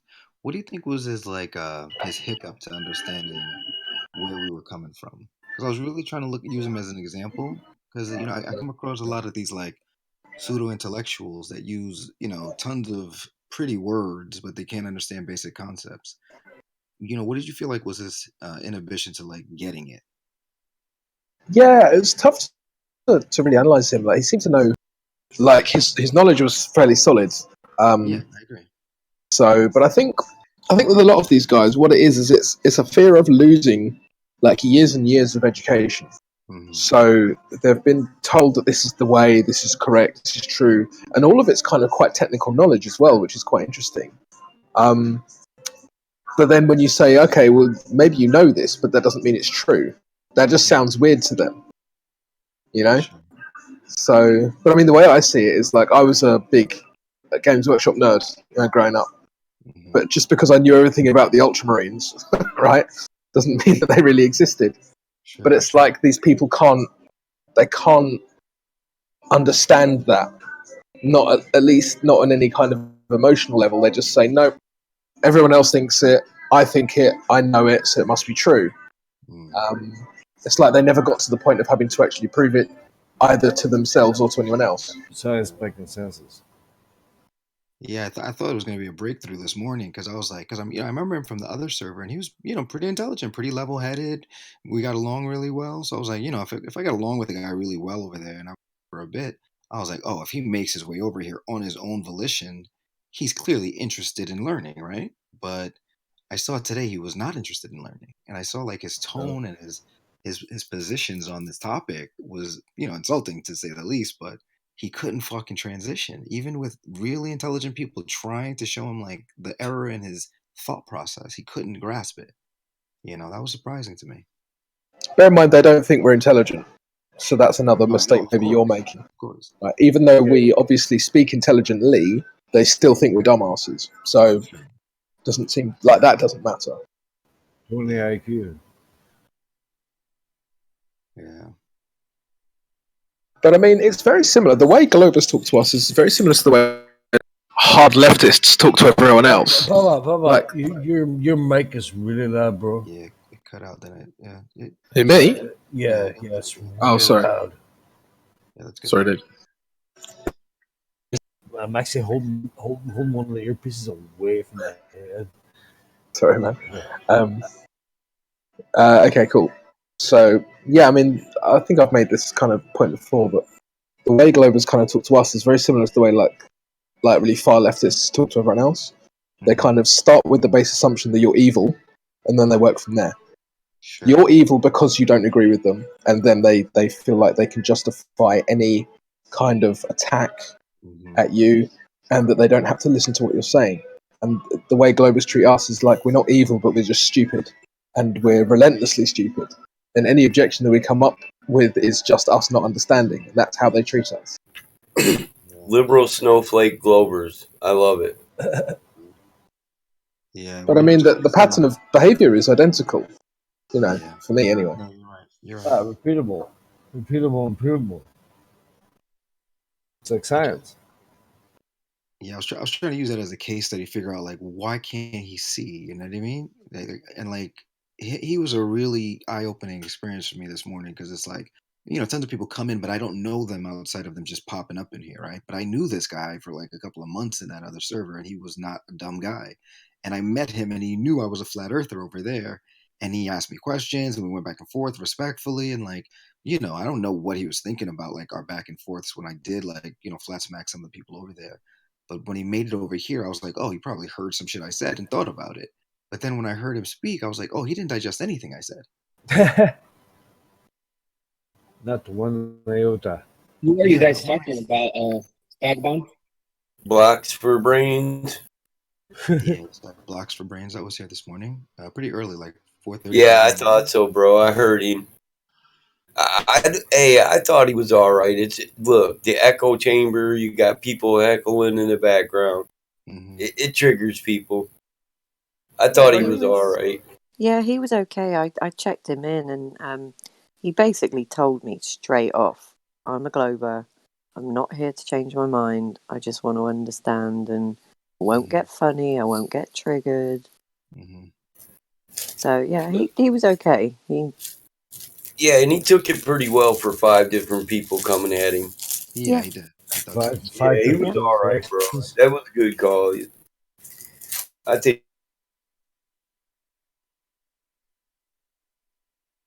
You just got. If you really want to be heard, you just got to jump in there and keep talking. Dude, this voice chat is like it's so programmed in a way where people just don't get it. Like even flat earthers, there's a bunch of new flat earthers here that haven't got the vibe of how to work in this live stream, you know, or the voice chat. Yeah, I think there's a natural flow to it, but like it takes time to catch it, you know. I just mob people. I'm not gonna lie. I won't sugarcoat it. I just come in elbows up like we're getting in the pit, bro. Yeah, we all know Michael J. Smith's got that priority speaker set on. Yep. Sometimes you need it though, man. Our guys will get to. You have a guy who's perfectly intelligent, having a reasonable conversation, and then through berating and ridicule, he becomes unmanageable. And it's not really his fault, you know? When somebody doesn't get what you're saying, you have to figure out why. You can't just get mad. And like Blocks for Brains, for example, he kept saying the tropics were equidistant on the globe, but they're not on the flat Earth map. Well, equidistance just means the same distance from the center of the circle or sphere. It doesn't mean that those points are the same size or same shape. It just means that they're the same distance from the center. So they are equidistant on a flat Earth map. They're just not equivalence, which means the same size. Yeah, he So was using the wrong terminology. yeah, it was just the wrong word. He thought equidistance means they're the same distance apart and they're the same distance around. Yeah. But equidistance doesn't cover shape or size. It only covers your distance from the relative to the central point or the center of the sphere or the center of the circle. They're equal distances from the center of the circle. That's equidistance. Equivalence is they're the same size. They're equal in size. They're symmetrical. So I figured it out. I was like, man, you know, I knew what he was saying, but I just DM'd him. Yeah, I definitely learned something this morning when you were going through that as well. So thank you for that. Yeah, but it is kind of fallacious to use that hypothetical model to prove the model. Yeah, of course. Yeah. If you think about it, the best globe Earth proofs, which aren't really good at all, but like what they come with is like Mr. Super Guy this morning, he was coming with the whole the scientific method is making you don't even have to make an observation, he said, as long as you can make predictions with your model and the predictions match the model, therefore the model is true. I kept trying obviously QE was like hammering him, so it's hard to get a word in, but I was gonna ask him, like, if that's what it takes for you to be like scientific, think about this, like how is it that like the Ptolemy model with epicycles can predict just as good as the heliocentric model? So does that mean there's two models that are correct? You know? Right. You get what I'm saying? Yeah. I tapped out when QE came in. After a while, I was like, I just could take just so much screaming in my ears. I'm like, yo, bro, you're fucking up my vibe. I was chilling before this guy got here. Yep, that's our boy, but he's kind of abrasive. Yeah, I just don't want to even hear the screaming at this point, you know? I like quantum. Me too, dude. I learned to just ignore the like people's tones and just listen to what they're saying, man. Because to be honest, man, a lot of the stuff I learned, man, it was from QE, man, from back in the days in 2015. I was listening to him on Cathexis' server on his live streams, and I picked up a lot of things that guy was saying. I always thought that guy, he just has a way of like saying the information that doesn't, it's not pleasant, but the information is solid. Oh, I know. I was telling the woman that was getting emotionally, upset. I had a chat with her on the side. I was like, hey, listen to what he's saying. Like that's what I do. I can parse out the gold nuggets that's in all of the shit and like toxic delivery that's coming out. But it's like after a while, it's like, remember, I'm still taking in that toxicity, and like I can feel it in my body. Like I can feel I'm pissed at whatever the fuck, and like I see it coming out of me. After a while, because I came back in the server after he'd left, and I noticed people were still arguing with each other. I was like, "Ooh!" I was like, "Look at that!" Yeah, people are still, charged off of that energy. What was that? 4:30. It was about 4:30 this morning, bro.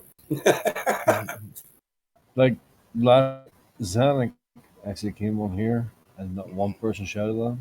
and a lot of us actually talked to Zanuck like one-on-one, Mhm. like it was a human being. And he was all into the global warming stuff. So we kind of found a common ground. I mean, it doesn't really, he still thinks the Earth is round, right? But you could actually have a conversation. What he said made sense. What he says makes sense. Like, is global warming fanatics, and he's worried about that, and I can see how. He's not a stupid guy. No, I never thought Zanuck was a stupid guy. No. I Of wouldn't- course. Yeah, I've got a lot of time for Zanuck. Yeah, I think he's definitely. I mean, he's stuck in the obviously on the globe, but Yeah. I think I would imagine generally he's got quite a good little Yeah, head but on most topics. it was nice to just talk to Zanuck, him being a Glober, me being a flat earther, or us, whatever, and just chew the fat about other things apart from the shape of the Earth. Sure. You know what I mean? Yeah, It was kind of refreshing. Yeah, that's how you got to get Zanny. You got to bring it down to a human level and humanize yourself to him. Then you're good. I don't mind Zanuck either. He doesn't bug me. He's just repetitive. He doesn't sound like M. Scott Veach either. I used to think he sounded just like M. Scott Veach. Yeah, let's do the Beetlejuice thing. Reference frames. Say it 3 times. Say it 3 more times a day. Right. That'd be bugged the fuck out if you literally just said bling. Dude, he's a good sport, man. I made this GIF for him, and he fucking was actually cracking up for like 10 minutes about it. This GIF I just posted. Yeah, if you look at him, he's no different than us. When he gets triggered, he gets loud. I never seen what people's problems were with him. When he gets to that point, I just mute him if I got to. Sometimes I'll let people get their word out because the group needs to understand. It's a coming to an understanding. I'm from a big family. You don't know what people accept from you until they set their limits, and that is a coming to an understanding. So But here's when a my motherfucker- well, I was gonna say my problem with Zanuck is like he on one hand he's sat here and admitted several times that he's got a problem with NASA, and he's got a problem with certain things about the heliocentric model, and that he has Governance. problems with NOAA. the National Global Geographic warming, laser scientific, test and yes. stuff. And so on one hand, he'll sit here and say, I have all these problems with like these certain aspects or, things about the globe, but he's okay with that. So that's my problem with him is that he just kind of like makes an excuse for it. And it's okay. It's okay that National Geographic put out a 3-mile laser test with no data. It's okay that, Hey, you know what I think about him, Scott Beach, Kusho? They all fear that we could possibly be right. Yeah. But they don't want to jump in feet first to the let's get ridiculed and called retard pond.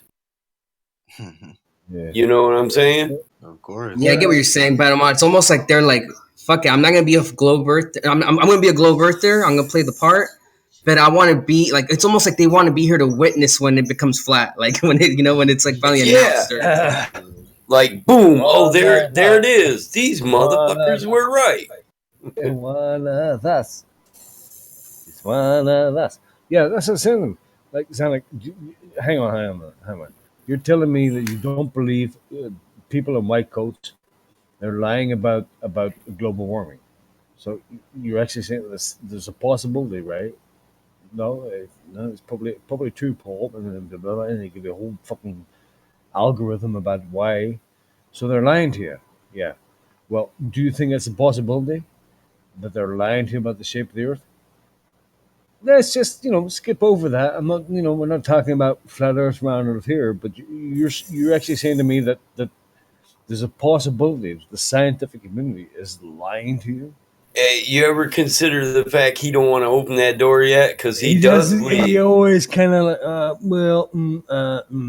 Yeah, he's standing at the door, bro. I guarantee you, Kusho's standing at the door with him. Like him and Scott Beach and Kusho, they're all smoking weed together at the door.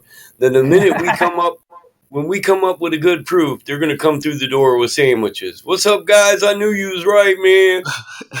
I hope they're egg and onion because I love egg and onion. But what does he do when he's alone? Like when no one's watching, no fucking Discord, no chats with anybody else, just you and the information. How They don't go you through that shit in their mind because they're deep thinkers, just like most of us people. That I find that's what it takes to become a flat earther. You have to be a deep thinker and take one specific thing and go follow it all the way to the beginning. You know how many guys here, like Indio, that can take a concept and break it down to the beginning and birth of that concept and kick the cornerstone, the foundation stone. All it is the like it's a really, really hard thing to do to be tipped from one point to the other. As Dunning-Kruger, and it's like science by consensus, and everybody believes it. Therefore, it's just really, really hard for them to be tipped just over that little age. Yeah, and put that on top of we're in 2020 and we live in the quick fix generation. Google that shit, get it fixed now. We gotta go. So they want a quick answer, a quick fix. They don't want to work for nothing. And it's scary for them. Yeah, but this isn't a topic that's a quick fix. That's what scares me the most about it. It's not. Attention spans are going down, and the complexity of the topic is going up. Exactly.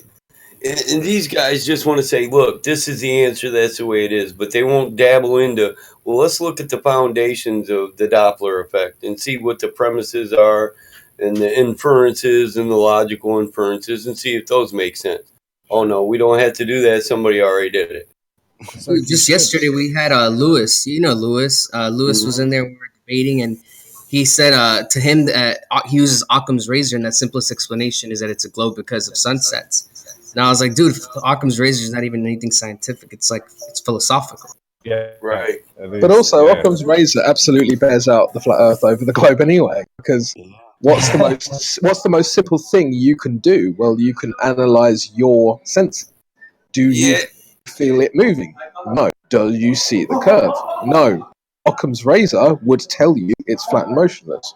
You wouldn't have to go further than that. Right, and Lewis must be looking at as Occam's razor is the simplest answer, is probably the truest one. But the truth is, Occam's razor is the answer with the least amount of assumptions is probably closest to the truth. Exactly. That's Occam's razor. Correct. I mean, and they just they won't even spit it right because they know they believe in a fallacious model that's built on assumption, inference, and presupposition. It's like you say, they don't want to be found in the little camp, IQ 20 camp. Like yeah, they think our pond's dirty, bro. They don't want to get in the pond with us. They're dumb, bro. In actual fact, the cleverest people I've ever met are on this fucking server. Yeah, they think we peed in the pond, bro. They're gonna throw the baby out with the bathwater, you know. I could visit universities. I could listen to professors or PhDs, but I have never met more clever people than on this fucking server right here. It's just And hey, my cousin's a professor, and he admits that 90% of his job is just reiterating what he's already memorized. Yeah, has nothing to do with looking into the foundations of the premises, or they barely teach the foundational information. They only teach what it's said to be true at the time. No critical thinking at all. And the thing they get lost on the model is applicable for travel and other uses, right? So we use it as applicable. So when a prediction fits your model, it doesn't become fact, it becomes applicable. You can apply it to technologies. You know who has a really good example of that? Indio said it yesterday. I might butcher it, but he was discussing with Lewis. He's like, well, just because something is applicable doesn't mean it's where it's being applicable makes what the presupposition a fact, right? For example, Maxwell's equations and his whole equations of how light and all that, they all were involved with the ether. So that does that mean the ether is real because all those are applicable, right? And he used the ether in his calculation. So like, does that mean the ether real? You know? Maxwell wave function. So the ether's a standing wave. That's right. It's a gravitational field. And when we go back pre-Einstein, we find that people were already permeating the gravitational field, which is the ether, right? And all Einstein did was take an older theory and make it geometrically correct or mathematically correct. Made a way you could mathematically describe it. Well, here's the thing. What do you call that? It's not a law, right? But if we are living in a universe full of stars, shouldn't there be that there's some kind of, I can't quite remember what it was Other called. life? No. The light there should be so much light from stars that the Earth. Oh yeah, the entire sky should always be lit up. What is that premise, Jose? I can't remember. Someone's theory. Olber's paradox. Oh, Yeah. thank you. Yeah, there you go. It's logical. See, I'd have to go to my notepad and skim through a few thousand texts.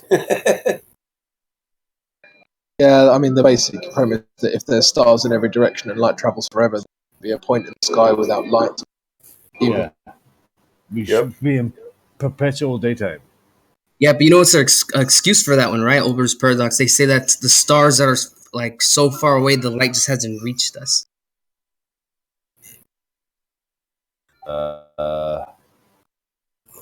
So Well, by that thinking, one what are day we the seeing? sky will be always light.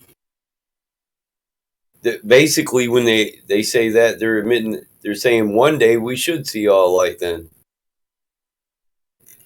Hey, that's gonna be a bright day, man. Right, but when you take the amount of time they say the universe did, the outer realms were created before our realm, we're in the inner realm. The light had time to travel here before we were ever even evolved in their model. So, and Einstein gives you calculations for how long it takes light to travel a light year. And we could weigh that against the 4.5 billion years of evolution, you know, or the Big Bang to evolution, but the Big Bang coincides with evolution. Hey, I think Sludge Bomb wants to join in the conversation. He doesn't have a role, but I'm just gonna mute him and see if he's okay to talk. Hi. All right, man. Your mic's open. Sludge Bomb, feel free to chime in.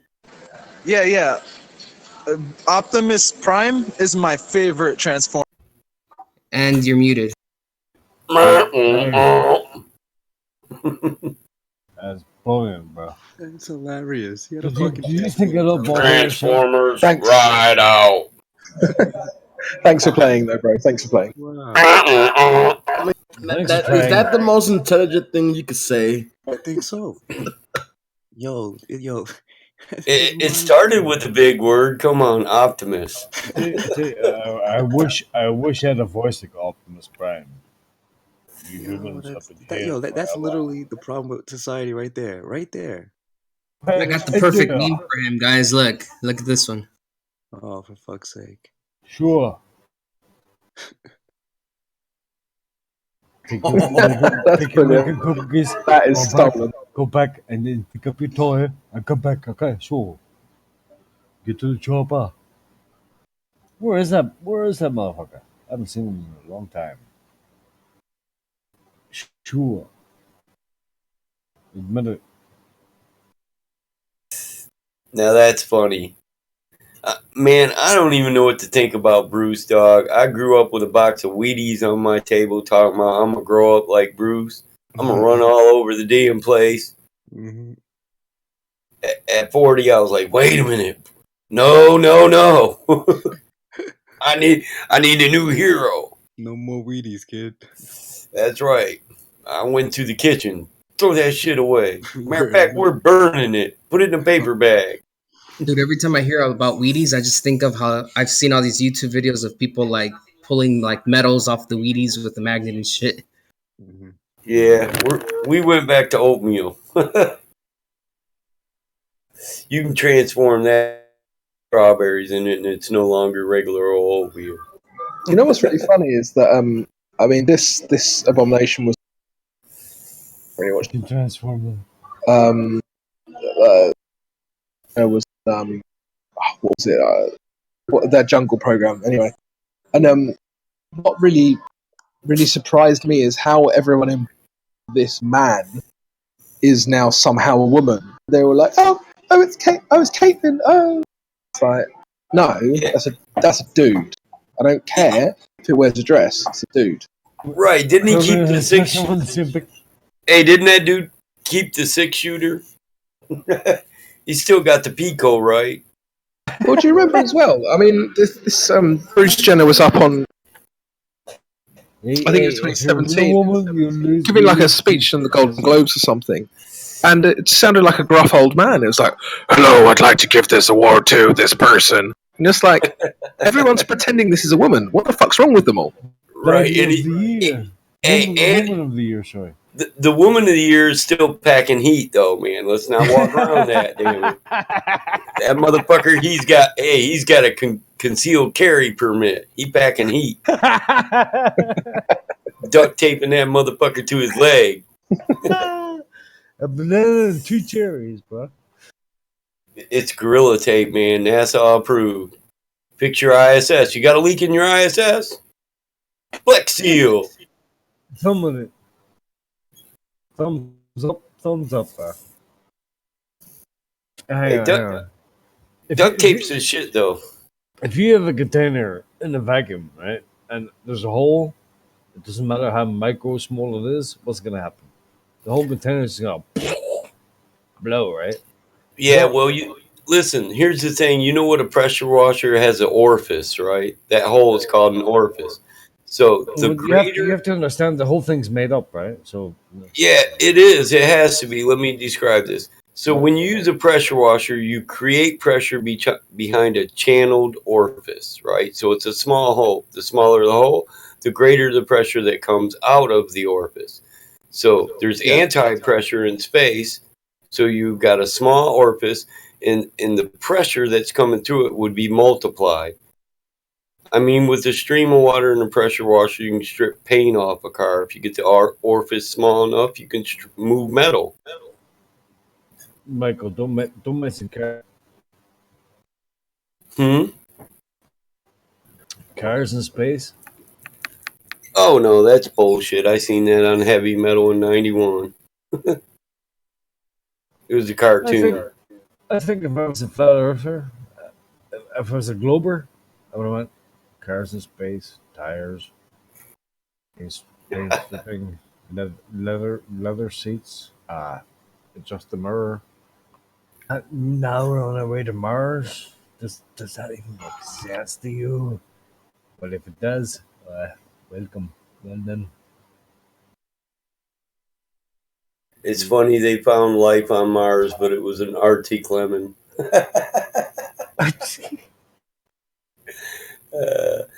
They're sending rats into space on top of the rocket. What's with all the rodents, man? Hold on, what's up with that one? I saw something in the. I didn't see the whole thing about that. What is that? It's Disney, bro. Yeah, one of the rockets, they got a video of it taking off, and there's a freaking mouse or a rat running around on the top of it. Oh yeah. We seen that last night. Space Mouse. Yeah. Who's got the video? Can anybody link it? It's like Danger Mouse in space. There you go. Thanks, Bev. Yeah, there it is. Hey, you ever see History of the World Part 1? Anybody ever see that? At the end of the movie, they said, stay tuned for History of the World Part 2, Jews in Space. And this was before the moon landings this movie came out. Is this legit or my... this is... It's really funny. You guys know who JLB is? That YouTuber? No, I don't. Okay, so this guy, like, he did a video on this mouse thing, and he said that flat earthers are retarded because when he did the research, it shows that SpaceX actually sends mice to space to do like tests or something, and he's like pretty much saying that this mouse got out and pretty much ended up there, which is hilarious because the whole argument is like, how is there a fucking mouse in a vacuum? No, that was a piss take video. That was a serious, like, he was taking the piss. He like Oh, he was? Yo, I took yeah. it- All of that information that he set up was a backstory that he made up that NASA had made up because they had to explain rats in space because of that clip. That was all. Yeah. So I mean, this is supposed to be. I mean, Yeah, some guys just made up an excuse for NASA, and it seems like they're rolling with it. That's hilarious. But funny though, I mean, even if it wasn't in space, I mean, how could that thing be? It's not in space, isn't it? That's the whole point. It's like Right. They've put a video out that shows that they're just making it up. Like, it couldn't be any more obvious.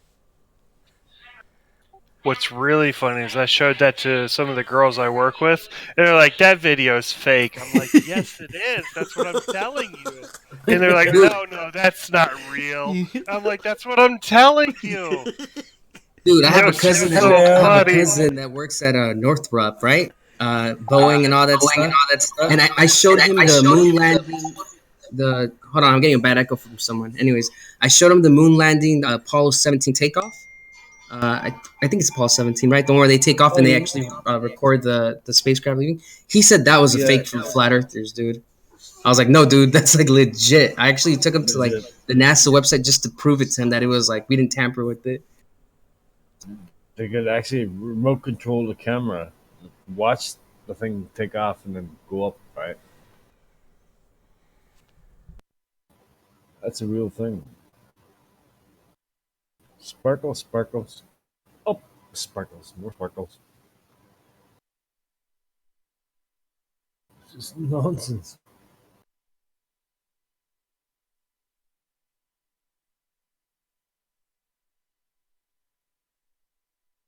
Does anybody have the full video? Yes, somewhere I do. I'm trying to find it on YouTube. I'll find it for you, my bro bagel. Appreciate it. Are you sure? Sure. I'm sure. Get to the chopper. Get your milk and cookies, get back in the chopper and take your and leave in your little place tape Timestamp inside. for you. It's even time stamped to 20 minutes. We done. We done here.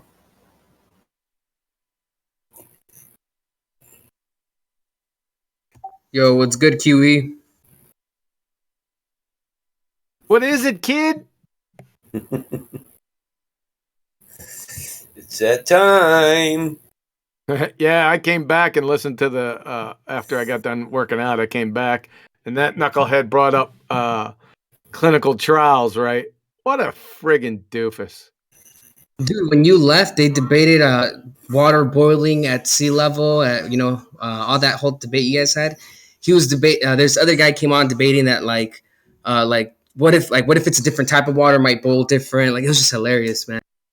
Yeah, Effie Jedi finally busted it. I was sitting here listening for a while, and they were going on and on about his clinical trials, and then Effie Jedi just said, "That's correlation." I said, "Thank the Lord, finally." Somebody. I know. I was waiting for him to get there. I didn't want to interrupt him, bro. I did enough of that before that. Yeah. Boy, that he got smoked from the word go. He just didn't. He didn't realize it. He just wouldn't let it go. But you'll have that cognitive dissonance. Well, no, it's not really cognitive dissonance. They're just Dunning-Kruger pretender clowns. They think they know what science is, but they have no idea what it is. They couldn't tell you the difference between a Bunsen burner and a friggin' chartreuse windsock. Well, I couldn't tell you that difference either, but You have a way with words, bro. You definitely have a way with words. He's not cooking nothing up. Yeah, I got away with words. I'm grandstanding. Too funny.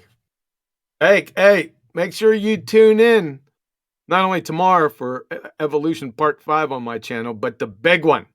The big one is this Saturday at 1 o'clock. where it is the Good grand unveiling of the #1 ball killer.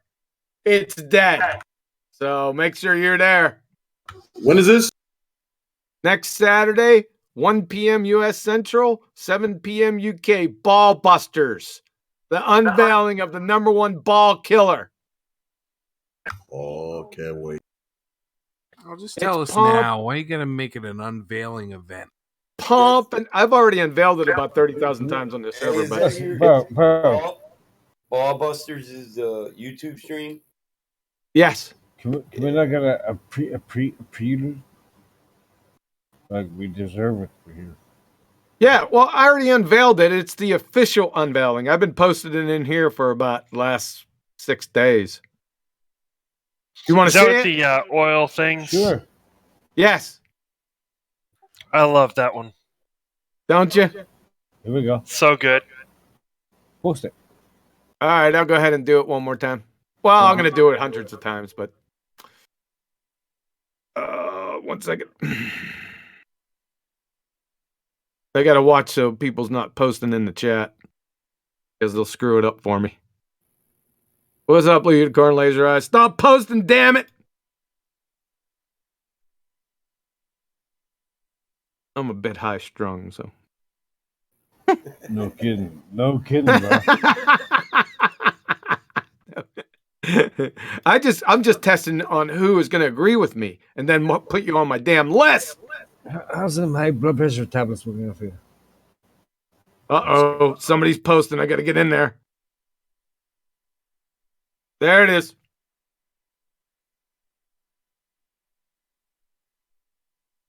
Waiting. You want me to go through it real quick? I can't see it. Hang on. Am I in the right channel? Are those the it's channels live stream that- 1. Are those the channels you're gonna have it on? Oh, there it is. Sorry. Yeah. Scroll Or down, is, Paul. is Ball Busters gonna be on your Genius. channel? Because I want to. Ball Busters is on my channel. All right. I just want to be there and I'll share. I got like 20 Discord servers, dude. I'll share Oh, my stuff. sweet. All right, just let me know when you want me to go over it. If you don't want me to go over it, that's fine. I mean, I don't need to talk the whole time. There's a lot of people in here.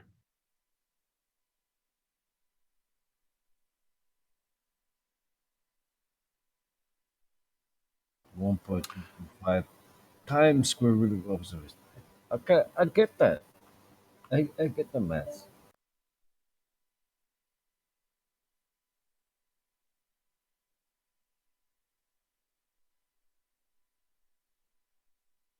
I'll go over it real quick because everyone's real quiet. Okay. So, all right, the death of the ball tart spinning space monkey religion again. We're absorbing the information. Oh, you're absorbing it. You want me to shut up? Absorbing. Yeah, sure. Would you? No, I think he's absorbing another drink. Go ahead, Guano. Shut. Fuck you, Michael. You bastard. Hey, look, I love a good scotch too, bro. Ain't nothing wrong with it. I didn't tell you to have a cup of concrete. I said to have another drink. I only wish I had scotch. Have another drink too, brother. There you The What ball were you tarts are going to drinking, need one after Dana? this is over. Understand a word you were saying. What were you drinking? Go ahead, say that again. I didn't hear you. I was asking him, Mac, whatever his name is, what he was drinking yesterday because nobody could understand him. Yeah, I'm sorry. Can I just apologize in Hey, who advance? posted Big Dumps? Is that Sassy? Wow. What? That's not me. I can show you the picture. Oh, Can you? I was like, damn, you're being modest. Boy, we're off the flat Earth proof, obviously. Yeah, we're finished. We're finished, brother. Bro, we're just looking for pictures of Sassy.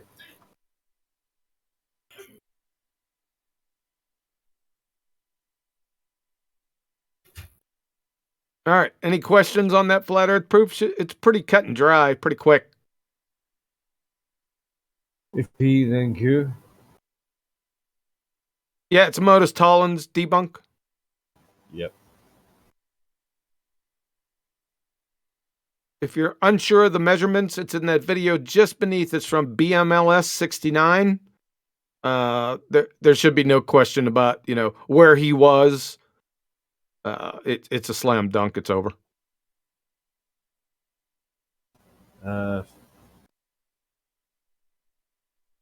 He even went up to 30 feet, right? Where the horizon should be I think it's 7 miles away.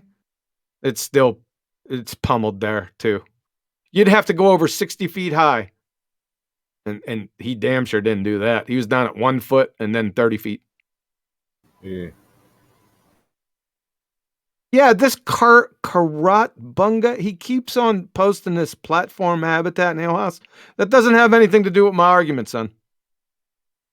I don't know if he's in there. Sassy. Do you have a boyfriend? Just kidding. That's what I was I thinking. have a whole husband.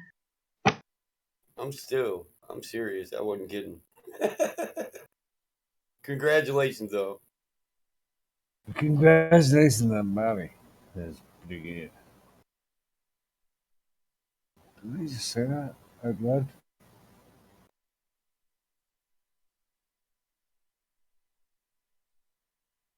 Where's Carrot Bunga? What is his deal? Why does he keep posting his horseshit photo? What is that supposed to mean right here?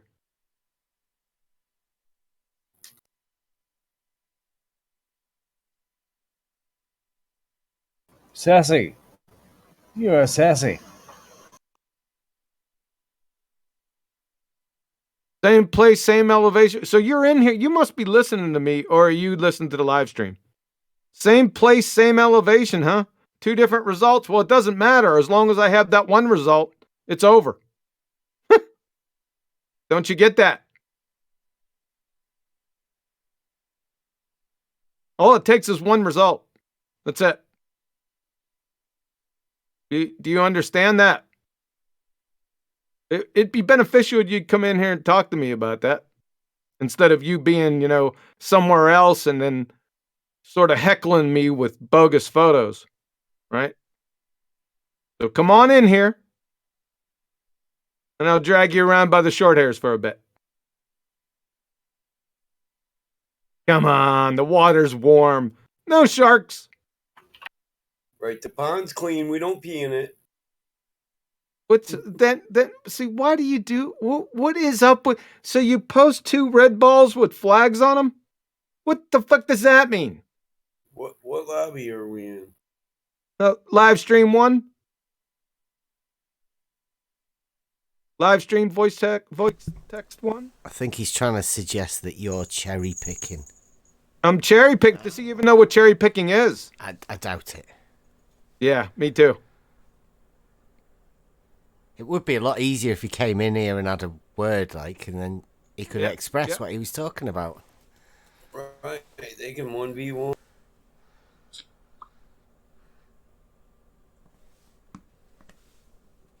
I'm still waiting. Refraction. That's all those. Refraction, right? So what are the effects of refraction? I don't know. The thing about refraction is that the thing about refraction is it can make something that's perfectly spherical appear flat all the time. Oh, boy. I just want the effects of refraction. That's all I want.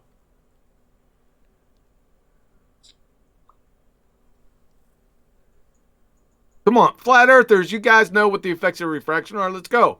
Doesn't have to be a ball earther. Here, I posted a Mirage GIF. Maybe it's one of those. That's Skunk Bay. I seen that in 2015. Look, there's your refraction. Maybe we took a picture at an opportune time. Yeah, but that doesn't tell me the effects of refraction. I'll tell you what, there's 4 of them.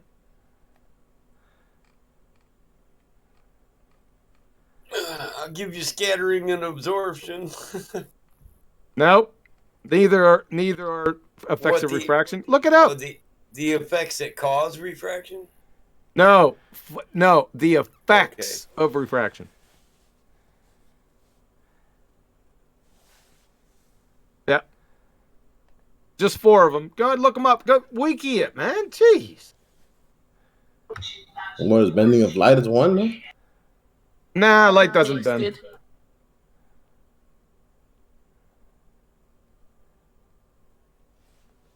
Okay, you want me to tell you?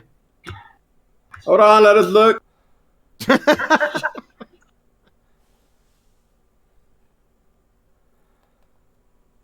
Mirage? It produces mirages, but other than mirages, there's 4 effects without miraging. Like a Fata Morgana? No, that's a mirage. Yeah. Superior, Boom. inferior, those are all mirages. Yep. Whiskey, Tango, Foxtrot. Would Snell's law apply to what you're talking about? Nah, let's not bring Mick West into this. All I want is the 4 effects of refraction. Blurring. Blurring. Say again? Blurring. Like blurring. I didn't hear you. Warping Okay. or blurring. I just give them to you. Atmospheric refraction near the ground produces mirages. Such refraction can also raise or lower or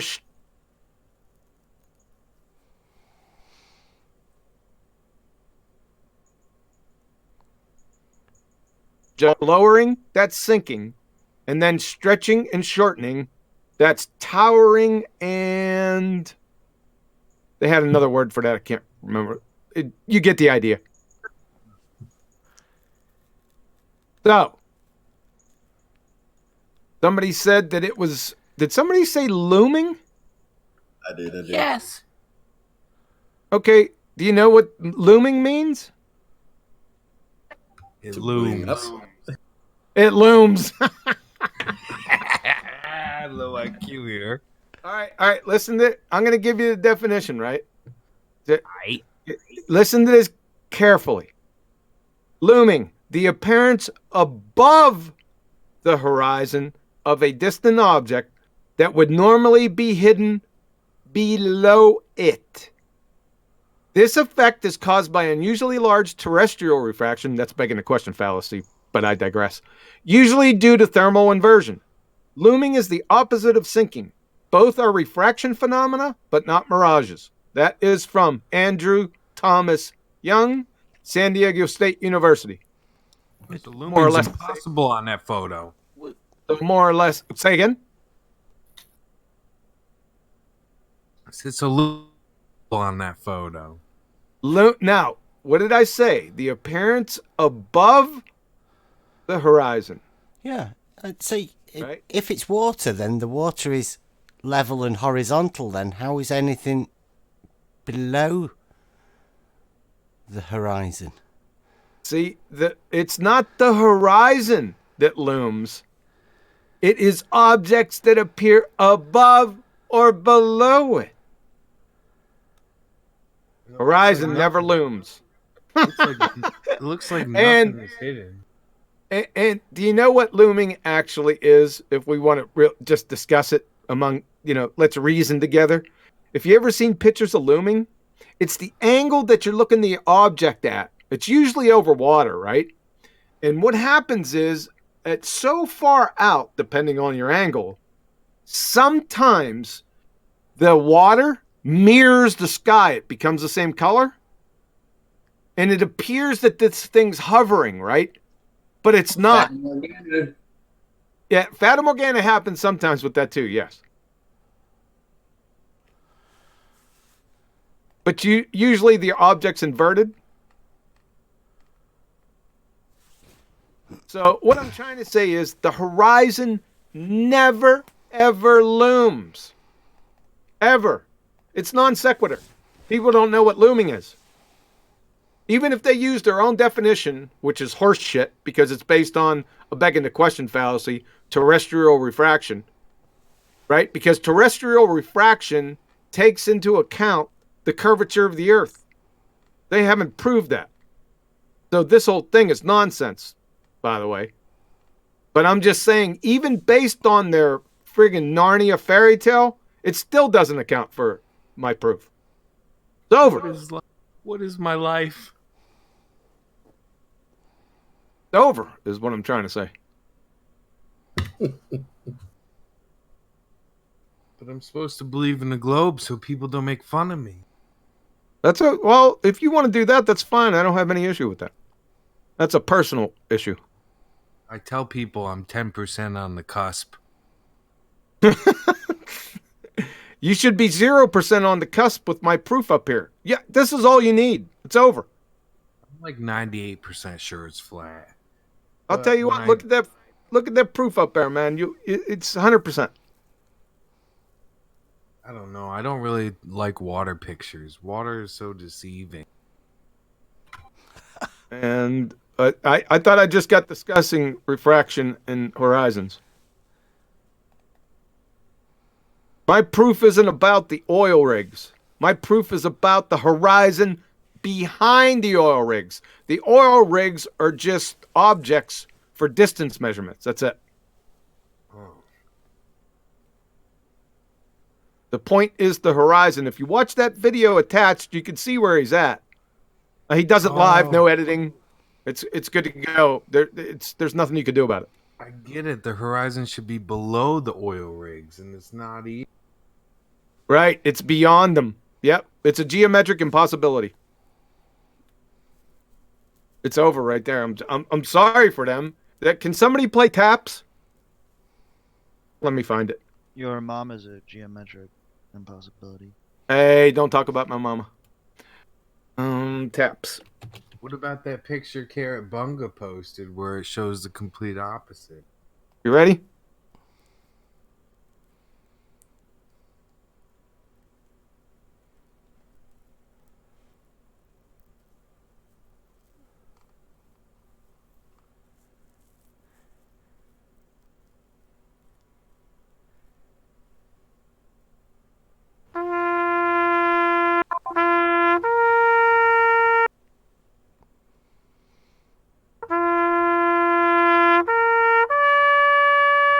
Get the picture?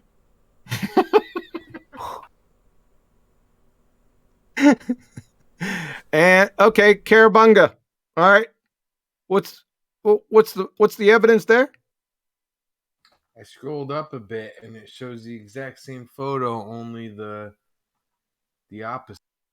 How can it be the exact same photo and show the opposite? No, not the exact same photo, but it's a photo of the same things.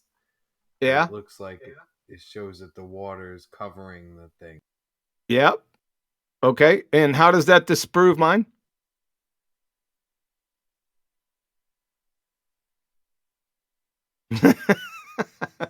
Yeah. See the problem? Yeah. Yep. His looks like it's right on the water. Yeah. Well, it looks like it's real close. I don't know. He'd have to come in and show where he took the photo. It wouldn't matter anyway. It doesn't matter. It's almost irrelevant. It is irrelevant. His camera looks like it's floating on the water. Yeah. Like I said, it's irrelevant anyway. As soon as I show one that validates it, then he can show 5,000 photographs that all look different. Wouldn't matter. That one stands out. Oh, Carrot Bunga's not in here. He just posts in chat. Yeah, that's all he does.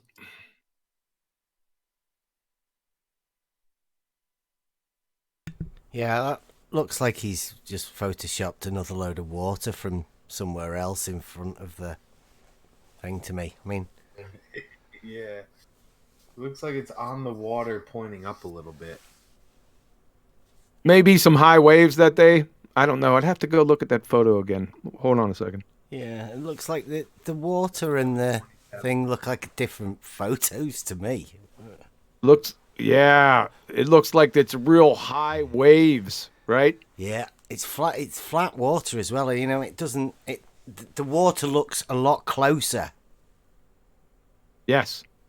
So yeah, that looks like a doctored picture. But I mean, he's quite welcome to come in and explain it. But I mean, I'd say that's a doctored photo.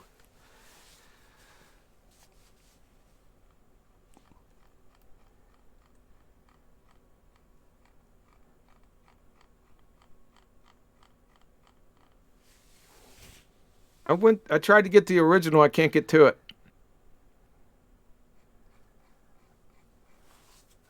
a copy of it.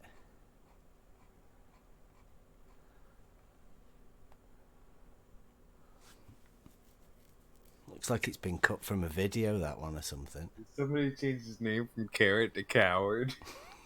Coward Bunga. That's perfect. Coward Bunga. Carrot, hell, I got a rabbit out here. I got a few rabbits. What you got on my rabbit feed, punk?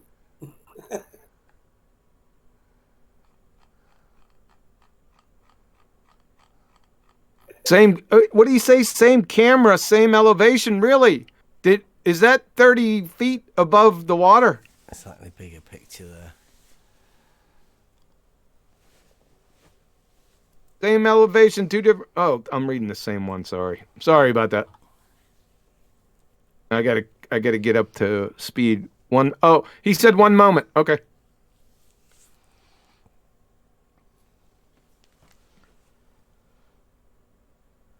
I thought you were coming in.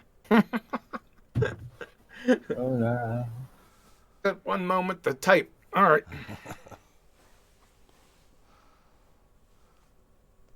Here's the video. Okay. Sorry about that, guys. I'll turn the sound off.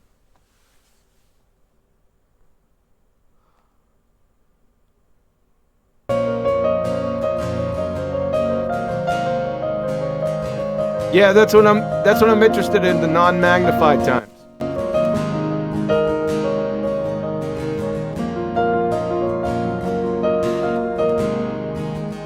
Hold on a second. It's easy for anyone to go out and record ships, buildings, and land behind the horizon. No. You got that. Oh, goodness. Never mind.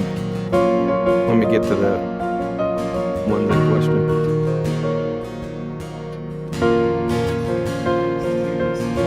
Just water pics, bro. Should I tell you again? Do you want me to go through refraction again? It just varies so much. One guy can show. It doesn't one matter color, as long as I have one. All I need is one. They can be opposites. There can be. All I need is one. Yeah, but you need Where one it's- that where it's shows too much. limited. Different atmospheric conditions, which relate to different photos. Yeah, well, all I so need how is come- one. And how come you can't reproduce your exact curvature every single time perfectly, every distance that it's... Oh, and you got a problem, Coward Bunga, with your magnifications?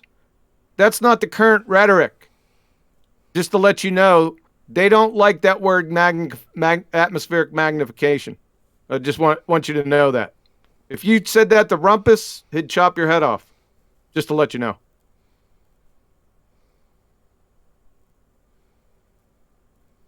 Oh, at 220? Okay, here it comes. Hold on. I'm going to have to make this bigger. Do you understand that my argument isn't the oil rigs? Just to let you know.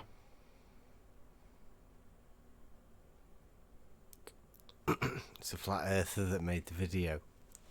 Does that matter? Magnified effect horizon. All right.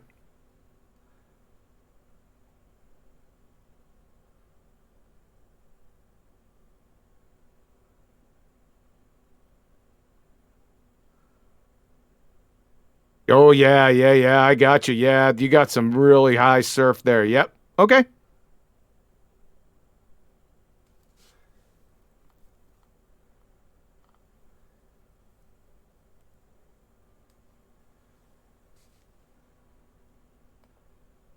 Yeah, the platforms are distorted, no doubt about it. Yeah, there's some serious friggin' stuff going on there. Yeah.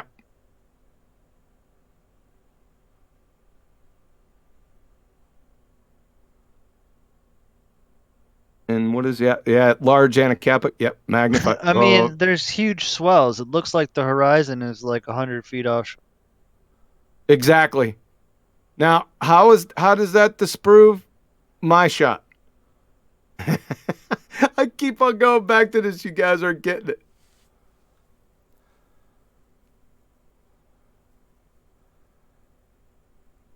Yep, I watched the video. Good one. Yeah, there's some serious friggin' action going on in that video. Yep, I agree. How does that disprove mine? Non-consistent evidence. Is that your argument? Well, that's all you ever get. Has he not never been out with a camera? You know? It's never the same. Yeah, I understand that, but it can never. I don't think you were reading my statement very well. You want me to read it again for you? If the Earth is a sphere with a radius of 3959 miles, then the horizon distance measurements must be no more than. No more That's the key statement. So I don't care how many times you do it, how many different results you get. If you find one that's more than, you're screwed. That's the point. That makes sense. Yeah. It's as simple as that. You agree now, Coward Bunga? Or are you agreeing with something else?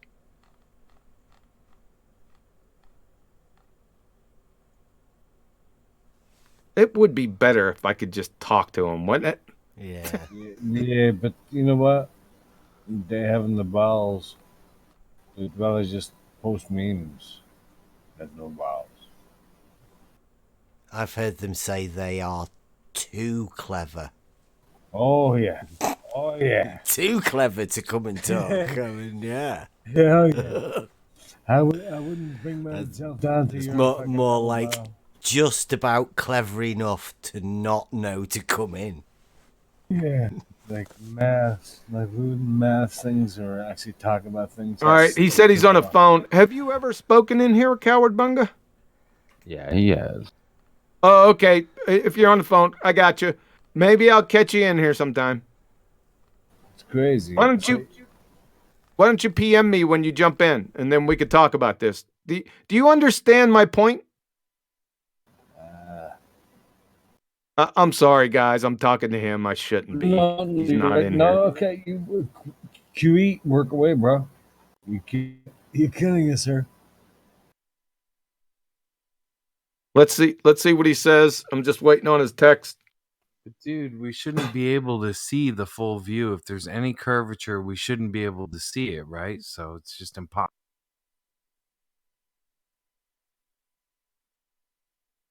Right. It's very easy to work out. Mm-hmm. It's pi. Like you can't see what you can't see, but since we see it, it's effed. The whole thing's effed. Yeah, we could. He said, "Never mind. We could talk about it another day." That's fine. I just want you to think about the first statement in that proof. Welcome back. Welcome back, Jester. Sorry. Yep. Sorry about that. Go ahead, guys. But No, you know what? You know what else is not fucked? Our existence. Our existence is so complex and absurd and weird that it doesn't make sense. And that is something to live forward to. We live on a beautiful thing in a beautiful place, and us being able to recognize that and be organisms that understand the organisms, atoms that understand the atoms, it is weird and complex. We are probably the only thing in space to be like this. We're not even the center of our universe. We're not even the center of the galaxy. We're not even the center of our flat Earth. Whatever it is complex and weird. And listen, guys, I would be exactly you. Yes, you hear my voice now. I would be exactly you if I lived in your shoes. There is no difference between you and me. There's no black and white. We are all the same when it goes to the roots. So you're philosophizing. Your proof of your proof of curve is to philosophize. Whatever it is, bro, we are connected, okay? We are connected. Because if my noises could simulate a picture in your head, dog, that is weird. Whatever this thing is, whatever shape, size, whatever, all that matters is we're the ones experiencing. Listen, bro. I get you, and I'm 100% behind you. We're all beautiful human beings, and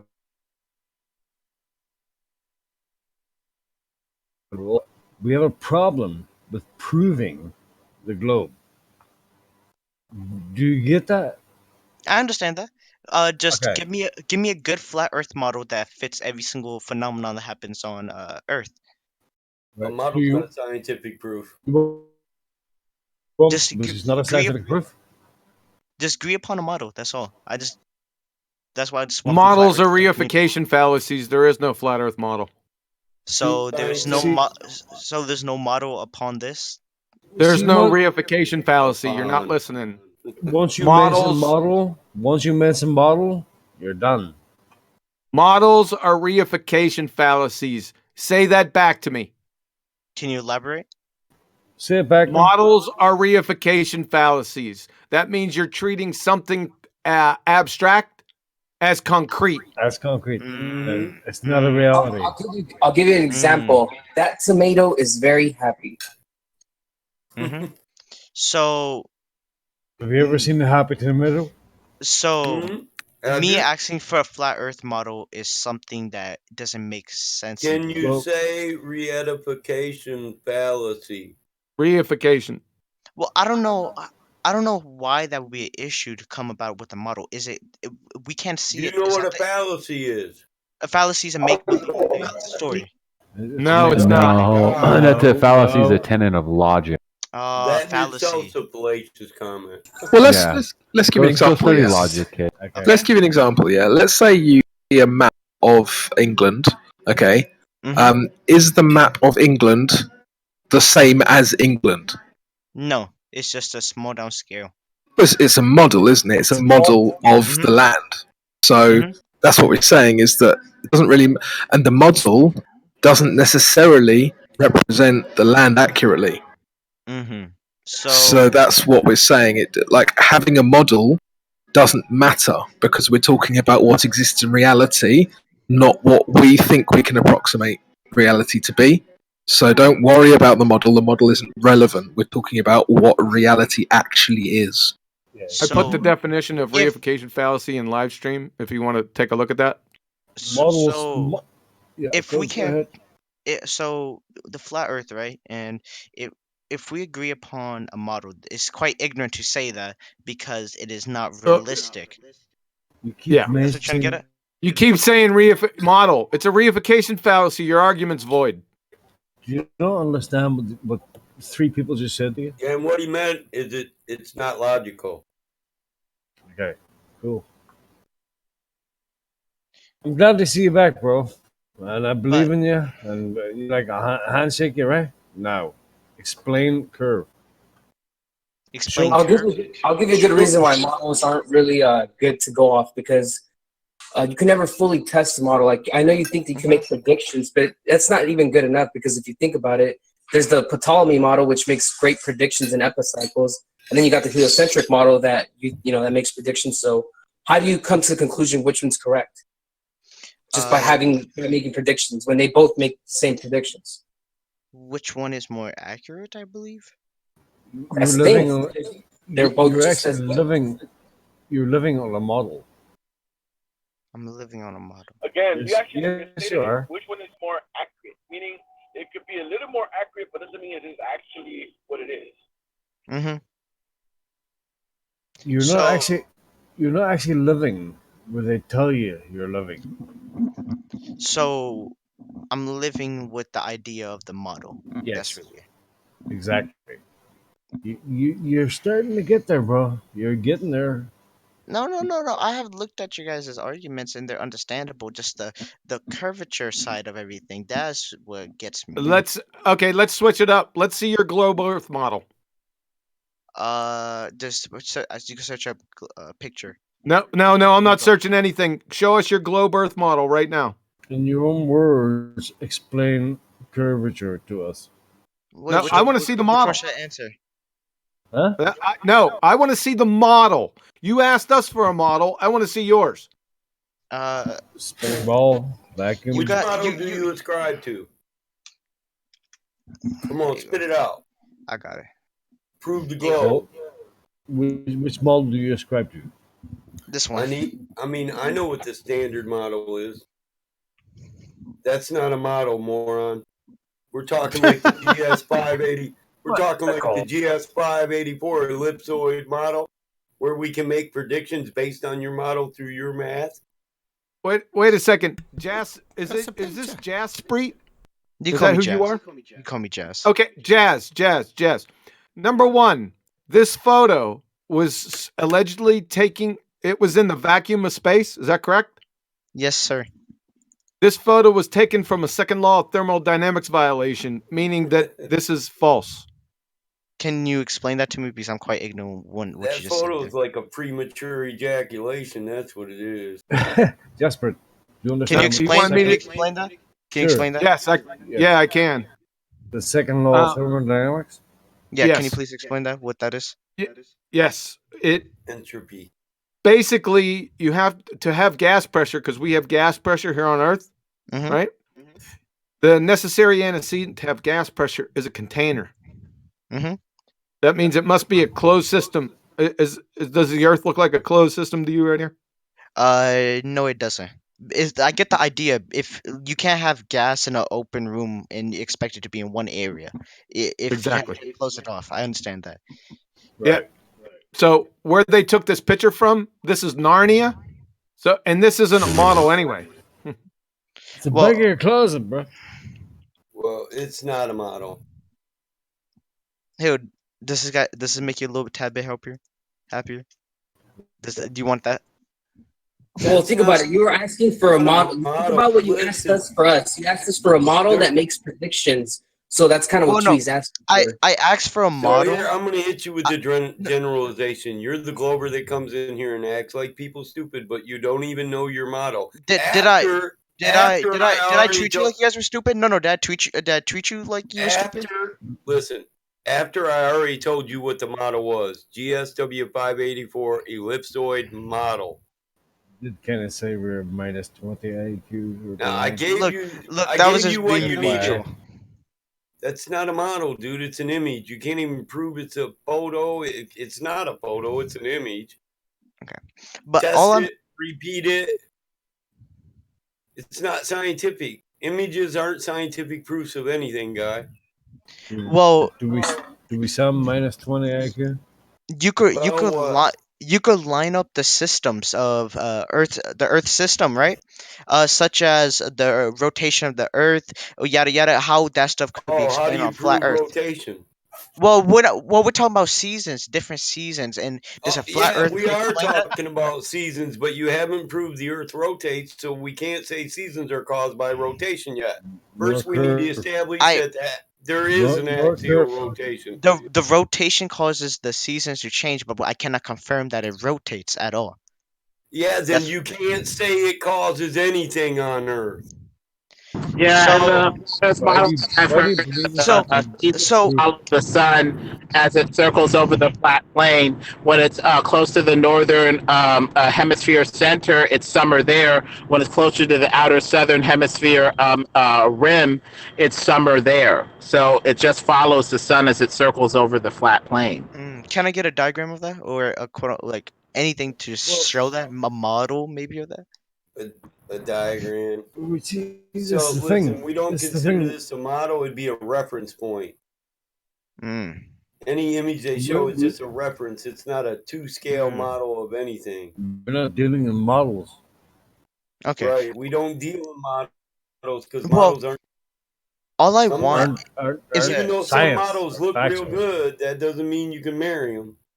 Well, all I want is just from the flat Earth community, stuff to be explained that I could experience for myself. The weather changing, just basic stuff like that, hurricanes, tornadoes, all that stuff. Eclipses, yeah. I just want a diagram. Listen, this is the thing. You say you experience weather change and season change, and it's due to axial rotation. The only reason you believe that is because somebody taught you that presupposition. But that presupposition is based on a lack of proof. We lack the reference frame. When we go outside, we start from a base axiom. We look to the sky and we see the skies move around us. We lack the reference frame to say what is moving, us or the stars. So you infer that the movement of the Earth causes the seasons, and you've been taught this presupposition as if it was fact. But when we ask for scientific proof, 90 Mach. When we ask for scientific proof, not some live stream that can be edited or some photo we can't repeat or test, you say, I can't prove that, but it causes this. Well, I have good reasons to do that. You know what I mean? Like if you see a tire on No, the I highway, don't. you can imagine the tire went off the car. Jasper, what are your Listen, reasons? Yeah, the tire in the car doesn't correlate with the seasons caused by rotation. Well, no, it's supposed to be. We It's supposed to be. know. It's supposed to put you in a mindset. No, it's not mindset. We know tires come off of cars. We can fucking test a car. We can take a tire off, put a new But how tire do you on. know the tire? So, The tire was. so got that's off a the car? logical inference. But when we can't test, manipulate, or repeat the rotation of the Earth, it's not a logical inference. Yeah, we don't have a model that agrees with reality. So we don't have some sort of vacuum medium where balls are forming by gravity, water is sticking to this rock, and orbits are forming. We're not seeing a match with reality, so it's very suspicious. In other words, we can tear your model apart without actually having a model. We can tear your model apart and like fucking Well, substrate. the models that are given are basically, like the azimuthal equidistant put on, like, some sort of ancient cosmology, like the Hebrew cosmology. Those appear to be the most consistent, cobbled together models that, I've heard of and or begin to have seen.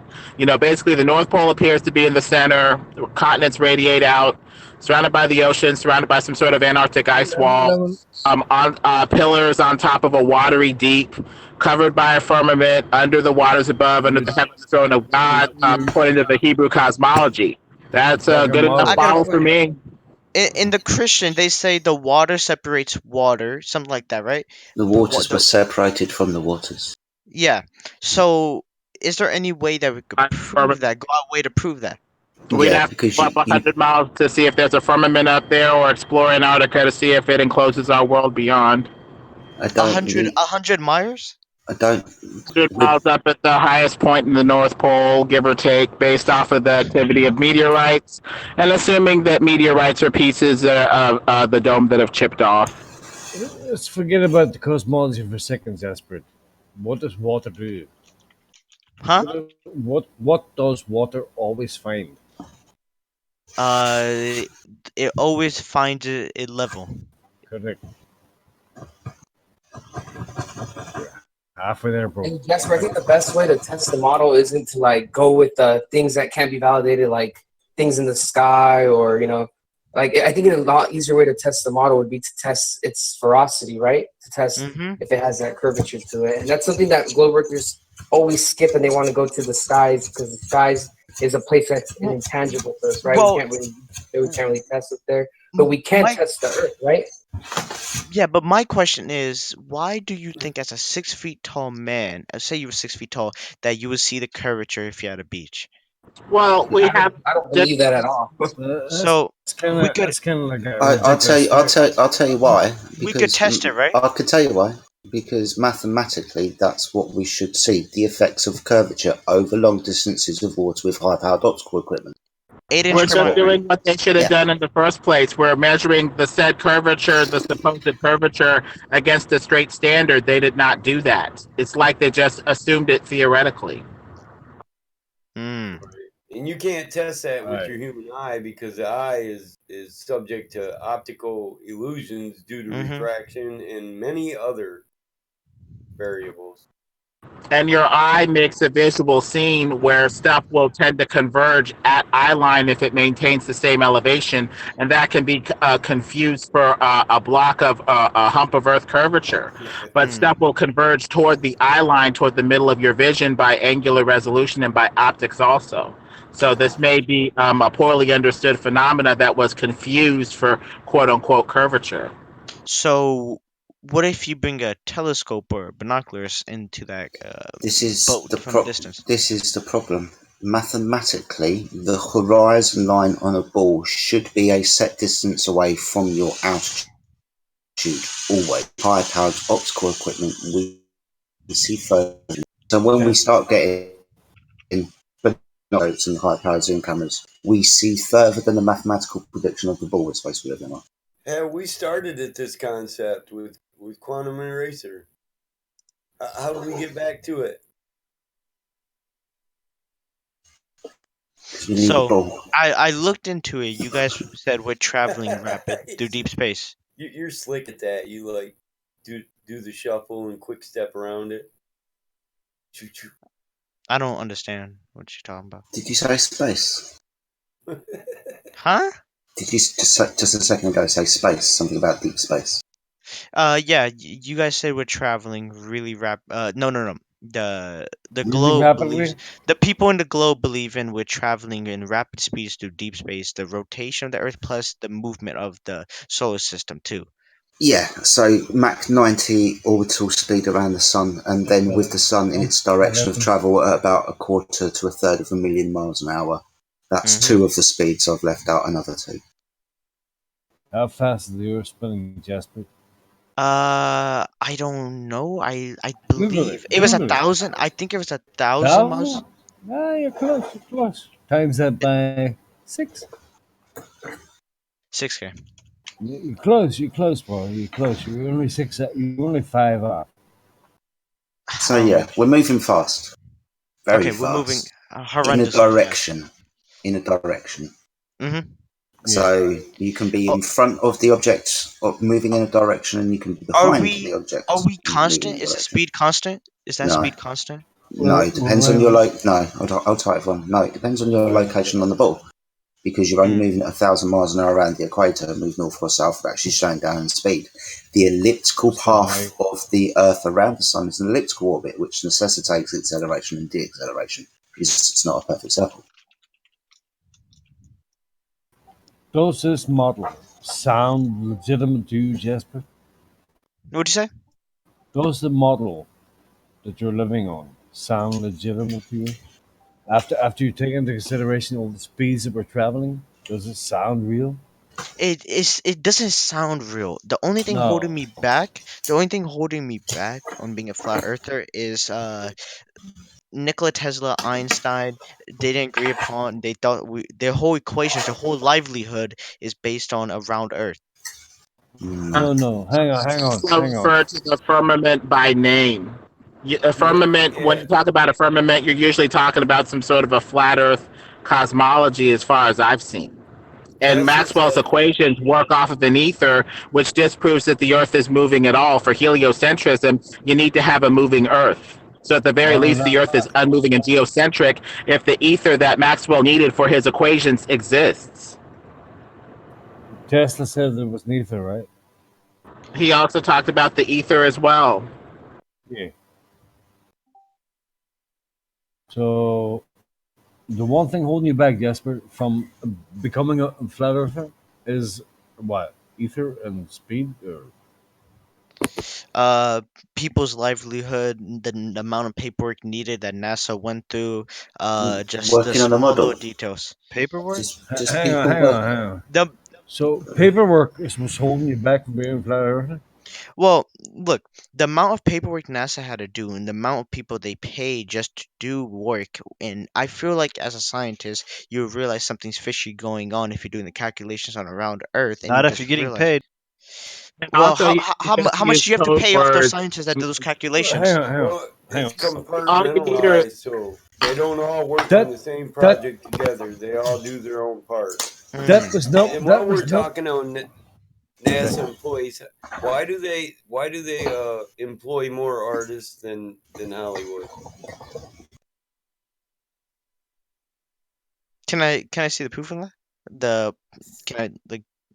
Sure, give me a minute. I can get you a link. Yeah, and just take your time. I just want to see.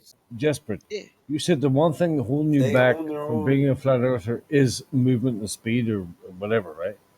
And Uh, now you're saying paperwork and NASA.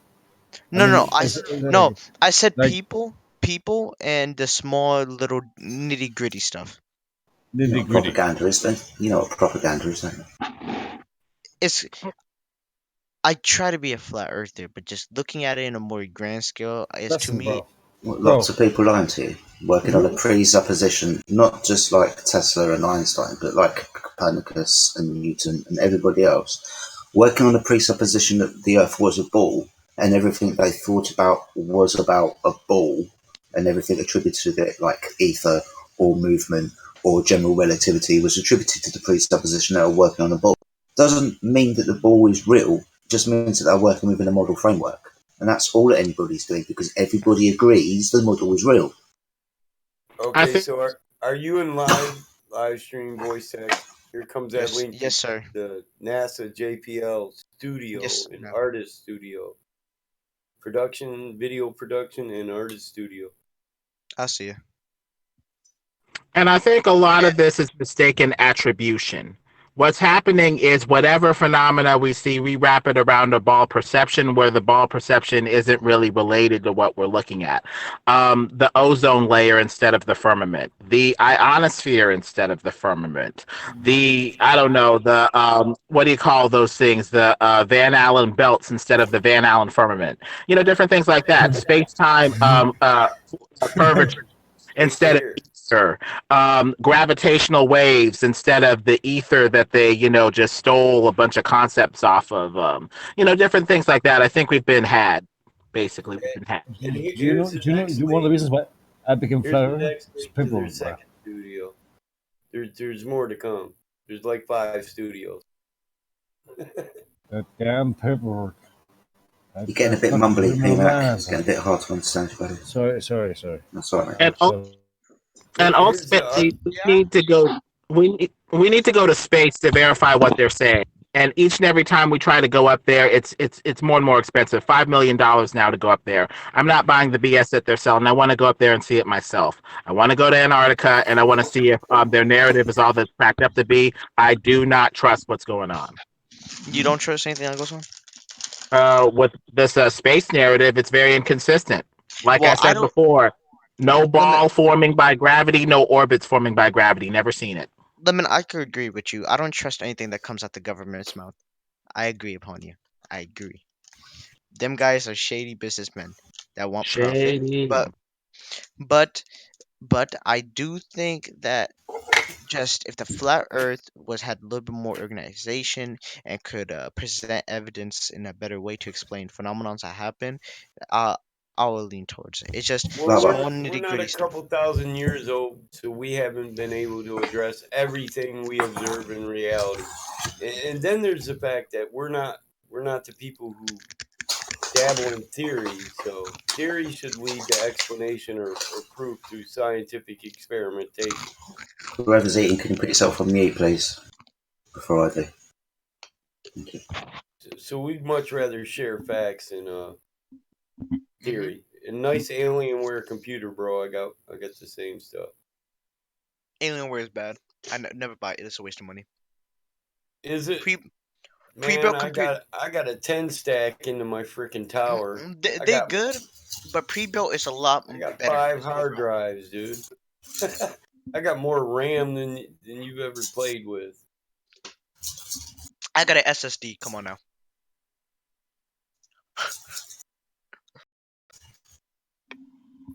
Applications or install the software. So. When you say that flat earthers should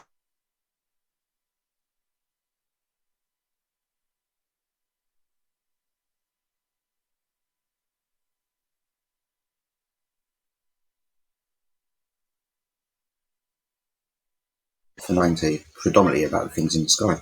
I'm not really the best to explain the globe Earth. I don't know a lot of shit about it. I just know the message. I don't know the type of writing the message was based on. I just know the message. Well, you believed on the gospel because you trusted it. But then when you really, see, the reason for what you believe, sometimes there's a couple holes there. Mhm. We believe the globe gospel, without even necessarily learning the ins and outs of it too. But then we're like, some of this isn't quite making sense, and then some of us lost our faith. I don't know. I have been trying to watch videos that go against the flat Earth. They all say that they don't understand physics and scale, and Sorry. and all Scale. It always comes down to scale. Because the Earth's so big and we're moving so fast that we shouldn't see or feel it. Okay.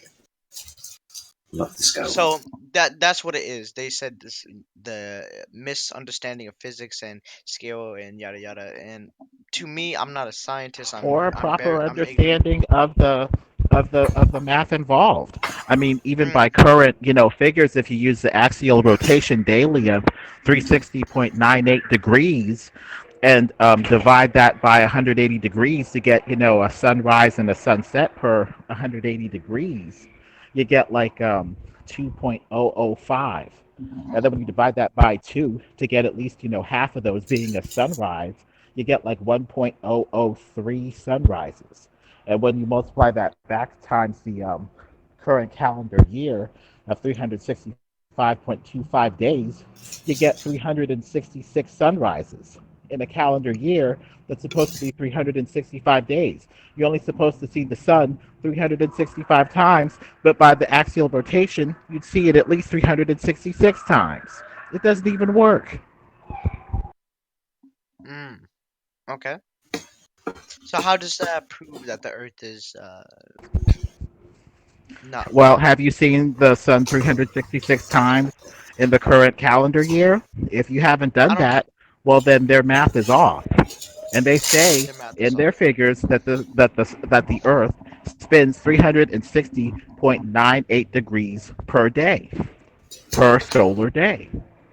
So the math isn't working out. You'd see the sun 366 times a year instead of 365. That proves that the model is wrong. Wow. It changes depending on where you are. Now, I should not trust the scientists, correct? Well, it depends if they're doing science and they've got an experiment. Then yeah, you can kind of trust them, I guess, if they're doing what they said they should be doing. It depends what they're telling you. It's got nothing to do with trust. Scientists try to rebuttal other scientists. That's where innovation comes from. Scientists debate whether or not certain things make sense and if they can make it better. So just debating science or challenging science doesn't make us anti-science. That's science. Science grows. That's why they say no theory can be proven to be a fact. 100%. But how many idiots come in here every day and say that theory is a fact? That's not what science says. Well, it'd be a theory till you get enough proof and just a concrete proof. Then it'd be a law. No, theories don't become laws. Theories can't become laws. No. Theories. No. Listen. A law is a statement. A scientific law and a natural law are the same thing. We throw something up, it falls. We observe this to be true every time we do it under the same circumstances. So it becomes a scientific or natural law. It's just a statement that this is what we observe in this phenomena every time under the same circumstances. Mm-hmm. So it doesn't attempt to correlate cause with effect. It doesn't. The law of gravity does not prove the theory of gravity. The theory of gravity makes an attempt to explain the cause and effect of gravity. The law doesn't. The law is just a statement. This happens every time, and we observe it to be that way. That's it. Theories don't become laws. Actually, laws become theory because first you got a law, and then it's waiting on a theory to explain it. And explanations are just explanations, not facts.